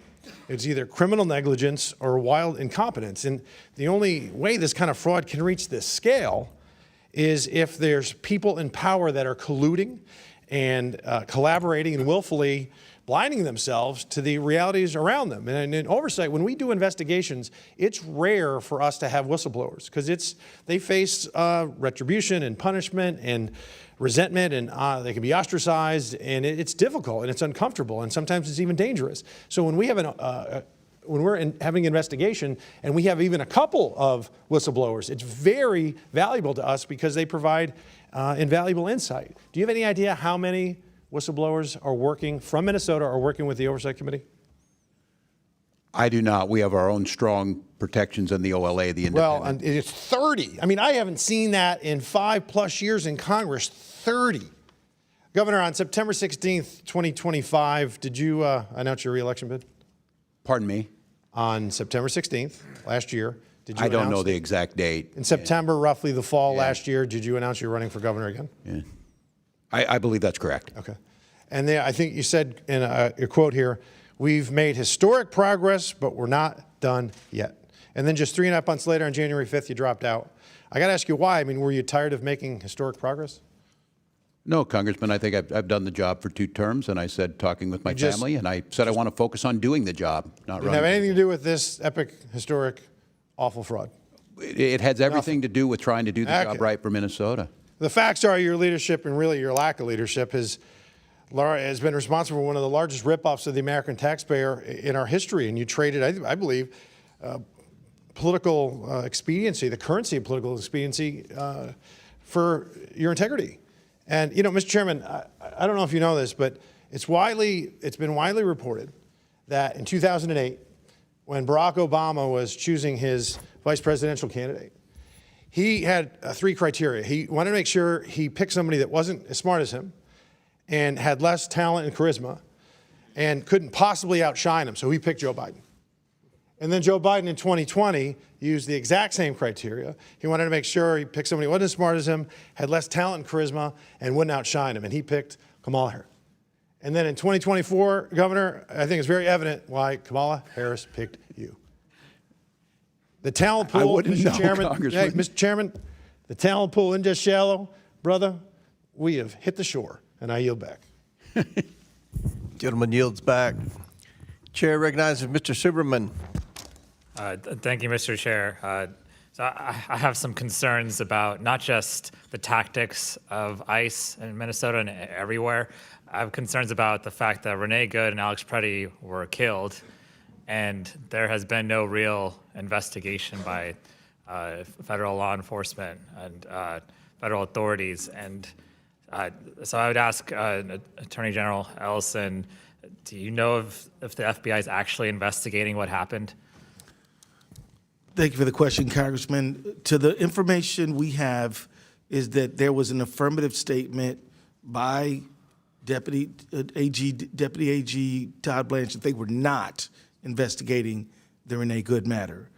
On the Alex Preddy, we received information that was similar and that there might be an investigation, but that the state would be excluded. So in the first one, they're not doing an investigation and we can't have the information. And the second one, they might be doing an investigation and the state cannot be part of it.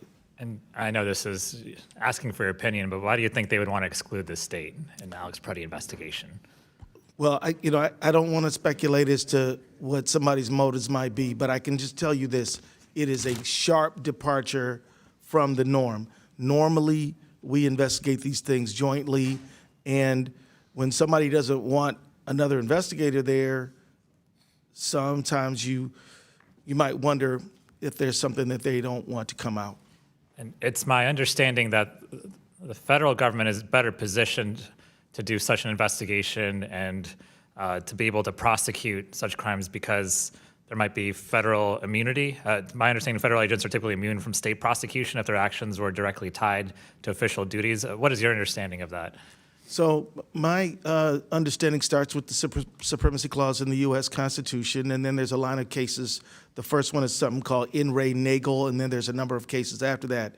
What it says is that if a federal agent arguably commits a crime and is indicted or charged, that that agent, the federal agent, would have a affirmative defense of saying that I was doing my job and I was doing it in a necessary and proper way. What I was doing was necessary and proper. If they can meet both of those criteria, a court might grant their motion to dismiss. If they cannot, the matter is going to face a jury. And matter of fact, there was a case involving, you may remember the case involving Randy Weaver in Idaho. That case actually was cleared by the Ninth Circuit to go to trial, but the local authorities decided not to pursue it. And to prosecute Renee Good and Alex Preddy, you would need evidence, right? Has the Yes. FBI or anyone given you or been able to cooperate with you on any evidence in this case?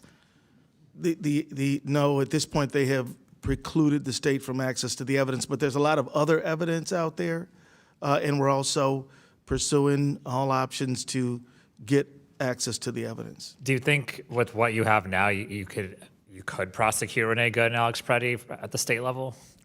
I think theoretically it's possible, but I would think it would be imprudent until you see the federal file, because when you're a prosecutor, you should know the whole file. You should have evaluated all the evidence before you make a charging decision or bring a matter to the grand jury.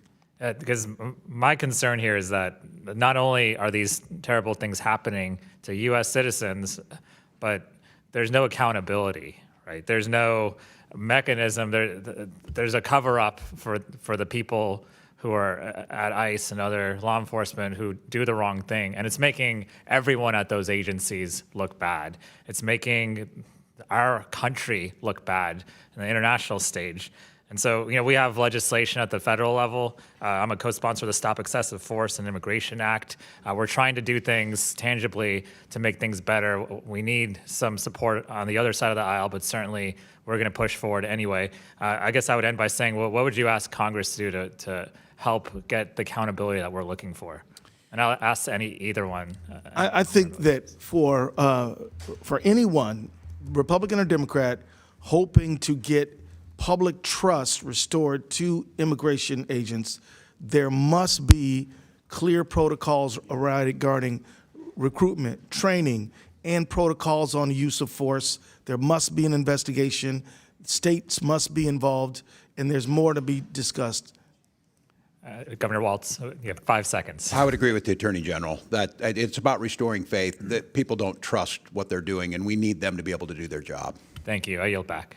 Gentleman yields back. I'll now recognize Mr. Ellison from Missouri and then Mr. Timmons from South Carolina. Thank you, Mr. Chairman. Governor Walz, we already know that the Minnesota medical assistance gives taxpayer dollars to people that are not here legally, illegal aliens. And we know that in large part, your sanctuary city policies or sanctuary state policies have exacerbated the fraud that we are seeing in Minnesota. We know that just from conservative estimates alone, that during the Biden administration, we had an estimated 15 million people come here illegally. Within your state alone, the estimates from the Migration Institute and Pew Research is that it's at least 130,000 people that are here illegally. And we know that $250 million was stolen for the Feeding Our Futures program. Are you familiar with the fact that those working for the program and individuals later convicted of fraudulent crimes met with Mr. Ellison in the what has been talked about, the recorded conversation? I believe the Attorney General just testified to that, yes. It was a 54-minute conversation, and in it, the conversation was recorded and as an audio file secured by, there was a request to get that information.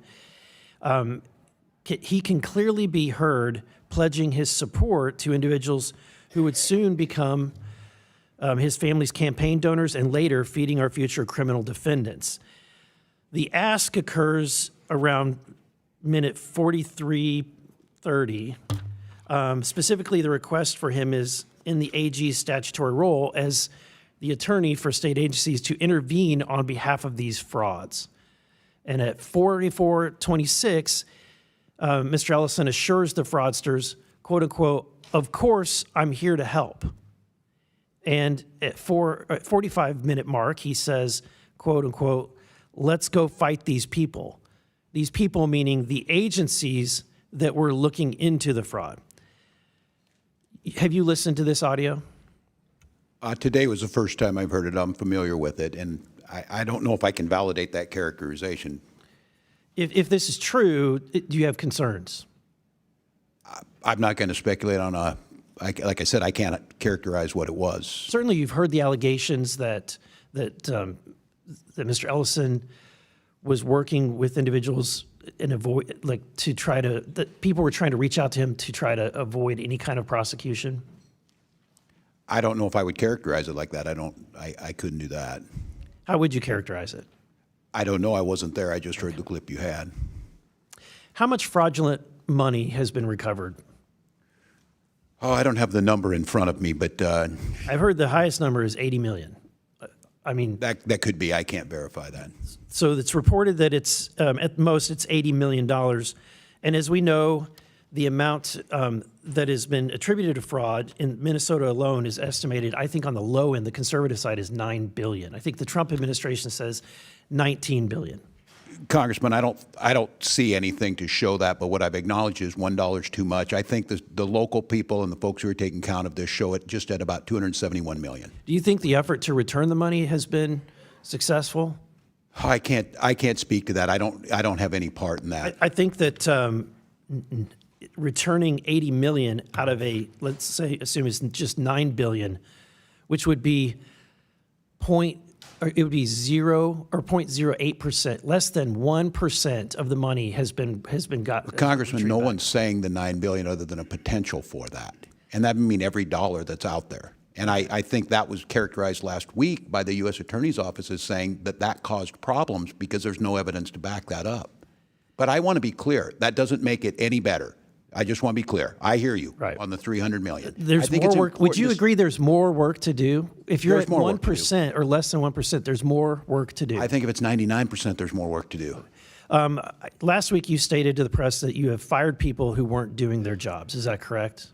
What I stated is that people have been put into new positions, that we removed people from positions. So you did not fire anyone? So people stepped away. Shuffled the decks on the Titanic. I think they left. They left state government. Okay.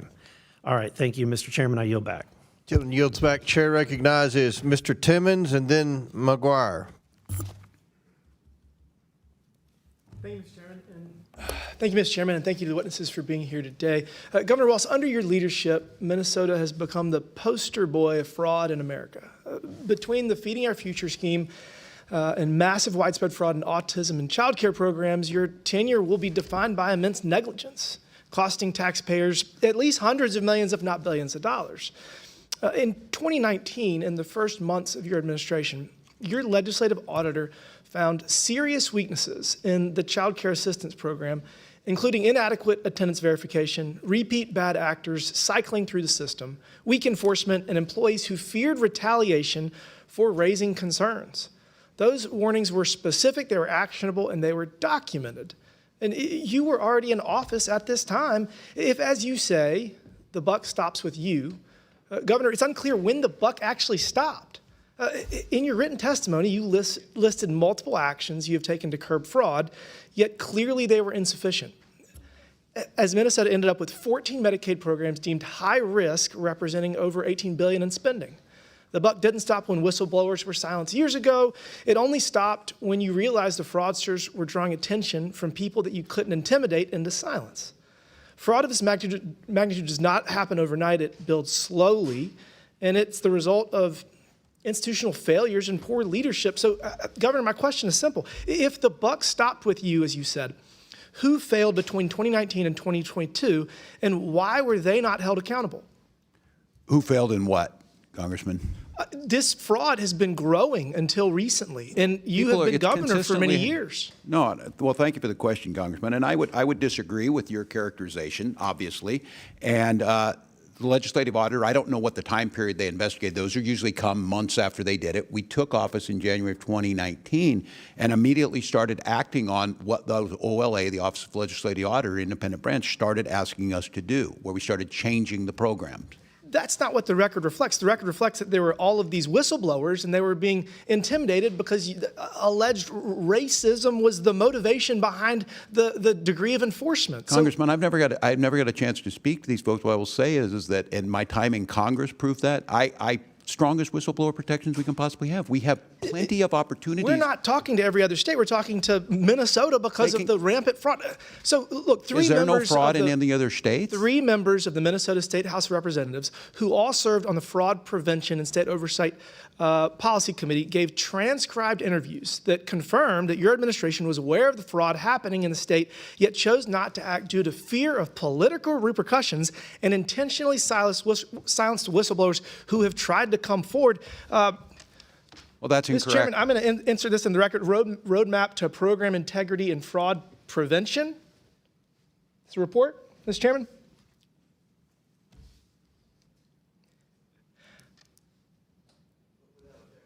Thank you, Mr. Chairman. This report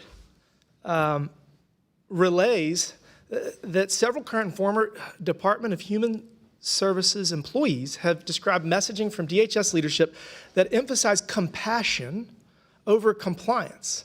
So the former leaders have said that DHS should be guided by 70% compassion and 30% compliance. And then in 2023 DHS public presentation, leadership encouraged employees to embrace a 60-40 mindset. Again, that's 60% compassion and 40% compliance.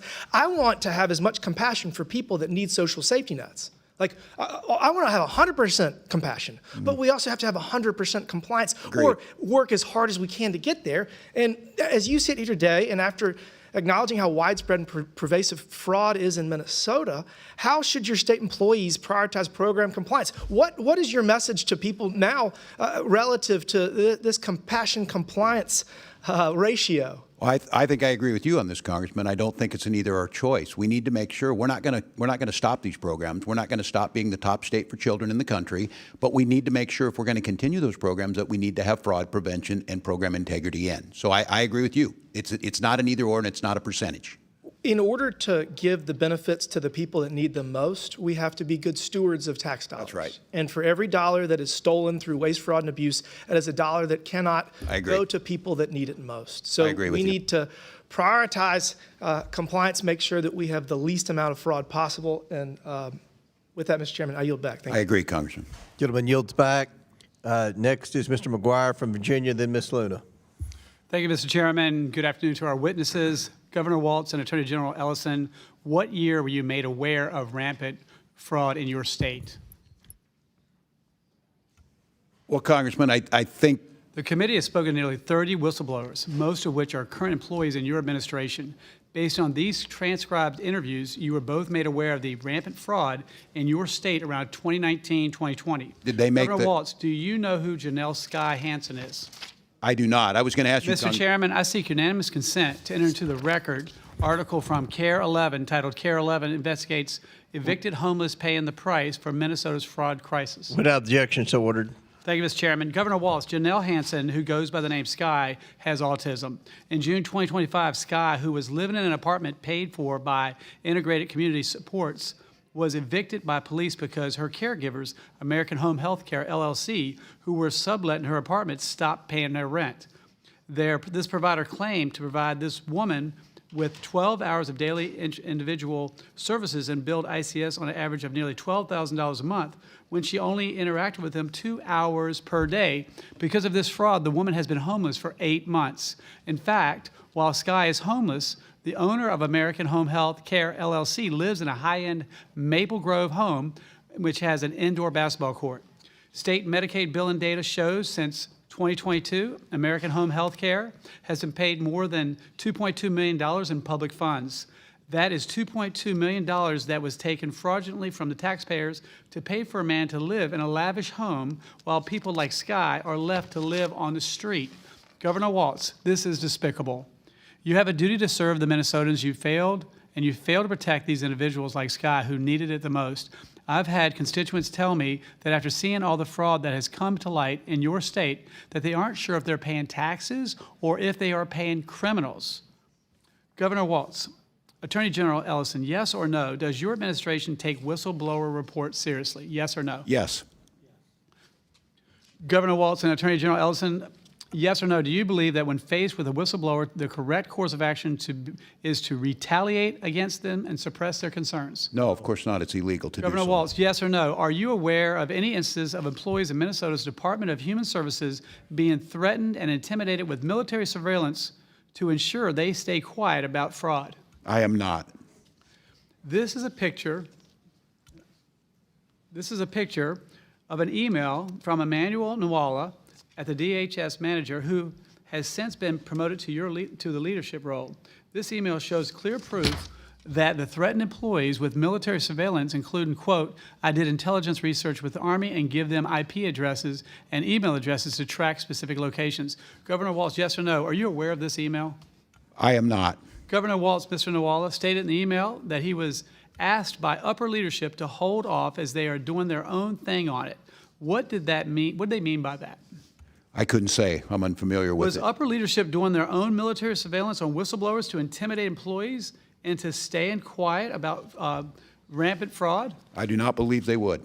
Moving on, Governor Walz, yes or no, do you agree that it would be intimidation to confront a whistleblower with photographs of their car, their house, and monitor their phone and computer and ask which schools their children go to? Yes. Governor Walz, yes or no, did the DHS investigators direct you to participate in these intimidation attacks against whistleblowers? Could you restate the question, Congressman? Were you directed to intimidate these whistleblowers? Of course not, no. Governor Walz, who is Shireen Gandhi? She is the current commissioner of the department. In her transcribed interview, Ms. Gandhi confirmed that DHS used outside entities to investigate DHS staff. Governor Walz, I think it's clear to the American people that your administration didn't take whistleblowers seriously and even further cultivated an environment of fear to intimidate employees from going public with the truth about the rampant fraud in your state and under your failed leadership. Governor Walz and Attorney General Ellison, your incompetence and inaction to stop pervasive fraud when you were first alerted was not only defrauded taxpayers of $9 billion, but you have also failed to protect those who truly needed these services, such as Sky. Because of your failed leadership, that woman was evicted from her apartment and homeless on the street for 8 months. Leadership matters. Now, Governor, you abandoned your troops before deployment. Right before they deployed, you told your law enforcement not to cooperate with federal agents, which led to a lot of the problems in your state that you don't see happening around the country. And you abandoned Minnesota by allowing this fraud to continue. And so I understand I'm so glad that you have decided not to Congressman, run that's untrue. for re-election as governor. With that, I yield back. Congressman, did you do 24 years in the military? Because I did. Was that not long enough for you? I'm sorry, you're now interfering with my time, but as a veteran, he's a veteran too. I don't think that you need to compare service. No one's discrediting your service, but I think they're discrediting your ability to lead your state and protect My against credit was fraud, being questioned, sir. and I did So if that, 23 Chairman, Chair I'd like to have my recognizes time. Ms. Luna from Florida. Thank you, Governor Chairman, I Walz. would ask So the my line of ability with- questioning is not for you. Please do not interfere with the witness's time. It's for your Attorney He didn't General. ask a question, so it is Ms. Luna's time. Thank you. Thank you, Mr. Chairman. I want to be very clear about why we are here today and why both of you should be concerned. I've already sent criminal referrals to Attorney General Pam Bondi recommending that both Governor Walz and Attorney General Ellison be investigated and prosecuted under 18 U.S. Code 371 and 18 U.S. Code 2. The U.S. Attorney Office estimates up to $9 billion in taxpayer money has been stolen on your watch, Governor Walz. Not a rounding error, not a typo, $9 billion, and both of you knew. Mr. Ellison, there's a widely reported recording of a meeting between you and Feeding Our Future on December 11th, 2021. At that meeting, those individuals that you were speaking to told you that the state investigators looking into fraud were acting in a, quote, racist manner. And your response was, and I'm quoting directly from the recording, "Let's just go fight these people." I want to ask you, what do you mean by fight these people? Congresswoman, first of all, this matter I've responded in writing to this committee.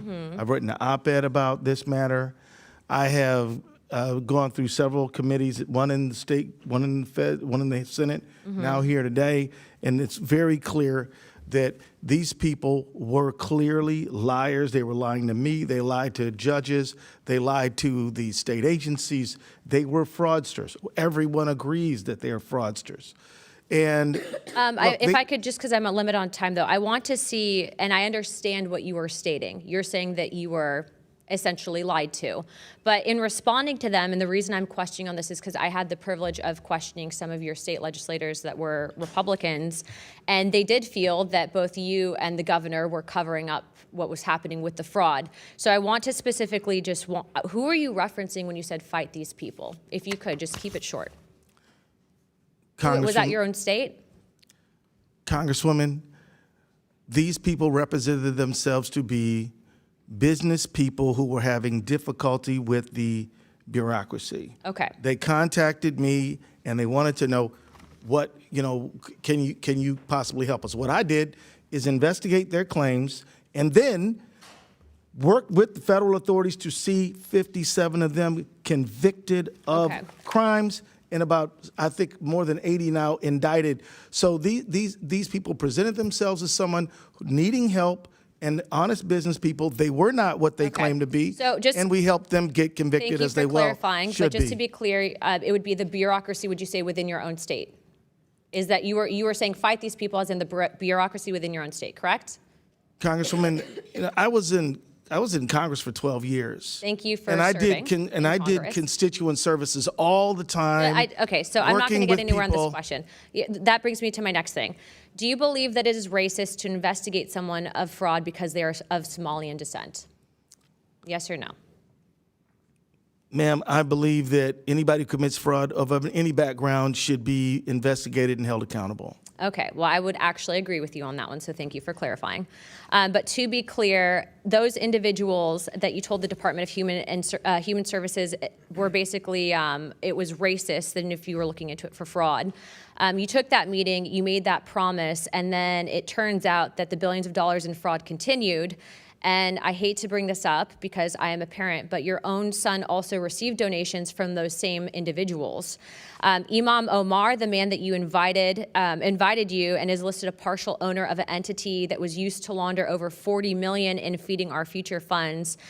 I would say that you did mislead the public. Whether or not you at the time realized what they were up to, the fact is that you were then presented with the evidence, and it does feel, and according to your own state legislators, that you did not take that seriously enough.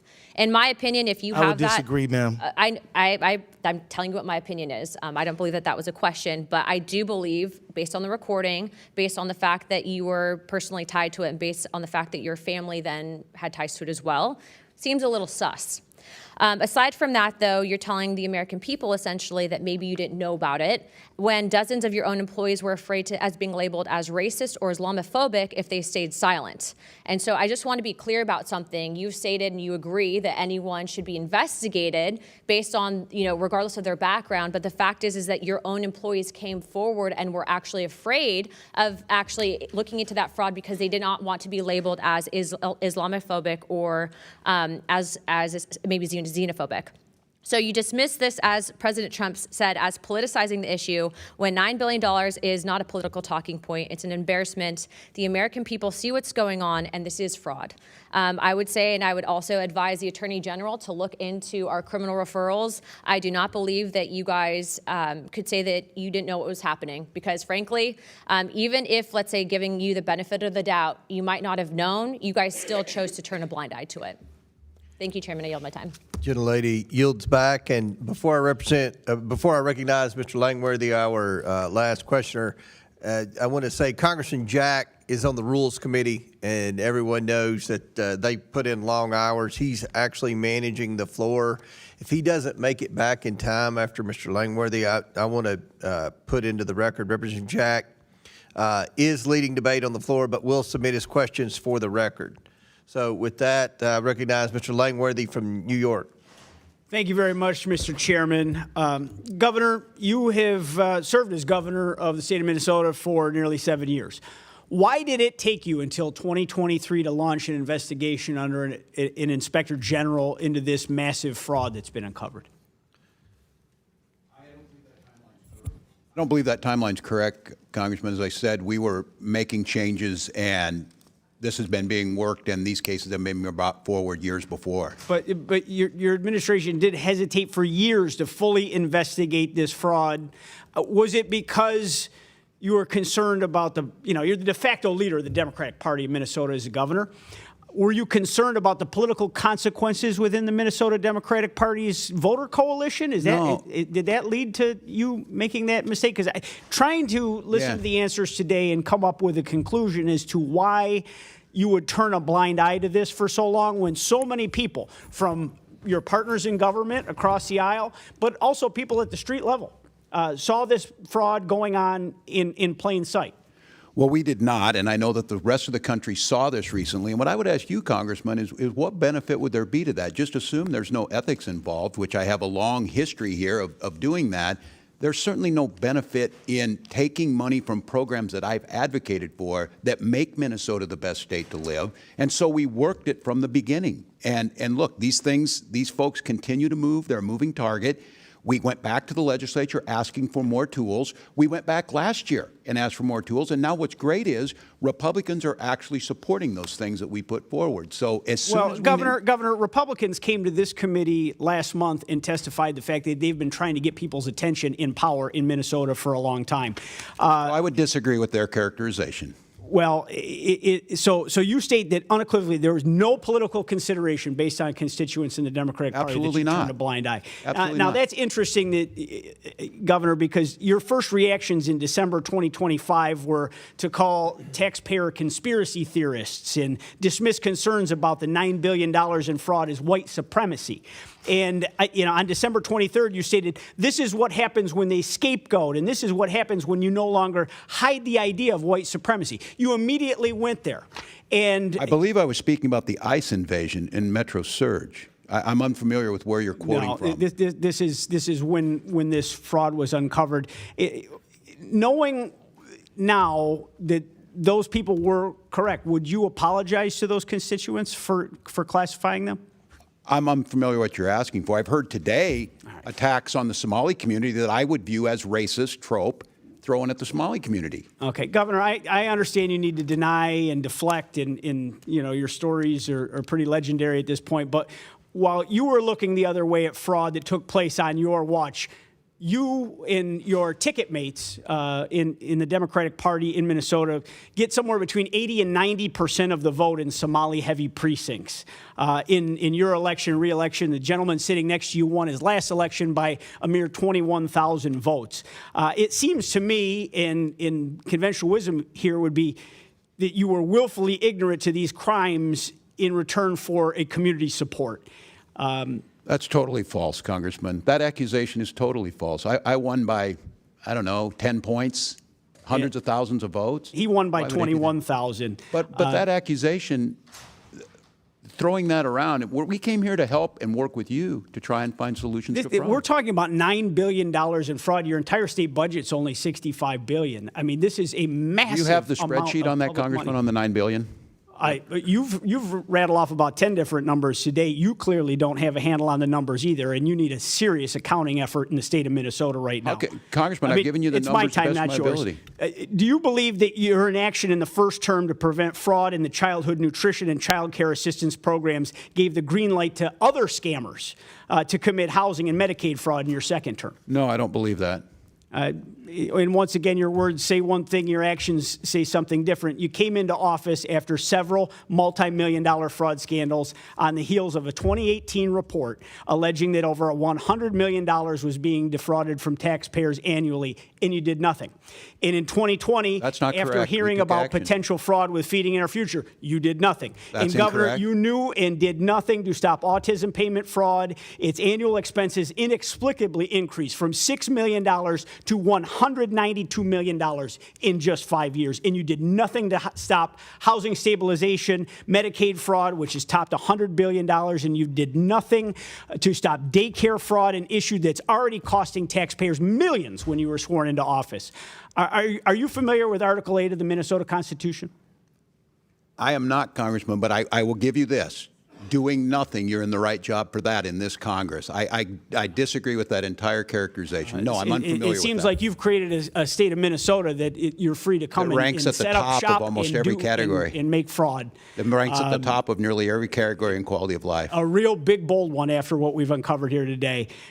Article 8 country's states seen that what Minnesota's Minnesota made of. officers, including the governor, may be impeached for malfeasance or nonfeasance in the performance of their official duties. Well, billions of dollars of taxpayer money were allowed to be lost to fraud. Whistleblowers were ignored. It's extremely well documented, and those people were punished. And you had a direct political benefit to this fraud. That's an impeachable offense. Mr. Chairman, I yield back. Gentleman yields back, and I think you heard the bell. I know votes are being called, so the ranking member and I have deferred any closing statements until we come back. I want to thank our witnesses for being here. We appreciate your testimony.